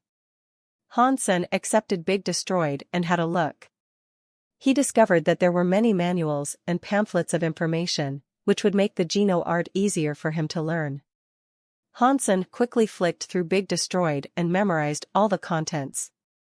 He would practice it whenever he had the time to. Due to the fact this Geno art required the talents of the destroyed, Hansen didn't know if he would be able to learn it. The deified xenogenic dia robber wanted to kill was called Big Evil Beast. It was both incredibly powerful and insanely fast. It also possessed an evil area. Inside that area, no matter how great your defenses were, you would be weakened. Even deified creatures in its radius would be reduced to half-deified or even king level. There was no way they could defeat the Big Evil Beast. Brother Dollar, how are we going to kill the Big Evil Beast? Dia Robber had plans of his own, and he only required Hansen's power. But after learning that Hansen was one of the very high, Dia Robber was more interested in hearing Hansen's thoughts and ideas for tackling such a foe. Hansen asked, "How did you guys plan on fighting it?" "We plan to combine our powers to restrain the Big Evil Beast, and then have you perform the deadly strike," Dia Robber explained their attack strategy. "What do you think about the plan?" "We'll use your plan, then." Hansen didn't have an opinion on the matter. He thought this plan would work because the Big Evil Beast probably had a weakness somewhere, as well. It wouldn't be like ordinary deifieds outside the core area, which were flawless. Cooperating with them to fell the Big Evil Beast wouldn't be too difficult. Seeing that Dollar wasn't opposed to their plan, Dia Robber and Dragon 1 believed he was just too polite. They would never have expected that Hansen simply wasn't interested in coming up with a plan of his own. Li Kier could see Dia Robber and Dragon 1 falling in love with Hansen, and it made her as angry as she was amused. She was the genuine very high of the assembly, and yet, no one even paid any attention to her. And yet they lavished attention on Dollar, who was a fake very high. Wait until you guys learn the truth. It'll be funny to see how you respond to that revelation, Li Kier laughed. She didn't plan to expose the reality of the situation, however. She was going to go along with the charade for a while. After a brief journey, everyone arrived where the Big Evil Beast was said to reside. Dragon 1 and Dia Robber sent out a lot of people to draw the creature into the open so Hansen could perform the final strike.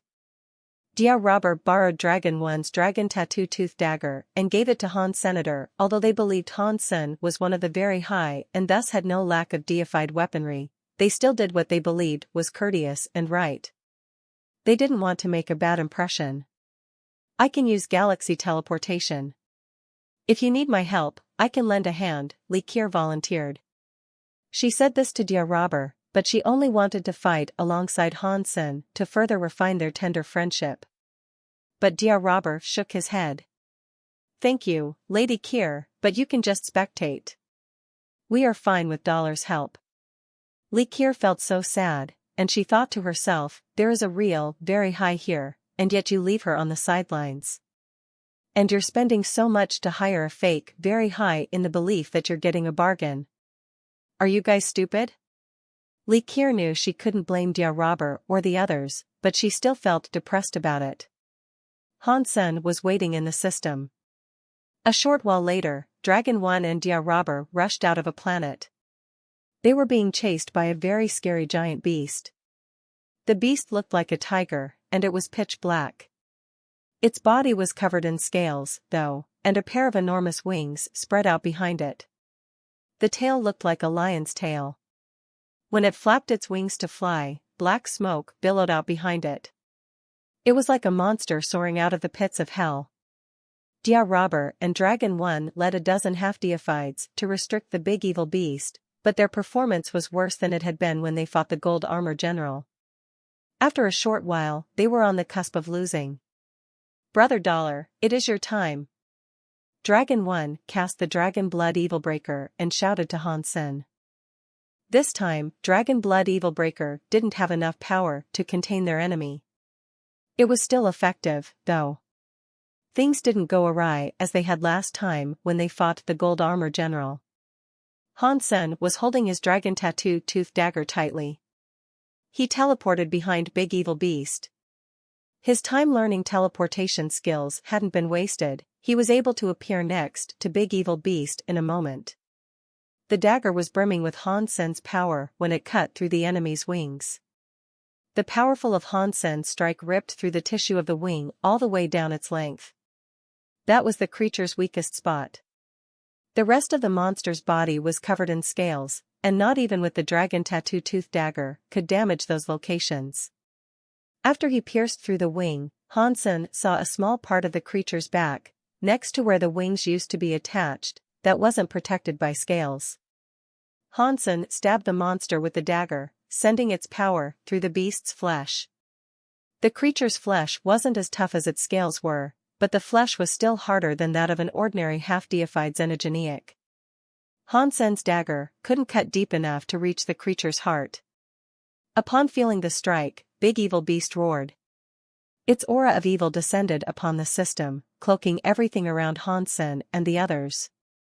When it flapped its wings, black feathers were fired everywhere like a hail of arrows. Hansen stood before that hailstorm of feather arrows. He knew that he wouldn't be able to dodge them, and neither could he deflect them all. Judging by the radius of the attack, he wouldn't even be able to teleport to a safe distance. Hansen didn't hesitate. He used his super god spirit body. The arrows passed harmlessly through him, and then Hansen raced into Big Evil Beast's body. He reached the heart and stabbed it with his dagger. The super god spirit body only lasted a second. After that, he was back to normal. Fortunately, in that time, Hansen was able to rush into Big Evil Beast's heart and stab the organ repeatedly like a madman. Blood spilled everywhere. Big Evil Beast screamed, flapping around in circles like it was deranged. It was unable to do anything to Hansen, who was in its heart. Dragon 1, Dia Robber, and the others watched as Big Evil Beast shrieked and spewed blood everywhere. Someone murmured, "Brother Dollar really is one of the very high. He is only king class, but he is already so strong. If he becomes half-deified, will he be able to fight a proper deified? What are you saying about becoming half-deified? He is already fighting a deified," someone shot back. "After seeing Brother Dollar, I know what a real champion looks like. Such amazing power. It would be very hard for any race other than the very high to do this. Not even the extreme king has kings on par with Dollar." "What do you mean by very hard? Feats like this are clearly impossible for anyone else." As everyone was discussing this, they suddenly heard Big Evil Beast roar louder than before. Its scream was interrupted as its mouth filled with blood. Dragon 1 saw the creature cough out some chunks of flesh with the blood. Dia Robber and the Destroyed were so happy. "Brother Dollar is so strong. That Big Evil Beast must be dead." Shortly thereafter, Big Evil Beast's blood ran dry. Its movement slowed, and its life force grew weak. The evil aura that had weighed on them all disappeared as the creature's substance chains dissipated one at a time. Dragon 1 and Dia Robber moved forward to finish it off.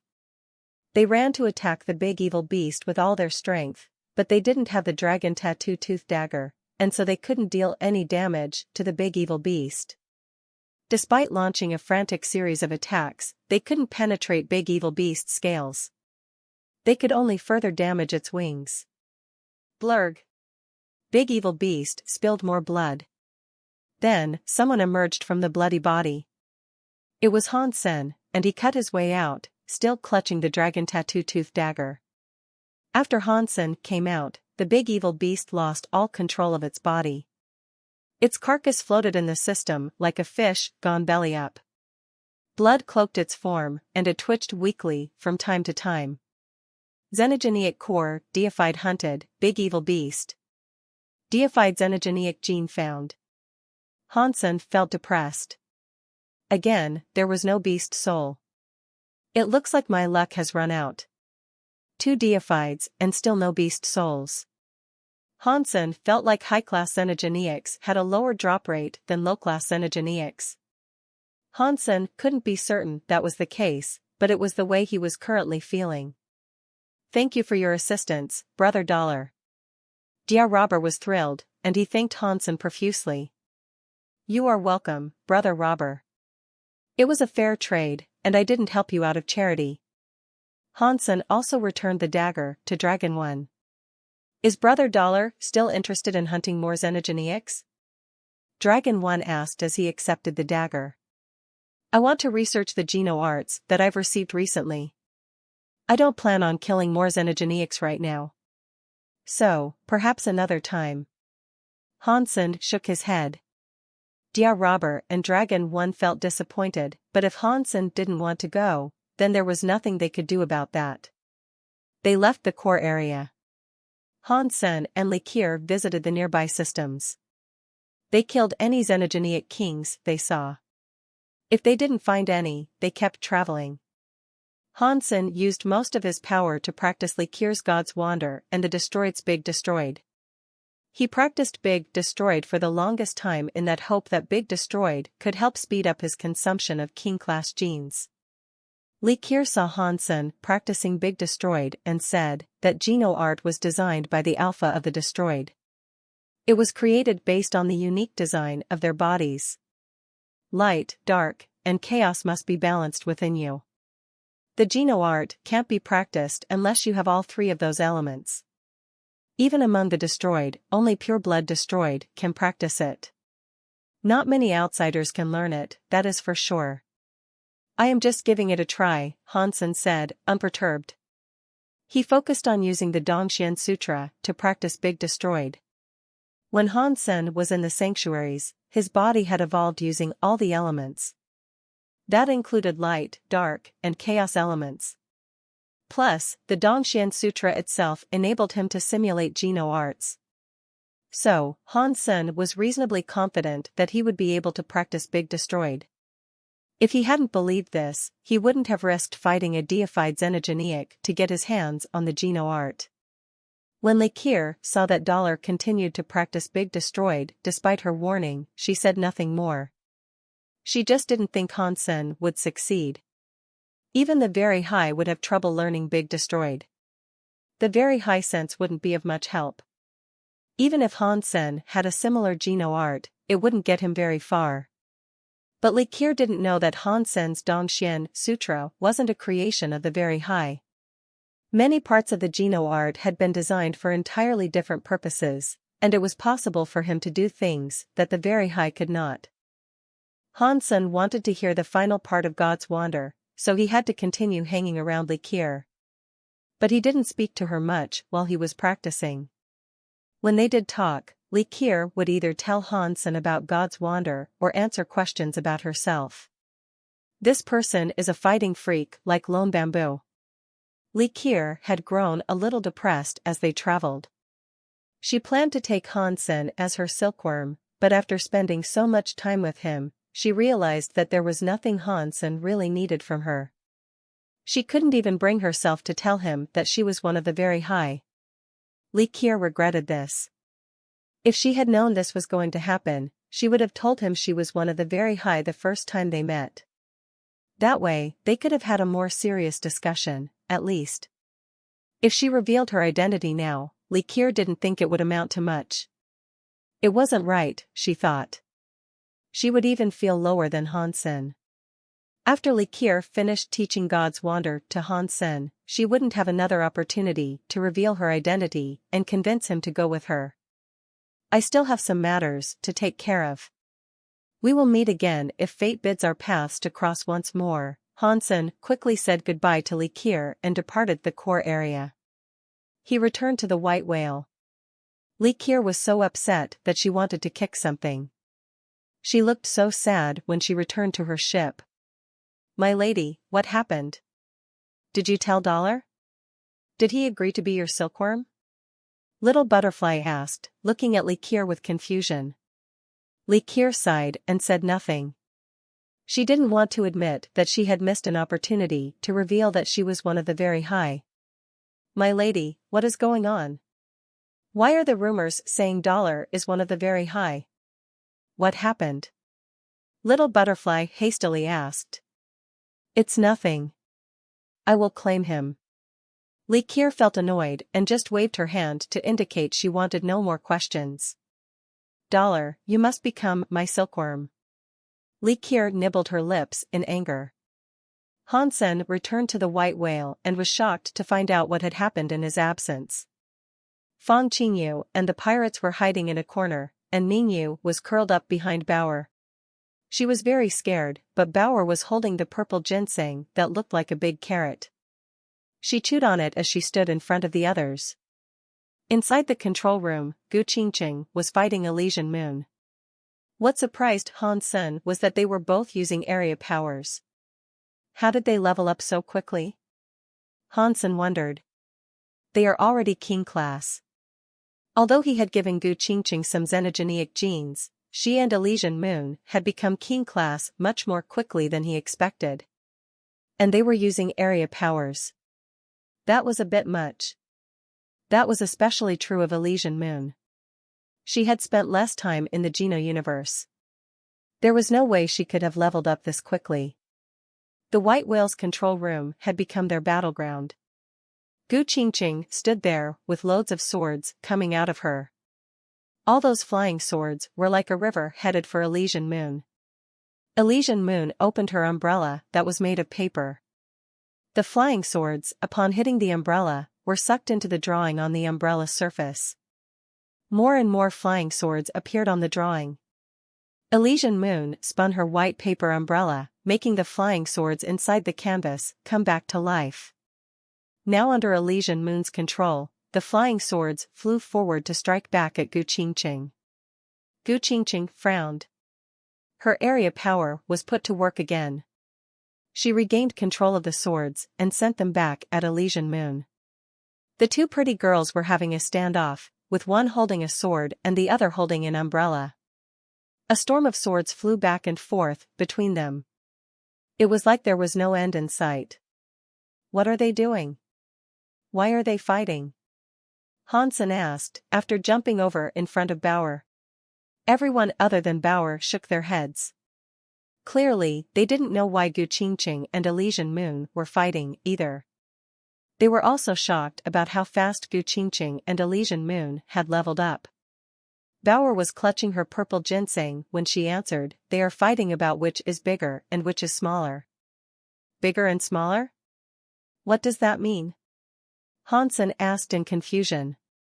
I don't know. I heard them fighting. Gu Qingqing said she wants to be big, but Elysian Moon said no. She said Gu Qingqing can be small, and she can be the big one, Bauer explained, not seeming to understand it herself. Upon hearing that, knowing expressions crossed the faces of the pirates. I know. They both must have fallen in love with the same man. So, they both want to be with that man. But they are fighting about which will be the mistress and which will be the wife. Right, things must be like that. I'd like to know which man is so lucky to have two pretty girls fighting over him. A family must have been storing up luck for generations for a man to have these two women. I can't imagine what he did in a past life to earn this. Maybe he saved the universe or something. Saving the universe once wouldn't be enough. He must have done it twice, at least. I don't think so. That man must have been a virgin for 10 generations, and that was how he was gifted two women like this. If I was able to marry them both, I would be satisfied to live with them as my wives for one day before dying. You want to just die on top of their bellies? The pirates were now caught in a firestorm of discussion. They all wanted to be the man that Gu Qingqing and Elysian Moon liked. Gu Qingqing and Elysian Moon looked very similar. They were both beautiful to an almost disaster-inducing degree. The pirates loved them. If Gu Qingqing and Elysian Moon weren't Han Sen's friends, the pirates and the Extreme King Knights would have been hitting on them night and day. They'd probably fight for them, too. When Gu Qingqing and Elysian Moon heard what the pirates were saying, they became even angrier. Gu Qingqing turned to stare at the men. The swords of the pirates suddenly flew out of their scabbards. Under Gu Qingqing's control, they flew toward their masters. Gu Qingqing. Elysian Moon. Stop. Han Sen reached out his hand to absorb all the swords. All of the swords writhed like snakes, trying to escape Han Sen's grasp, but they were unable to. Upon hearing Han Sen, Gu Qingqing and Elysian Moon stopped. They coldly stared at the pirates, who then felt a chill. They quietly stepped back. You both come with me. Hansen took Elysian Moon and Gu Qingqing to his office. Tell me what's going on. Why are you two fighting? Hansen sat on the office chair and looked at Gu Qingqing and Elysian Moon. We are going to die. Gu Qingqing and Elysian Moon looked at each other and said the same thing to Han Senator. He stared at them in stunned silence. What happened? Is it because of the mushrooms? Hansen pointed at the plants that were on both of their heads. Gu Qingqing shook her head. I told you, I'm not a person of the modern age. I am a Qigong user of ancient times. So is this happening because of your lifespan? Hansen's heart jumped. Gu Qingqing was the same as him. Both of them had entered a crystallizer control room. When Gu Qingqing had left the control room, she had been transported tens of thousands of years beyond the period in which she had been born. She had entered a world that was completely different from the one she knew. If they calculated the time that had passed while she was in the control room, Gu Qingqing should have died a long time ago. Gu Qingqing nodded, then shook her head. It is because of my lifespan, but it is not as you think. It isn't because I entered a crystallizer control room. Then, what is it? Hansen asked in concern. Gu Qingqing and Elysian Moon looked at each other. Then, Elysian Moon said, It is because of me. Hansen turned his gaze to Elysian Moon and said nothing. He waited for her to proceed. He still had no idea what was going on. Elysian Moon was confused and unsure of what to say. She moved her lips, but no words came. Gu Qingqing said, Let me explain it, then. Hansen turned back to Gu Qingqing. He was growing more concerned by the minute. A long time ago, he had been interested in the relationship between Gu Qingqing and Elysian Moon. Gu Qingqing was an ancient human Qigong master. Elysian Moon had been a spirit inside the sanctuaries. Their races were different, but they looked exactly the same. So, Hansen was curious about the relationship they shared. I practiced a Qigong called Sword Fairy Picture, Gu Qingqing said. According to the ancient theories of Qigong, you could watch yourself generate a god and become the Sword Fairy Picture. Through this, you could unlock the Sword Fairy path. Elysian Moon is your Sword Fairy Picture? You created her? Hansen looked at Gu Qingqing with shock. Gu Qingqing shook her head. Elysian Moon is the Elysian spirit, and she is very special. Due to an accident, the two of us combined with my Sword Fairy Picture. That was how our fates became intertwined. Hansen looked at Gu Qingqing and Elysian Moon. He wasn't sure what sort of accident she was referring to. It would have taken quite an accident to make a Qigong master connect with a spirit, after all. Didn't I tell you that I was different from ordinary spirits? I told you that my spirit stone wasn't in a spirit statue, and I kept it on my person instead. I was actually lying to you, though. My spirit stone had already combined with her. Elysian Moon pointed at Gu Qingqing. Is that related to your lifespan? Hansen asked. Gu Qingqing nodded. Our situation is very complicated. I am a human combined with a spirit's spirit stone. It made my spirit very strong, and I also earned the body type of a spirit. I took Elysian Moon's spirit stone, while she drew power from my Sword Fairy Picture. Over time, her body changed. We are a part of each other, but not exactly. When we entered the Alliance, we were reconstructed. At that time, our connection was pretty much severed. We thought the effect we had on each other would be over and we would live apart from each other, but after contacting each other, we swiftly found out that the connection was becoming stronger and stronger. Stronger than it had been before. Elysian Moon looked gloomy. She said, in the Geno universe, this power resulted in big changes happening to our bodies. We have begun to level up very quickly, and as long as there is energy available, our level can continue to increase at this rate. We were happy about this, but then we discovered that these changes make us age faster, as well. Hansen's face changed. You guys are saying you are getting old very fast? Something like that. I'm not sure exactly how it works. Based on the speed we've been progressing, though, we only have a year at best. A few months, in the worst-case scenario. We will grow old, and we will die. Gu Qingqing nodded. Have you found a way to stop this? Thinking about what Bauer said, Hansen had a few guesses. Gu Qingqing and Elysian Moon nodded. Elysian Moon said, "We have been investigating this issue for quite some time, and we have conducted many tests. We have come to realize that we are supposed to be together. As long as we remain separate, we will never be whole. So, there are flaws in our genes. These flaws are what is making us grow so old so fast. They're pushing us to develop far too quickly." Gu Qingqing leaned forward and said, "It is like this, if we were ordinary humans, our lives would have a lifespan of 100 years. Our current aging process is like that of a mosquito. From birth to death, our whole lives could now pass us by in a fortnight. The only way to get rid of this flaw is for me and Elysian Moon to become one. In that way, we can repair the flaws of our genes. When we are perfect, we will have a lifespan like an ordinary human. Can you guys combine and become one person?" Hansen looked at Gu Qingqing and Elysian Moon with confusion. While Elysian Moon was still a spirit, Hansen could picture her possessing Gu Qingqing. Now that they both had physical bodies in the Geno universe, Hansen couldn't believe that they could still combine.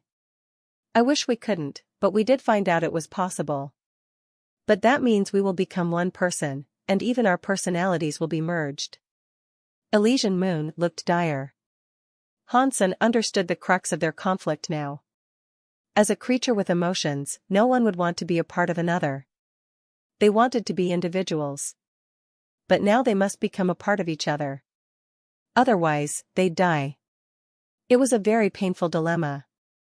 As Hansen thought about their conflict, he realized that they were fighting over which of the two would control the body. But the reality was crueler than Hansen thought. Gu Qingqing coldly said, "And we found another way. We don't need to combine our personalities, the other option is for one person to die. That way, the body of the deceased can be combined with the body of the living one. If we do that, there will only be one personality. There would be no need for a merging." Hansen was shocked. He just stared at Gu Qingqing and Elysian Moon with bewilderment. He hadn't expected that to be a potential solution. "Are you guys going to go through with this?" Hansen sighed. In a situation like this, Hansen didn't know how he should advise Elysian Moon and Gu Qingqing. "We don't want to do this, but it doesn't seem like there is a fairer alternative. If the two of us are going to die, then I would rather the other be alive," Elysian Moon coldly said. "Even when you combine and become one, your personalities may not match," Hansen said. "No, they do. We have tried it before." Elysian Moon shook her head with certainty. "How?" Hansen asked the two with curiosity. Elysian Moon and Gu Qingqing didn't say anything. They looked at each other, and then Hansen's mouth opened wide. Elysian Moon and Gu Qingqing walked nearer each other. Then, when their two pretty faces drew closer, they locked lips in a kiss. Hansen was frozen as he watched Elysian Moon and Gu Qingqing's bodies becoming one. The process was pretty much like how Hansen could combine himself with Little Angel. But when Hansen combined with Little Angel, Hansen's body was the primary controller. Little Angel was secondary. Elysian Moon and Gu Qingqing were equals. They completed each other. Before, whenever Hansen looked at Gu Qingqing and Elysian Moon, he had always thought they were so pretty that any man could fall for them. Even Hansen caught himself watching them now and again. After all, everyone liked to admire pretty women. When Gu Qingqing and Elysian Moon completed themselves, Hansen no longer felt as if he was looking at a human. The beauty of the being that emerged was unearthly. A sword fairy stood in front of him. She was so pretty that she no longer looked like something that belonged in this world. The black hair spilled down her back like a waterfall. Her eyes were like pools of black water. It looked as if she could see into the bottom of a person's heart with a mere glance. She could look so deeply into a person that it was almost frightening. There wasn't a single blemish on her face, and every inch of it was amazing. If people saw her, they would feel ashamed simply for being in her presence. They would deem themselves unworthy. Gu Qingqing was beautiful, but she never used her looks to put pressure on other people. This person now, though, was different. Her divine beauty was naturally suffocating. Of course, the most oppressive thing about her wasn't just her looks, it was her scary sword mind. Hansen thought he was very good at sword skills. His sword mind could compete with the sword mind of a deified being, after all. But this woman's sword mind made Hansen's sword mind look dim by comparison. It was like comparing a firefly to a bright moon. It is a perfect sword fairy, Hansen thought, despite the fact that she was holding a white paper umbrella instead of a sword. Do you know what I want to do now? Suddenly, Elysian Moon and Gu Qingqing spoke to Hansen. What would you like to do? Hansen asked with curiosity. Kill you, the woman said as she looked at Hansen. Stop joking around, Hansen said. Although he was pretty sure she wasn't serious, he couldn't actually discern her emotions or gauge how she was feeling. Regardless, she did have a proud look about her. Hansen had never witnessed that level of pride before. She was like some goddess perched in a lofty realm, despising the commoners beneath her. Or anyone who was not worthy of being in her presence. The woman shook her head and seriously said, I'm not joking. I really want to kill you. Not just you. I want to kill every living creature in this world. You are all so ugly in my eyes. You are all so imperfect. I cannot accept these imperfections I am forced to witness. I have held it in for so long, stopping myself from killing people. Hansen looked at her with shock. He realized that she wasn't joking. Right now, he was in trouble. Pang! The woman's body suddenly split in two. Elysian Moon and Gu Qingqing splintered into their separate bodies again. They looked very pale and ill. Now you know why you must kill one of us and keep our personalities uncombined. If we are one, things will end up that way. We will have a personality that is untouchable and entirely ruthless. That personality is obsessed with perfection, and it will seek out and destroy all it deems imperfect. We combine very well, but there are dark thoughts deep within our genes that are brought to the surface. We can suppress the slaughterous desires for the moment, but we have no idea what the future may bring, Gu Qingqing said. So, if only one personality is alive, we won't have this problem? Hansen asked with a frown. Gu Qingqing and Elysian Moon nodded. They didn't want to become murderous perfectionists. Even if it guaranteed survival, that wasn't a life that they wanted to lead. They would become a demon that sought the destruction of pretty much everything. The rest of their lives would be one of battle. What kind of sword fairy is this? It's just an evil swordswoman. Hansen had a wry smile. Looking at Elysian Moon and Gu Qingqing, Hansen knew he was in trouble. When they combined, they didn't just have an ugly seek-and-destroy heart, they had a terrifying level of talent that could probably make their sordid wishes come true.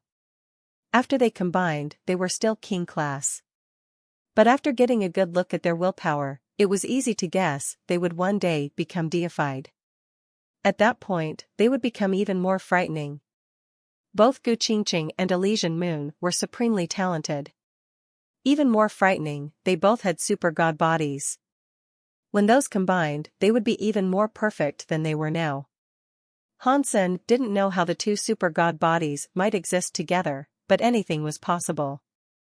Regardless of how exactly the combination happened, their talents would make them scarier than any human or spirit that existed. That was an undeniable fact. After you guys combine, will you two still have your super god bodies? Hansen asked the pair. Gu Qingqing and Elysian Moon nodded. They didn't speak, but Hansen knew how scary the confirmation was. Elysian Moon looked at Hansen and said, I'm sure you understand the gravity of the situation now. If we don't combine, we will die. We estimate we will live no longer than another year. But if we do agree on a combination, the result still isn't a good one.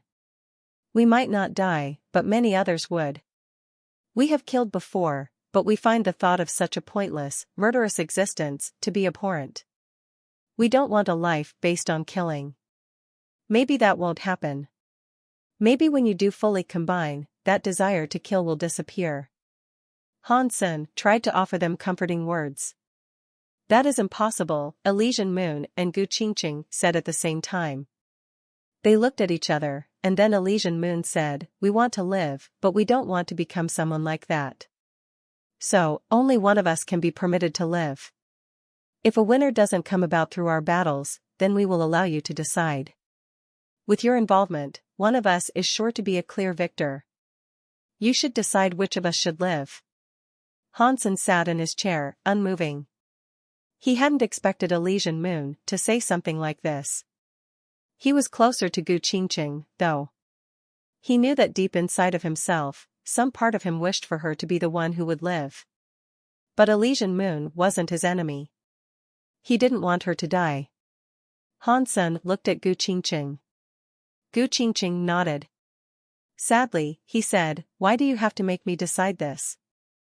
Because you are the only one capable of killing us, even if we want to fight back. So, this is a decision only you can make, Elysian Moon said emotionlessly.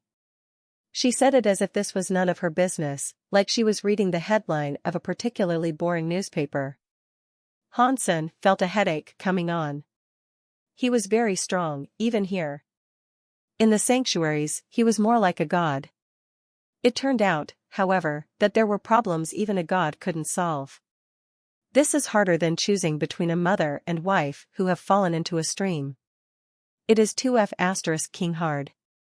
Hansen couldn't help but swear. He wasn't just deciding who to save. He was deciding who to murder.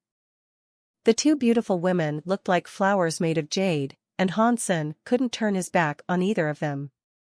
He wasn't their enemy, so he couldn't simply choose which one should die. But when he thought about the arrogant, perfectionist, bloodthirsty being they combined to become, he knew that he had to do something. It wasn't just the other races of the universe that would fall under their wrath, eventually, they would go after humans as well. What should we do? Hansen looked at Gu Qingqing and then at Elysian Moon. They looked extremely similar to each other. Their presences, however, were different. Gu Qingqing was mysterious, but she didn't distance herself from everyone. Elysian Moon was as cold as ice, and looking at her gave people the feeling that they were being shut out. Hansen could tell the two apart, though, and he would never mistake one for another. When they both combined and became one, their presence was completely different. The woman they made felt like a fairy. She was a being that didn't care about anything in the world. That coldness was chilling to see. Which of us do you choose to kill? Elysian Moon asked when Hansen remained silent. I'm not killing anyone. To be honest, even if I agreed to kill you, I don't think that's something I could make myself do. Hansen shook his head. Then would you prefer to watch us fight each other to death or die of old age? Elysian Moon asked emotionlessly. That doesn't matter. I think there might be a road out of this mess. It is worth a try, at least, Hansen said hesitantly. What road do you mean? Elysian Moon and Gu Qingqing looked up with interest. After a moment of thought, Hansen said, the aging problem is being caused by the flaws in your genes. If you can fix these flaws, then there is no reason for you to fight to your doom.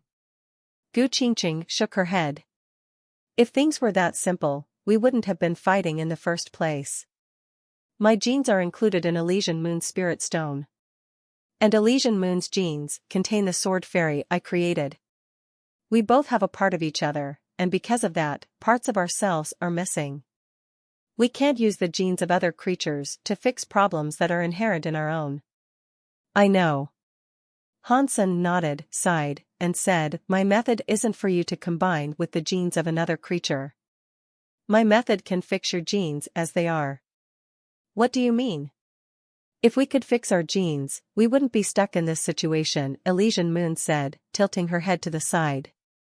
You're both missing a part of yourselves, and the parts you're missing are the parts you gave to each other. That means you aren't complete. But, you both still contain the missing components of each other. All you need to do is fill in the gaps. I can try to activate both of your gene potentials, which might allow your incomplete genes to repair themselves. I'm not sure if it will work, but it is something we should at least try. The method Hansen was proposing would require the power of the blood pulse sutras area.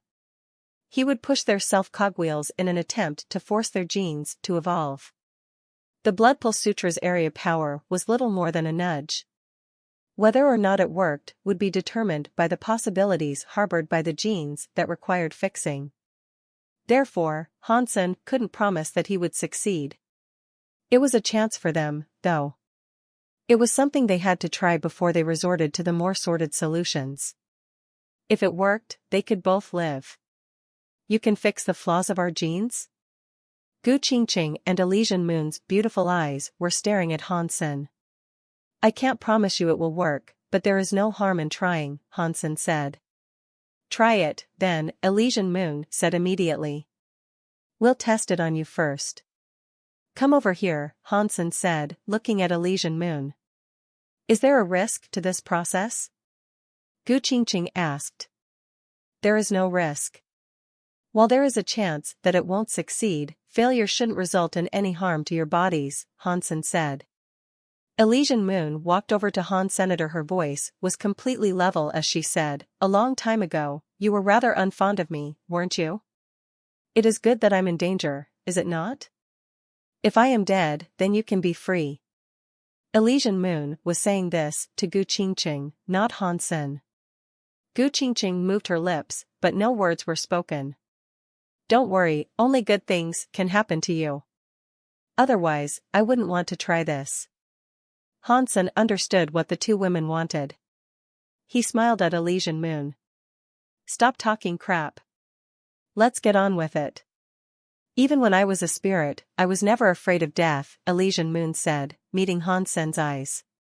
Hansen smiled, lifted his right hand, and pressed his fingers to Elysian Moon's forehead. Then, he started to cast the Blood Pulse Sutra. He made his self-cogwheel connect with Elysian Moon's self-cogwheel. Then, he started to spin them. Don't try to resist my power. Try to accept it and move with it. A blood godlight formed on Hansen's hands, and the light seeped into and melded with Elysian Moon's body. When the blood light entered her, Elysian Moon's self-gene power was activated. The dusty self-cogwheel started to spin a little. Elysian Moon's self-cogwheel was blue. It had old-fashioned symbols inscribed upon it. Hansen didn't know what they meant, but he knew that it was the source of Elysian Moon's power. When Elysian Moon's self-cogwheel began to accelerate, the old-fashioned symbols shone brightly. They were like a sun. The light blurred as the self-cogwheel spun. Blue lights rose from the cogwheel, dyeing Elysian Moon's flesh and cells a weird shade of blue. The woman looked like a blue crystal statue. The color was rather ghostly, and Elysian Moon no longer looked like a person. She was like some sort of phantom, or the crystal statue of a witch. And before long, the crystal started to melt. No, rather than melting, it was like dirt was being washed off of the crystal statue, layer by layer. It was like a flower shedding its wilted petals.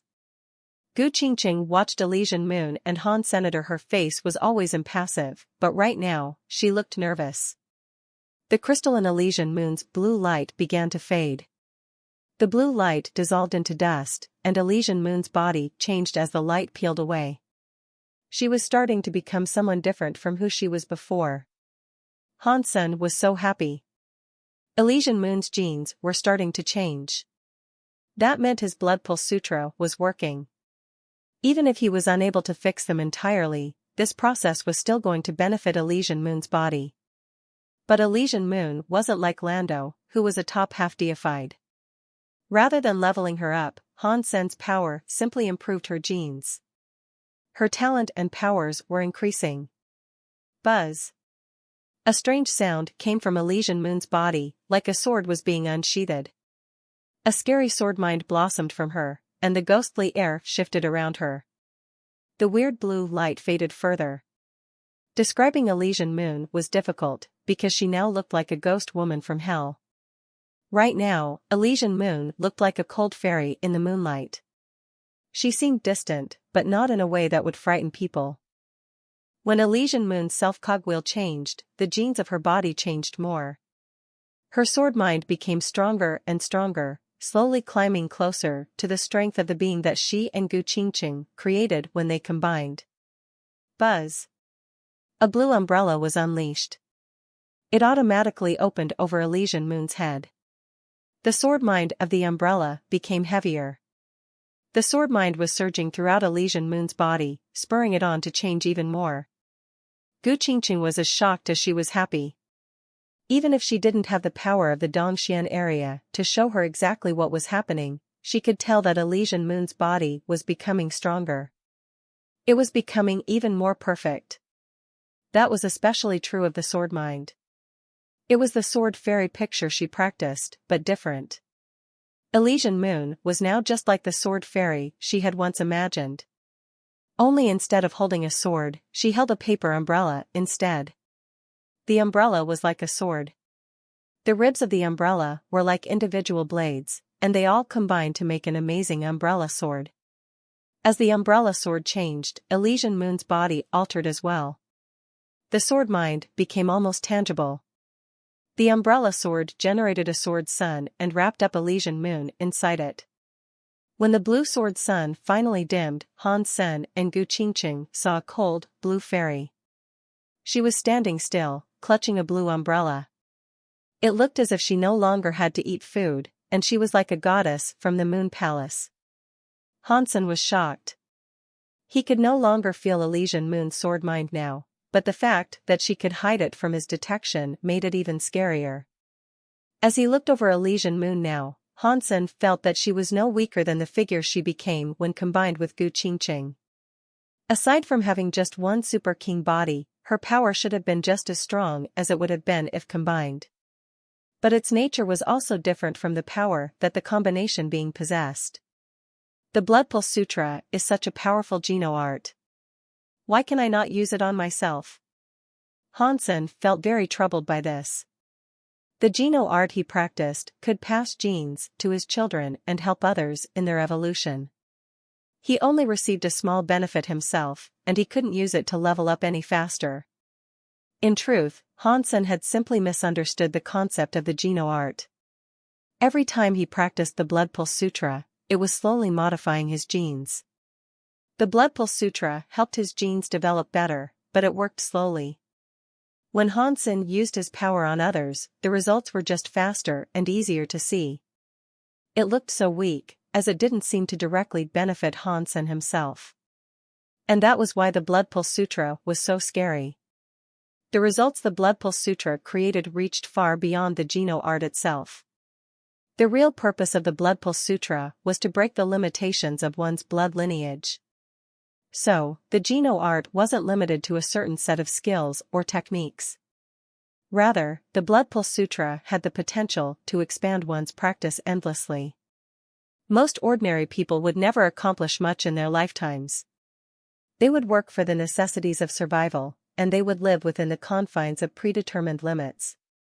Most people were complacent, so they never put their full effort into transcending those limits or breaking the glass ceiling. But some special people would end up doing things that others would consider unbelievable. Their success was never guaranteed, though. What people could do was unknown because the future itself was unknown. The Blood Pulse Sutra sought out ways for people to rise throughout their lives, and it tried to figure out the unknowns of the future. That was why it never limited the people that practiced with it.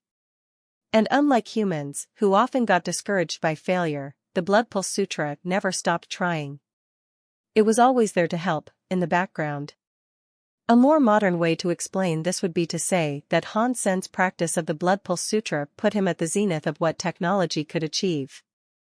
The people he cast the Blood Pulse Sutra on would receive the best of what technology could provide. However, the person would only receive the best of what Hansen had managed to discover. He couldn't impart technologies that he himself hadn't yet explored. Did it work? Hansen looked at Elysian Moon, who had finished changing. Elysian Moon shook her head. My body has become stronger, but I can still feel a connection with her. The need to combine with her is still there, as well. Hansen looked at Gu Qingqing. Gu Qingqing shook her head and said, that feeling is still here. Hansen comforted them by saying, maybe it is because your genes have yet to finish being repaired. That is why the feeling is still there. Perhaps you need to wait until your genes have finished, and then that feeling will be gone. Gu Qingqing was confused, but she didn't resist Hansen's power. Just like Elysian Moon, she walked in front of Hansen and accepted the power of his Blood Pulse Sutra. Her self-cogwheel was different from Elysian Moon's. Gu Qingqing's self-cogwheel was green. She also had symbols that began to glow on the cogwheel. Even though Hansen couldn't directly interpret them, he had the overwhelming feeling that the symbols meant sword. Gu Qingqing's evolution process was similar to Elysian Moon's. Her body changed continually, becoming stronger and stronger. Her sword mind grew more powerful as well. When the old, bronze sword appeared, a strong sword mind wrapped her up. Inside it, she kept changing. But the changes happening to her were different from those that Elysian Moon experienced. Gu Qingqing was already a very holy woman, and when her body changed, her presence changed, as well. That holy presence was still there, but it was now so much harder to feel. It was very mysterious. If Gu Qingqing used to be a fairy, then right now, she was becoming a goddess cloaked in fog. Her presence was half-transparent. It made others want to see her real face and pull down the facade she hid behind. She was so pretty, and yet, she was so blurry. She was beautiful and mysterious. Even Hansen, as he stared at her, thought to himself, what a beautiful, dangerous woman. If this was in ancient times, she would destroy a country worse than Deji did. No, this is the era of the Geno universe. If the scary elites of the universe saw her like this, it wouldn't lead to the destruction of a country. It could spark a war. It could destroy far more than just the lives of a single system. Hansen was shocked. He looked at her for another couple of minutes, then turned away. How do you feel? Hansen lowered his head and frowned. Gu Qingqing sighed and said, I'm afraid you have made things worse. My body has evolved so much, and so has Elysian Moon's. If we combine now, the damage created will be 1,000 times more terrible. Hansen's face changed upon hearing this. Clearly, their connection was still there. But Hansen wasn't ready to give up yet. Even if your connection is still there, if you guys stop getting old, you don't need to combine. Therefore, all is fine.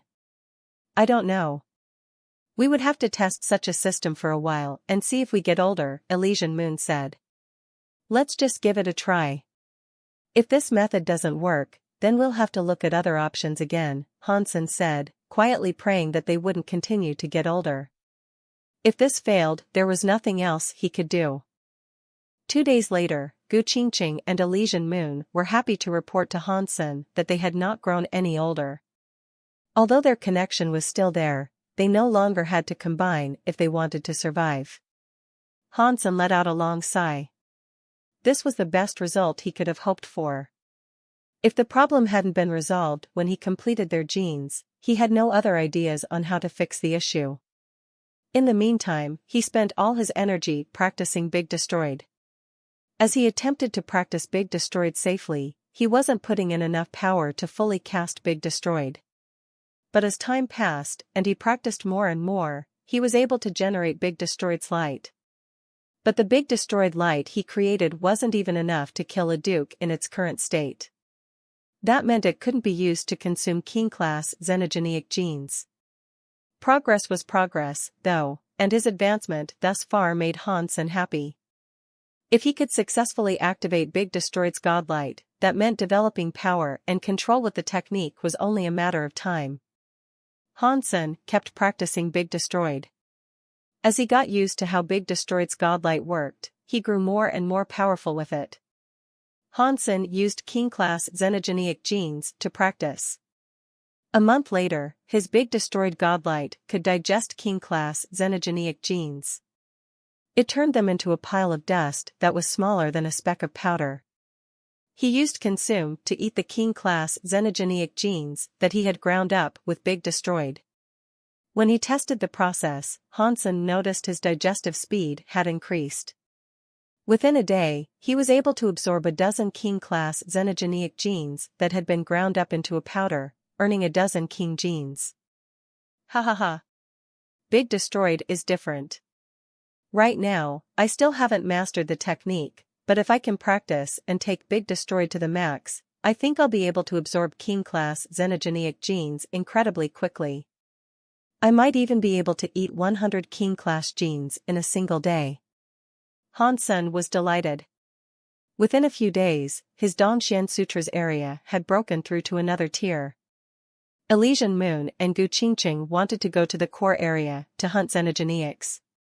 When they told Hansen where they were, he discovered that they were close to his jade skin spawn point.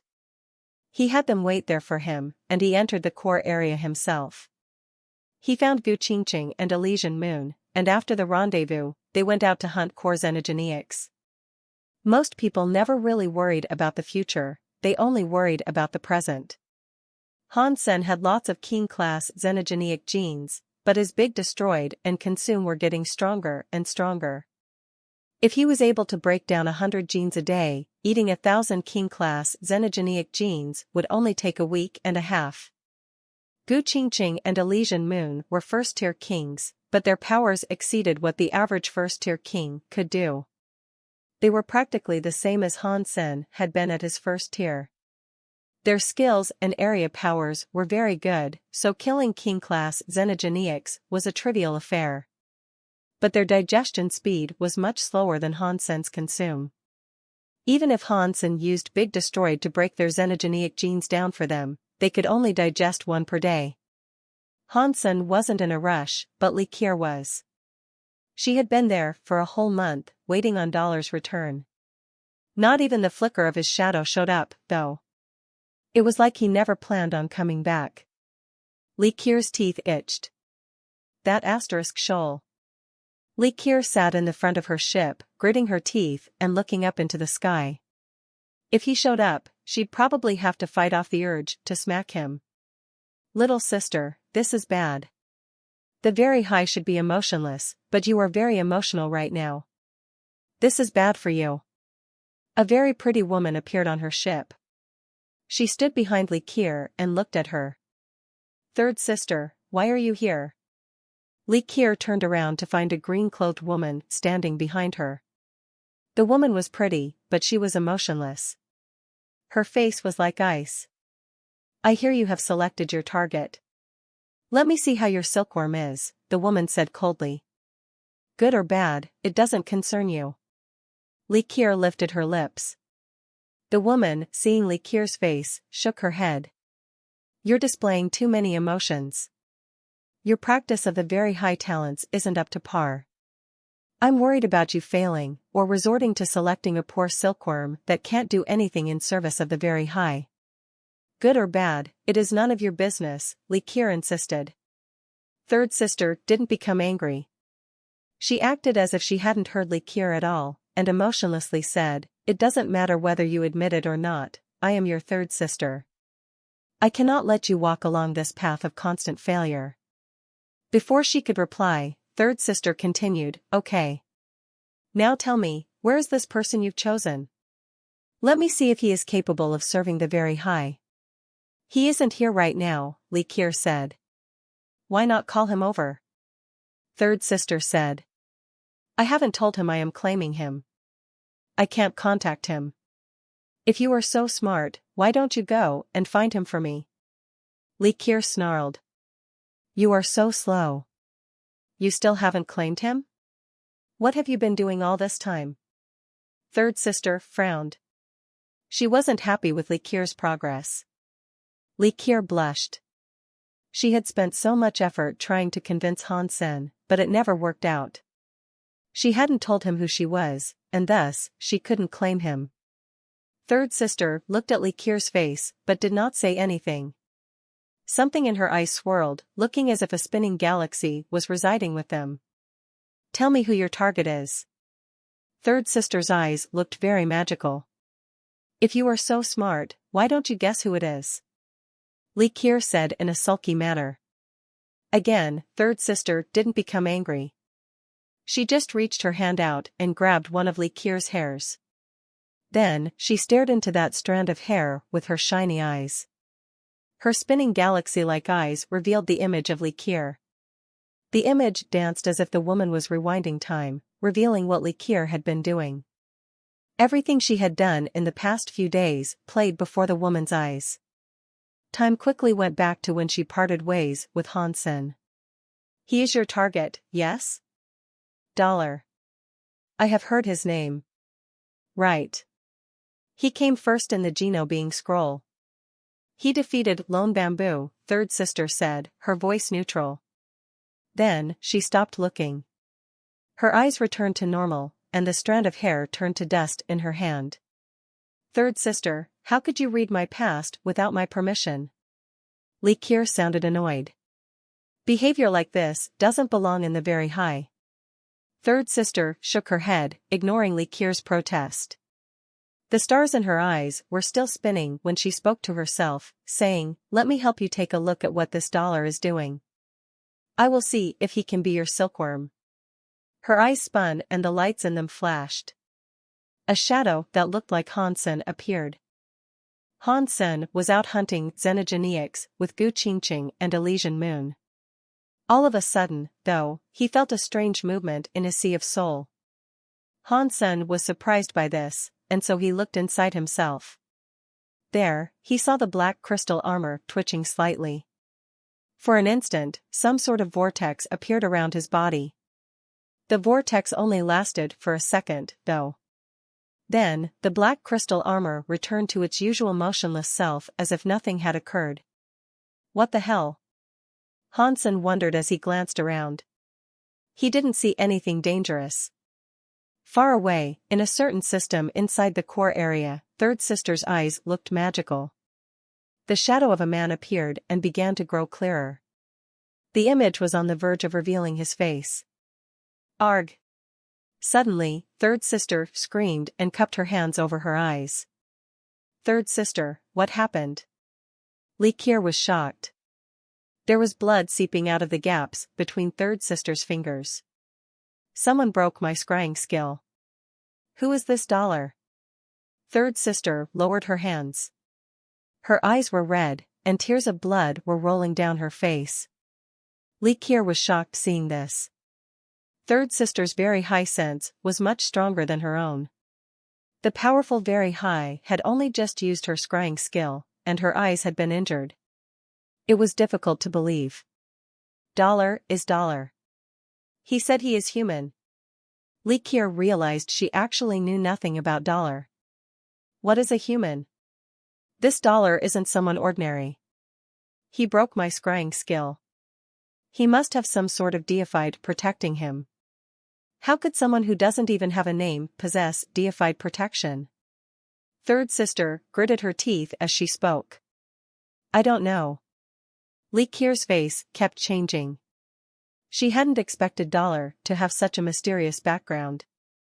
Both of them spent some time trying to guess where dollar had come from. Third sister didn't dare try to steal a look at him again, though. As a result, neither of them could come up with a solid idea for who he truly was. I want to see who he is. Third sister lowered her hands emotionlessly. Her eyes had recovered a little. They weren't bleeding, but they still looked injured. She planned on waiting with Li Kier for dollar to show up so she could find out who he was. Hansen did not know the situation of Li Kier and third sister. He was busy killing Xenogeneics with Gu Qingqing and Elysian Moon. Along the way, he kept practicing using his teleportation talents and Big Destroyed in combat. Although he was growing more familiar with both skills, he needed to test out their practical applications in real fights. While the three were fighting a metal wolf, someone appeared before them. When that person laid eyes on Hansen, he was immediately recognized. Hansen, you aren't dead? When he realized someone else was there, Hansen stopped using his teleportation skills and Big destroyed. Turning to take a look, he noticed it was the Extreme King's princess Bai Wei. Bai Wei looked at Hansen with a conflicted expression. She thought Hansen had been killed by Bai Yi. She had always wanted to help Hansen and herself. She even wanted to save Bauer. Little did she knew that it wasn't Bai Yi that had killed Hansen, it was Hansen that killed Bai Yi. And then Bai Wei thought about the things Hansen had done. She couldn't believe the fake prince claimed an Extreme King's alpha statue and did so many horrible things in his time with her people. The scariest thing about him was the fact that he escaped the wrath of the Extreme King without being damaged. And he traveled through the Tianxia system while the Extreme King were pursuing him. He had done so many shocking things in the universe that it was hard to fathom. He even grabbed Bai Wuchang and held him as a hostage. Ultimately, the Extreme King couldn't do anything to him, and above all, they'd lost track of him. Thinking about what Hansen had accomplished in recent times, Bai Wei felt as if her own experiences were nothing. No matter how bad her situation became, at least she was a bona fide royal amongst the Extreme King. She would always have resources, and no one would dare try to take her life. Hansen was just an outsider, and yet, he had become a very famous character in the historical annals of the Extreme King. She was a real royal and yet, compared to Hansen, it was like he was in the sky and she was stuck on the ground. There was no way she couldn't do all the things he could, she believed. In the time since they had last met, Bai Wei had changed a lot. Those changes had happened because she had pondered these questions thoroughly. It was all due to Han Senator, so, Bai Wei had very complex emotions when it came to confronting Hansen again. Seeing him there now, Bai Wei had no intention of attacking. Congratulations, you have now reached King class. Hansen bowed before Bai Wei. Bai Wei looked at Han Senator a while later, she said, just go, and don't ever let me see you again. But Hansen still went on to say, I will never forget how you took care of me and my daughter. If you need anything in the future, have someone deliver a message to me. I will do whatever I can, and I will put my utmost effort into not disappointing you. Hansen still really liked Bai Wei, after all, she had tried her best to save Bauer. He had always felt as if he owed her something. When we meet again, we will be enemies and not friends, Bai Wei said. Then, she turned around and flew away from Hansen in the opposite direction. Then let us hope we never meet again. Hansen, Gu Qingqing, and Elysian Moon also flew away. The three of them were traveling through space when Elysian Moon suddenly stopped. She floated and pointed in the direction of a planet. There is something amiss up ahead. What is wrong? Hansen didn't sense anything unusual coming from the planet. His Dongxian area still couldn't reach that far. Elysian Moon frowned and said, I don't know. But I can sense that an extremely dangerous presence resides on that planet. Is it a xenogeniac or some other sort of creature? Hansen asked. It should be a xenogeniac, Elysian Moon said quietly. Hansen's eyes brightened. A xenogeniac is great. You guys hang back while I go take a look. Hansen readied himself to attack when suddenly, a bunch of people came flying over. They were clearly coming toward Hansen. Demons? Hansen frowned upon seeing the people with purple horns approach. I am Ji Yangsheng. I have admired you for a long time and finally, I have the chance to see you in person. This is a great privilege. A half-deified demon bowed to Hansen. The demon man looked very pale and very handsome. He was very polite, too. It would be hard to find a reason to hate him. Thanks. Looking at Ji Yangsheng, Hansen knew he must have been quite famous amongst the demons. Otherwise, kings and half-deifieds wouldn't have been following his leadership. Hansen thought to himself, that demon protector Moldo wanted me to come and bless a prince of the demon. It cannot be this guy, can it?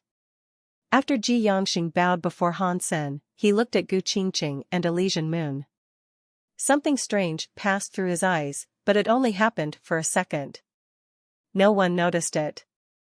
Elysian Moon and Gu Qingqing frowned. They were sensitive enough that they noticed the glance that the man directed toward them. Although Han Sen saw it, he said nothing. Considering the beauty of the two women, it would be weird if men didn't have any reaction towards them. The demon and humans looked alike. Their definitions of pretty were similar, so it wasn't strange that a demon man would be drawn to the appearance of a human woman. Attraction was one thing, but it would be a different matter if the demons tried to make a move. If Ji Yongxing didn't do anything stupid, Han Sen wouldn't begin a conflict himself.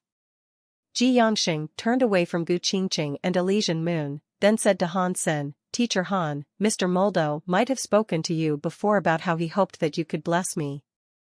Do you have time now?" "Ah yes, Moldo mentioned that."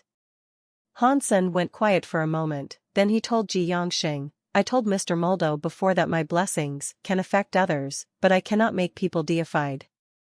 Becoming deified is all about the potential of one's genes. I understand, but I would be very grateful if you were willing to try to help me. Whether we succeed or not, it is the thought and effort that counts." Ji Yongxing was maintaining his politeness quite well. Han Sen laughed. "There is no need to say that. We are merely trading. I will still charge you." "That is okay. Tell me if there is something you want." "If I can pay it, I won't disappoint you," Ji Yongxing responded quickly. Han Sen shook his head. "We can talk about the price later. I haven't yet fully recovered from the blessing I gave Lando. It will take another 4 months for me to recover enough that I can bless someone else. We can talk about it then." In truth, Han Sen could use his Blood Pulse Sutra power whenever. That didn't mean he wanted to keep using it, though. If he did, its value would drop off substantially. Up until now, Han Sen had only used it on Lando, Gu Qingqing, and Elysian Moon. He wanted to use it on Little Silver, too. Han Sen wouldn't use it on Bauer or Linger, because they were so talented themselves. They had so many possibilities, and the use of the Blood Pulse Sutra could limit their development. Little Silver's talents were a bit on the weak side. The Blood Pulse Sutra could only do good for him. "Okay. If you don't mind, though, I can protect you. I won't let anyone disturb whatever you are doing in the meantime," Ji Yongxing said with a look of sincerity. "Thank you, but no thank you. We are only here to hunt xenogeneics. It wouldn't be appropriate for us to be together." Han Sen didn't want a bunch of people following him. "In that case, I will contact you at a later date. This is my contact information. If you need anything, all you have to do is ask," Ji Yongxing said, before taking his people with him to depart. He didn't say anything about wanting to loot xenogeneics. After Ji Yongxing left, Elysian Moon coldly grunted and said, "That guy doesn't seem very likable." "You will probably end up meeting a lot of other people you hate," Han Sen said, with a shrug of his shoulders. Their own beauty might have been their biggest challenge. In that universe, many races looked just like humans, including the Rebate, the Demons, the Sky, and the Extreme King, to name a few. Their definition of beauty was quite similar, and so the two girls were undoubtedly quite eye-catching to those of such races. "From what we have seen, we should learn from Dollar and wear armor," Gu Qingqing said, glancing at Han Sen. "I'm afraid wearing armor won't help. Your bodies are quite distinctive, and even if others cannot see your faces, your curves are sure to attract men. Your appearance makes quite an impact." Han Sen laughed. "If we are that sexy, why aren't you affected by us?" Elysian Moon asked, quirking her lips into a half-smile. "I'm different. People like me are so faithful and loyal. I'm just a good man, so a few looks here and there keep me happy." "I'm afraid you'll never meet another man like me in the universe," Han Sen joked. Gu Qingqing smiled but said nothing.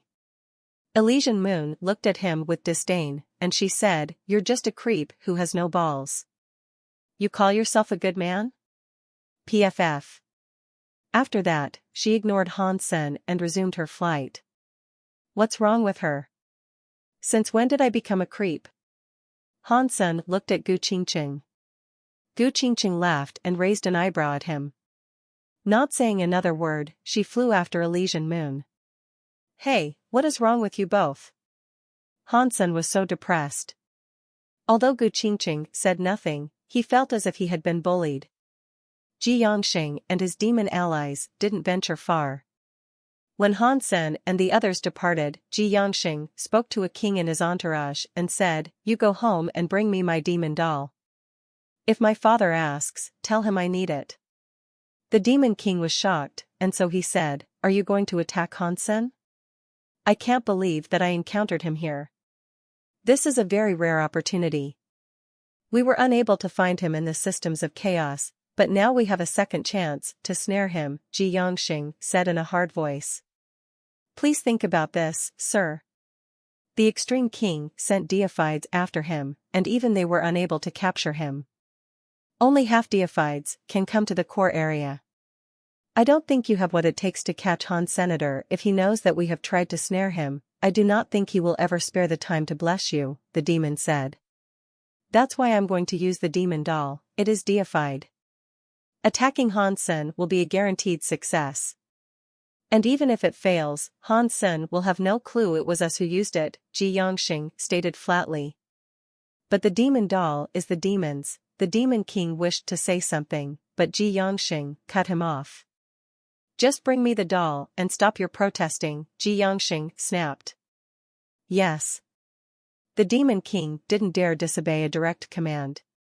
He opened his core area hall and returned to the demon realm. An hour later, the core area hall's door opened again. The demon had returned, but with someone else in tow. If anyone else had seen this, they would have been very surprised. Kings could only use their power to open a personal door to the core area. No other creature should have been able to enter through that same door. That demon king brought a creature through the door with him. Even the Extreme King wouldn't have been able to believe their eyes if they had seen this. The creature looked humanoid. Because it was wrapped up in black armor, it was impossible to tell exactly what it looked like. It just stood behind the demon king. "Sir, I have brought you the demon doll." The demon king brought the demon doll before Ji Yongxing, then raised both hands, presenting a purple horn. The purple horn was around 1 foot long, and its surface was ribbed like a screw. It was crescent-shaped, and many strange symbols were carved around its top. It looked so pretty, but also so mysterious. The horn looked like the horns on the heads of demons like Ji Yongxing. Ji Yongxing didn't know what it was. Ji Yongxing took the purple horn and turned it over in his hands. Then, he spoke to the demon doll. "Listen to my commands and go." Ji Yongxing's eyes flashed with purple. A purple aura rose from his hands, then swept into the purple horn. That weird and beautiful purple horn glowed and flashed. The weird symbols across it started to release a demonic smoke. The demon doll flashed with purple. It zoomed off in Hansen's direction at a blistering speed. "Sir, you must be careful. We cannot allow any other race to end up capturing the demon doll." The demon king looked worried as he spoke. "Don't worry. With the demon doll's power, even if I cannot get Hansen, what else in the core area could threaten it?" Ji Yongxing looked annoyed. The demon king nodded and retreated. After that, he said nothing more. A shoal of shark-sized, mechanical demon fish were flying through space. As they headed for Hansen, they spat out scary streaks of lightning, turning the system into an electrified ocean. Seeing the ocean of lightning bearing down on them, Elysian Moon summoned a blue oil paper umbrella in her hands. After the umbrella was opened, a sword light was unleashed. It blocked all the streaks of lightning from hitting the umbrella. The three of them were shielded by it, too, which meant the lightning was of no concern to them. Gu Qingqing lifted a hand, unleashing countless sword lights. Swords of all kinds appeared around her, like a galactic waterfall of blades being fired at the mechanical demon fish. In a second, over 100 of the demon fish were chopped to pieces. Your 1,000-sword area is very powerful. Hansen complimented her. The shoal of mechanical demon fish had 3 kings. They couldn't block Gu Qingqing's attack at all, though. Gu Qingqing's area was overbearing. Is my area weak or something? Is that what you're trying to say? Elysian Moon asked in annoyance. Hansen opened his mouth to respond, but Elysian Moon was staring out into empty space. Hansen and Gu Qingqing turned to look at what might have caught her attention, and there, they saw a black shadow drawing toward them.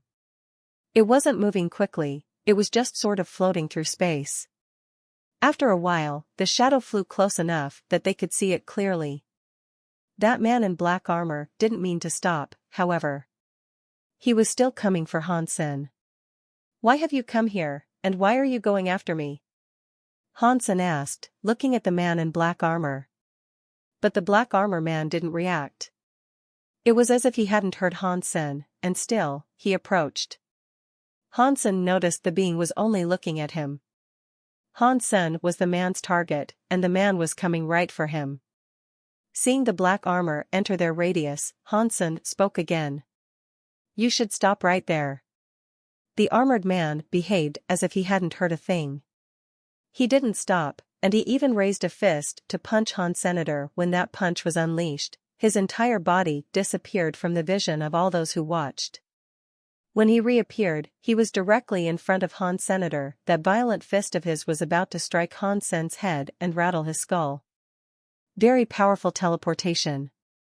Gu Qingqing and Elysian Moon's eyes widened. They weren't sure how the armored man had come right before Hansen like that. It was quite bewildering. According to the theory, there were 2 types of teleportation.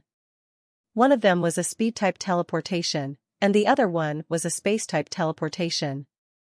When a teleportation skill was used, there were distinctive traits that distinguish one type of teleportation from the other. Speed-type teleportation only required a strong eye to follow its movement. So, you could still see it. Space-type teleportation was different. When space and air were broken, a space shockwave was released. It took time to build up that wave. Even skills like God's Wander had this flaw, but the shockwave of God's Wander was small. It didn't take much time to activate, so it would be difficult to feel. But this armored man, from the time he lifted his fist to when he appeared before Hansen, did not leave any trace of his teleportation. There was no shockwave or anything. It was like he was just there, not giving anyone a chance to react. Dong. Hansen raised his fist to block the armored man's attack, but his entire body felt electrified on contact. It was extremely powerful, and the strike sent him flying away like a falling star. Gu Qingqing and Elysian Moon looked shocked. They knew how strong Hansen was. Although he was just a 4th-tier king, he was as strong as a half-deified. No power should have been able to beat Hansen unless it was a half-deified with a focus on raw power. The armored man punched Hansen and sent him flying once again. The power that the armored man wielded had to be amongst the greatest any half-deified could wield. It was nuts. Without hesitation, Gu Qingqing drew her sword. A mysterious trail followed the bronze blade as the old sword moved to strike the armored man. When she used the old bronze sword, countless sword shadows were unleashed in 8 directions. It was like a galaxy of blades were sent soaring over toward the armored man. Elysian Moon attacked from the other side as this occurred. She closed her blue oil paper umbrella and used it as a sword to thrust at the armored man's heart. The sword light became a scary glow that could break through a planet. The 2 of them blocked all of the armored man's exits, but the armored man ignored their attacks. He flew after Hansen, punching as he went. Gu Qingqing and Elysian Moon were enraged by that. The armored man was being so cocky by ignoring their attacks. It was like they were just clutching toys, and there was no need to pay attention to them. They sent more power surging into their umbrella and swords. Elysian Moon coldly said, "Advice for the future, whatever you do, do not underestimate women. It's a fatal mistake." But right before Elysian Moon finished speaking, her eyes opened wide. When the armored man threw his punch, he just disappeared from their vision. The net of sword lights did nothing to stop him. That isn't space teleportation. Gu Qingqing's face paled slightly. She looked confused. She hadn't seen any distortion to the space around them. She didn't know how the armored man had managed to escape their sight. The armored man vanished from Gu Qingqing and Elysian Moon's vision. Then, he reappeared in front of Han Senator. His striking fist approached Han Sen's belly. Just as the armored man's fist was about to hit Han Sen's body suddenly disappeared. He reappeared elsewhere. His fast escape was a product of the teleportation abilities he had been practicing. Without a moment's hesitation, the armored man threw another punch. And with it, his body vanished just like last time. He appeared in front of Han Sen. Han Sen's body blinked away again to avoid the incoming fist of the armored man. The two of them kept flashing across the expanse of space, moving too fast for ordinary eyesight to follow. It was like they could be in the sky at one point and on the ground in the next. Gu Qingqing and Elysian Moon moved to help Han Sen, but he told them, "Stay back, you guys cannot evade his attacks. Use your power to protect yourselves, and don't leave any of your weaknesses exposed." Upon hearing him, Gu Qingqing and Elysian Moon stopped in their tracks. They watched Han Sen and the man in black armor do battle. Elysian Moon opened the paper umbrella in her hands. A sword light flashed from the surface of the umbrella, then expanded to envelop the two of them. Just as Han Sen wanted, it left no weaknesses exposed. "That man in armor isn't using teleportation abilities," Gu Qingqing said with certainty, as she observed the battlefield ahead of her. Elysian Moon nodded seriously. "It isn't teleportation. It's more like Godslayer Luo." Gu Qingqing finished what Elysian Moon was hesitant to say. That old man was a lone warrior who had once obtained a foothold in the sanctuaries for humanity. When his power reached the max, the presence he gave off was just like the one they felt from the armored man. He ignored the rules of space to kill his enemies. Why does the armored man have falsified sky powers? No, wait, that is sky demon power. The armored man is a demon? Gu Qingqing wondered aloud. Han Sen knew the armored man was using sky demon powers. He clearly wasn't using a space-based teleportation talent. Not many powers could repel sky demon powers, but thankfully, Han Sen's Dongxian Sutra was one of the few that could. The armored man's absolute strikes weren't difficult for Han Sen to break, but the armored man's power was undeniably greater than Han Sen's. And that meant Han Sen couldn't defeat him. Han Sen felt a mixture of different emotions when he looked at the armored man. He knew this attacker was different from the demons they had encountered earlier, but he wasn't entirely sure what the difference was. Ji Yangxing and a few of the demon elites watched the fight through a mirror. They appeared to be in shock. Even Ji Yangxing was floored by what he was witnessing. He is a very powerful guy. He has dodged every attack that the demon doll has thrown. Ji Yangxing chewed his lip. That was what he did when he was in thought. No wonder Han Sen escaped harm when he was pursued by the Extreme King. He is very scary. He is dodging the attacks of the sky demon powers somehow.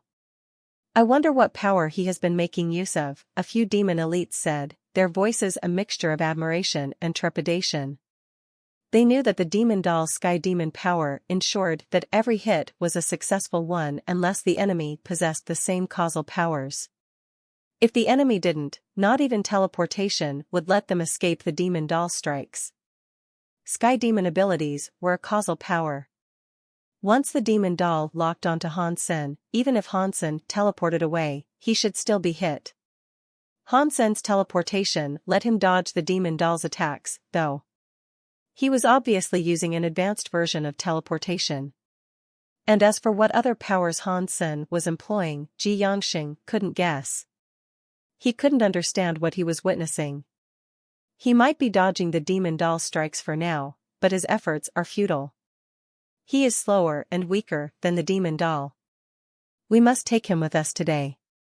Our race requires more than just a blessing. Thousands of our people over the next few decades. No, millions of our people over the next few centuries will need what he can provide us, Ji Yongxing declared. In an effort to speed things up, he put more of his power into the purple horn. The purple horn's mysterious symbols glowed with a purple light. The powers of blessing Han Sen had displayed made other races take him very seriously. They needed his abilities. If they could capture Han Sen, they wouldn't hand him over to the Extreme King. They would lock him up for themselves and force him to bless their children and grandchildren. The mysterious symbols on the purple horn lit up further. And then, the armored man who had been struggling to capture Han Sen suddenly stopped. His body suddenly enlarged. The muscles of the mystery man grew, and the black armor began to swell. It had to morph in order to fit the bulging muscles. It highlighted their ridiculous size all too well. A dark purple presence intensified within that armor. It made the armored man look like a demon from hell. His eyes were purple like lightning. This is sure a change. Han Sen looked at the armored man in shock. He whispered the words hoarsely. He finally knew why the armored man's presence felt different from the other demons. They looked so similar, but Han Sen could feel that this guy was more like a Shura from the Alliance's universe. His power, however, was obviously some variant of sky demon power. That was what made him look just like one of the demon. It was very difficult to tell the difference, and so Han Sen hadn't caught on until now. Once he used Shura change, the Shura's presence became heavier. Now, Han Sen was finally getting a better sense of what was happening. Why is there a Shura here? I never brought a Shura to the Geno universe. Unless he is one of the Shuras that come out of the coffin in the Shura's graveyard. Could he be one of the Shura kings? Han Sen looked at the demon-like armored man with a conflicted expression. And as he did, Han Sen kept thinking. The armored man didn't stop to think through things like Han Sen had. After he finished changing, his purple lightning-like eyes peered at Han Senator. Then, the muscular creature threw a punch toward Han Sen. Han Sen dodged the attack of the armored man, but when he teleported away, the armored man appeared in front of him. Purple flames burst to life around the man's fist as it slammed into Han Sen's stomach. Pang! When that fist connected, Han Sen's body shot away like a raging fireball. He flew into a nearby asteroid. He went through it and many more, cleaving a line through space. Before Han Sen could stop, the armored man appeared in front of him and punched him again. Once more, he was sent flying. Blurg! Han Sen spat out some blood. He kept falling, and he couldn't even teleport away. Han Sen was still falling when the armored man's hands reached out and wrapped around his head, gripping him firmly. Purple air rose from the hands in streams that flowed like venomous snakes, and they drilled through Han Sen's body. The purple air bound him, preventing him from moving. When they saw the armored man grab Han Sen, Elysian Moon and Gu Qingqing were in shock. Gu Qingqing's heart leaped into her throat. She lifted her hands, and thousands of old swords appeared around her. They went soaring over to strike the armored man. Gleaming blades rained down like a waterfall. Even a planet would be riddled with holes after weathering a storm of those blades. But the armored man was able to hold Han Sen with one hand and use the other hand to punch through the sword stream that was all around him. The power of that punch flew all the way back to Gu Qingqing, but it was stopped by the sudden appearance of Elysian Moon's umbrella shield. Pang! That punch broke the sword light that her umbrella had formed. The armored man gathered strength in his fist again, preparing to attack Gu Qingqing once more. Stop! How dare you be so rude to those two girls? Go back! Ji Yongxing shouted. He had arrived just in time, riding a robotic demon wolf. The armored man lowered its fist and retreated. Sorry I'm so late and ended up scaring you, girls. Ji Yongxing smiled at Gu Qingqing and Elysian Moon. So you were the one behind all this, Elysian Moon said, giving Ji Yongxing an icy stare. Of course not. I'm just here doing what is right of me to do. Ji Yongxing looked at the armored man holding Han Senator. He smiled and said, Teacher Han, we meet again. You should have the time to talk to me now, yes? Mr. Ji, I don't think you have gauged my personality correctly. Han Sen was being held firmly by the armored man. Purple smoke covered him, and he couldn't even move his fingers. His face remained impassive, though. What do you mean? Ji Yongxing looked at Han Sen with interest. He looked like a cat playing with a mouse. Sir, just in case, we should take Han Sen to our core area base, the Demon King said. Han Sen laughed and said, he is right. I have a very bad temper. You better do it quick, otherwise, you won't have the chance. Ji Yongxing ignored the Demon King. His face took on an expression that looked something like a smile, but it was far too toothy and feral to be pleasant. He said, Oh, Han Sen, you are quite powerful. Even under these conditions, you manage to stay so calm. But you are under the Sky Demon lock. You are certainly stronger than a mere king, but not even a deified elite could break the Sky Demon lock.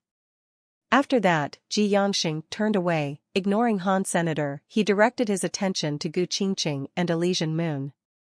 These two girls can be privileged guests of my family. Please don't worry. You guys are VIPs. The demon will never think of bringing harm to the two of you. We will treat you very nicely.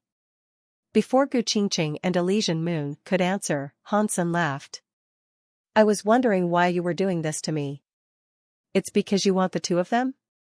If you had told me sooner, I would have given them to you. Why go to all this hassle? Shut up. I thought you were quite the character, but I can't believe you are so obscene. How could you say something like that just as a desperate attempt to survive? Ji Yongxing shouted at Han Sen. Han Sen sighed. I'm just telling you the truth. They are very pretty, but they're actually insatiable monsters. They'd eat your flesh right down to the bones. I've suffered so much following them. I will be very happy if you take them away from me. I will build an altar in your honor, and I will praise you every night. I will treat you like a savior, Han Sen said. Whatever you say. You cannot escape this. Ji Yongxing seemed to know what Han Sen was trying to say. It made him laugh coldly. Han Sen shook his head and sighed. Mr. Ji, you're being rather cocky, but we're only in this situation because of someone else's work. If it wasn't for that scary guy in armor, you would be unable to defeat me. You have nothing to be cocky about.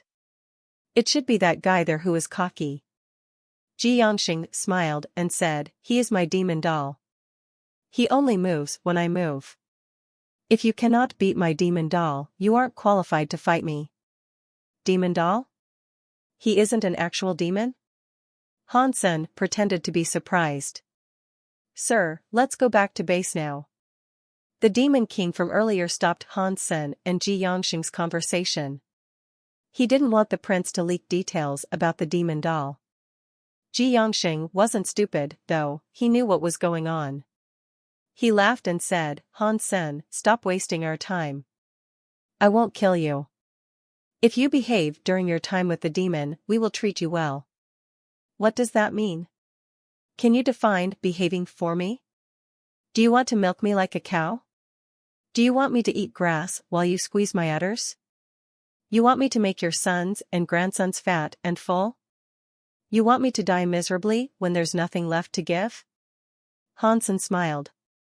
It is nothing like that. If you work, you will be rewarded.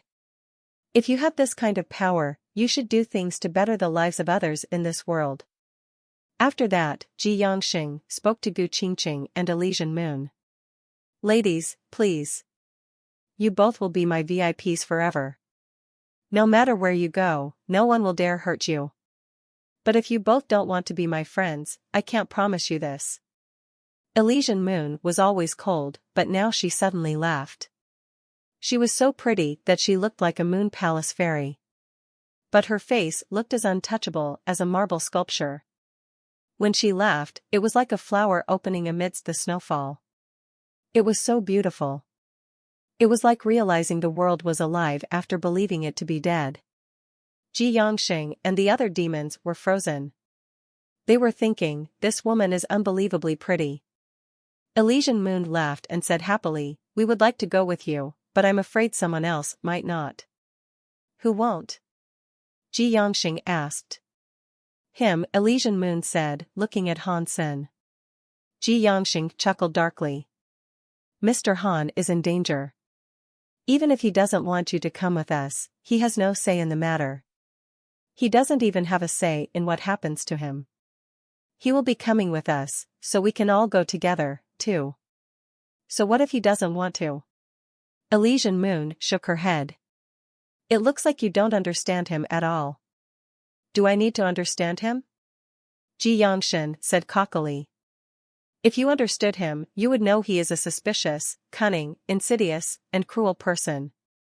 He doesn't place trust in anyone aside from himself. He always has a backup plan. Even when he is on the brink of doom, he has an escape route planned and ready to go. If I were you, I wouldn't be hanging around here to chat. I would chop his head off and grind him into pieces. Then I would burn those pieces until there was nothing left but ash, Elysian Moon said in a serious voice. Ji Yongxing was shocked. He looked at Han Senator. The man's body was still wrapped in the toxic snake-like purple air, and the sight made Ji Yongxing relax and smile again. You think too much. He is under the thumb of the Sky Demon Lock. Not even a deified elite could escape this. No matter how evil he is, getting out of this trap is impossible. Really? Han Sen's voice asked. When, before Ji Yongxing could speak again, his face grew pale. The purple mist still surrounded Han Sen, but his body looked like a rainbow. The Sky Demon Lock was melting within that light. Grayish-white feathers appeared, cloaking Han Sen's body. The image of a rainbow peacock appeared on his face, and it released a scary rainbow light. That rainbow light quickly melted away the Sky Demon Lock's purple smoke. In seconds, the power holding Han Sen in place had vanished. Ji Yongxing and the other demons were shocked when they saw this. Their Sky Demon Lock, which could securely ensnare a deified being, had just been melted away with ease. It was unbelievable, and as a result, they were left staring in stupefied silence. They looked at Han Sen's feathery clothing, unsure what sort of treasure he was now making use of. But whatever it was obviously strong enough to break the Sky Demon Lock. Their assumption was only half right. Han Sen had been able to break free of the Sky Demon Lock because of the Peacock King's soul robe's power, but the beast soul alone wouldn't have been enough to free him. Even if the Tianxia Peacock King was reborn, it couldn't have broken the Sky Demon Lock. But when the Peacock King's soul power, Han Sen's strength, and the power of the Dongxian Sutra were combined, the resultant power was enough to shatter the Sky Demon Lock. Nothing less than that would have been able to free Han Sen. Han Sen hadn't used the Peacock King's soul robe at first because he knew there was something amiss with the armored man. He wanted to see who or what was behind the armored man, and that was why he allowed himself to get captured. Now he understood everything, and there was no point in pretending. Ji Yongxing's eyes widened. He didn't say anything, but he poured more Sky Demon power into the purple horn that was still in his hands. The armored man's eyes glowed purple once more. He tried to grab Han Sen's head again. Han Sen waved his hand, and a rainbow light struck the armored man. The armored man's body lost control and fell prone. The rainbow light covered his whole body, and the power of the light quickly dissolved the black armor, revealing the person inside. It was a very muscular man. He was much taller than Han Senator. He wasn't very tall compared to many of the giant races in the universe, but his body was so solid that his limbs looked like towers. Tattoos covered his entire body. Han Sen could see that these tattoos were sure associated. Han Sen had rarely seen shuras with those kinds of symbols, though. They were different from the traditional demon tattoos. Hansen raised his eyes and looked at the man's head. To his surprise, the man's head didn't possess Shura horns. His head was only covered in short purple hair. But in that short hair, Hansen could see an oval-shaped marking. It looked the man had once possessed a horn, but it had been broken off. It really is one of the Shura, Hansen thought to himself.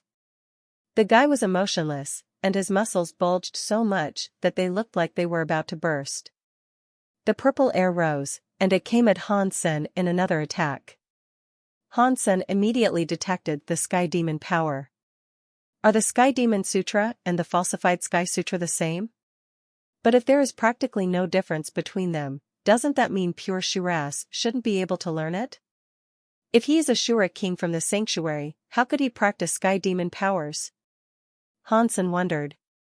The man's fist came before Hansen, but Hansen raised his hand to stop it. Hansen's hand was enshrouded with a rainbow godlight formed by substance chains. The rainbow godlight quickly tied up his enemy's body. The man struggled and writhed inside his bonds. Sky Demon power was strong, but it could only make use of causal powers. It wasn't some invincible ability. And speaking of power, this creature wasn't quite deified yet. He was weaker than the Soul Robe's power. If the Shura had been fighting someone other than Hansen, he could have used causal powers to escape. But Hansen was using his Dongxian area in conjunction with the Peacock King's Soul Robe. The Dongxian area's force stopped all of the universal cogwheels in the region. Not even causal powers could escape Hansen's manipulation. Unless the Shura was stronger than Hansen, the Shura's powers weren't going to be of any use while Hansen had his Dongxian area active. Ji Yangxing and the other demons were in shock. The demon doll's power was almost deified class, and demon dolls weren't like ordinary demons. They had very scary talents. After they became demon dolls, they would undergo a weird reaction with the Sky Demon powers. The demon dolls would then gain causal powers, which would allow them to apply causal powers to a wide range of uses. Not even a pure demon could do that. Even deified elites couldn't trap a demon doll. But now, the demon doll had been subdued by Hansen, and it seemed completely unable to break free. It was being held tightly by Hansen's power. The entire situation was way too scary. Without hesitation, Ji Yangxing turned around with the plan to run away as fast as he could. The other demon elites thought to do the same. But they suddenly noticed their powers had disappeared. None of their abilities seemed to work. They couldn't tear through the fabric of space. They couldn't even cast any powers outside of their bodies. What's going on? Ji Yangxing and the other demons looked at each other with wide, frightened eyes. Let me deal with them, Elysian Moon said smoothly. She waved her paper umbrella, unleashing a sword light. It flew right at Ji Yangxing. Due to the fact that they couldn't use their powers, Ji Yangxing and the others had to jerk clumsily away. But with their reaction times being so slow, they couldn't dodge many of the sword lights, and the cruel attacks began to punch through their bodies. Demon blood gushed everywhere as they screamed. A second later, a few of the kings had already perished under Elysian Moon's sword lights. Ji Yangxing and the other two half-deifieds were badly injured. Now they believed what Hansen had said. That woman was so pretty, but she was also someone who could slaughter her enemies without so much as a blink of hesitation. They were shocked by how powerful she was. They were under the influence of Hansen's Dongxian area. They couldn't use their powers, even though they could still touch their self-cogwheels. Their power was there, but they couldn't make use of it. They couldn't do anything to save themselves. That woman's area power was no greater than king class, but her sword lights could pierce through the bodies of half-deifieds. Just that power exceeded what an ordinary king could accomplish. Ji Yangxing was as shocked as he was angry. He hated the fact that he hadn't followed the Demon King's advice. Hansen, I'm the son of the Demon Alpha. If you kill me, the demons will do all they can to avenge my death. If you let me go, you can take any deified treasure and xenogeneic genes you wish, Ji Yangxing shouted. Hansen looked at Ji Yongxing and said, "A demon? You're lowly compared to the extreme king." When he heard that, Ji Yongxing's face turned gray. He remembered that Hansen was the one who had killed a prince of the extreme king. If he wasn't concerned about their wrath, why would he fear the demons?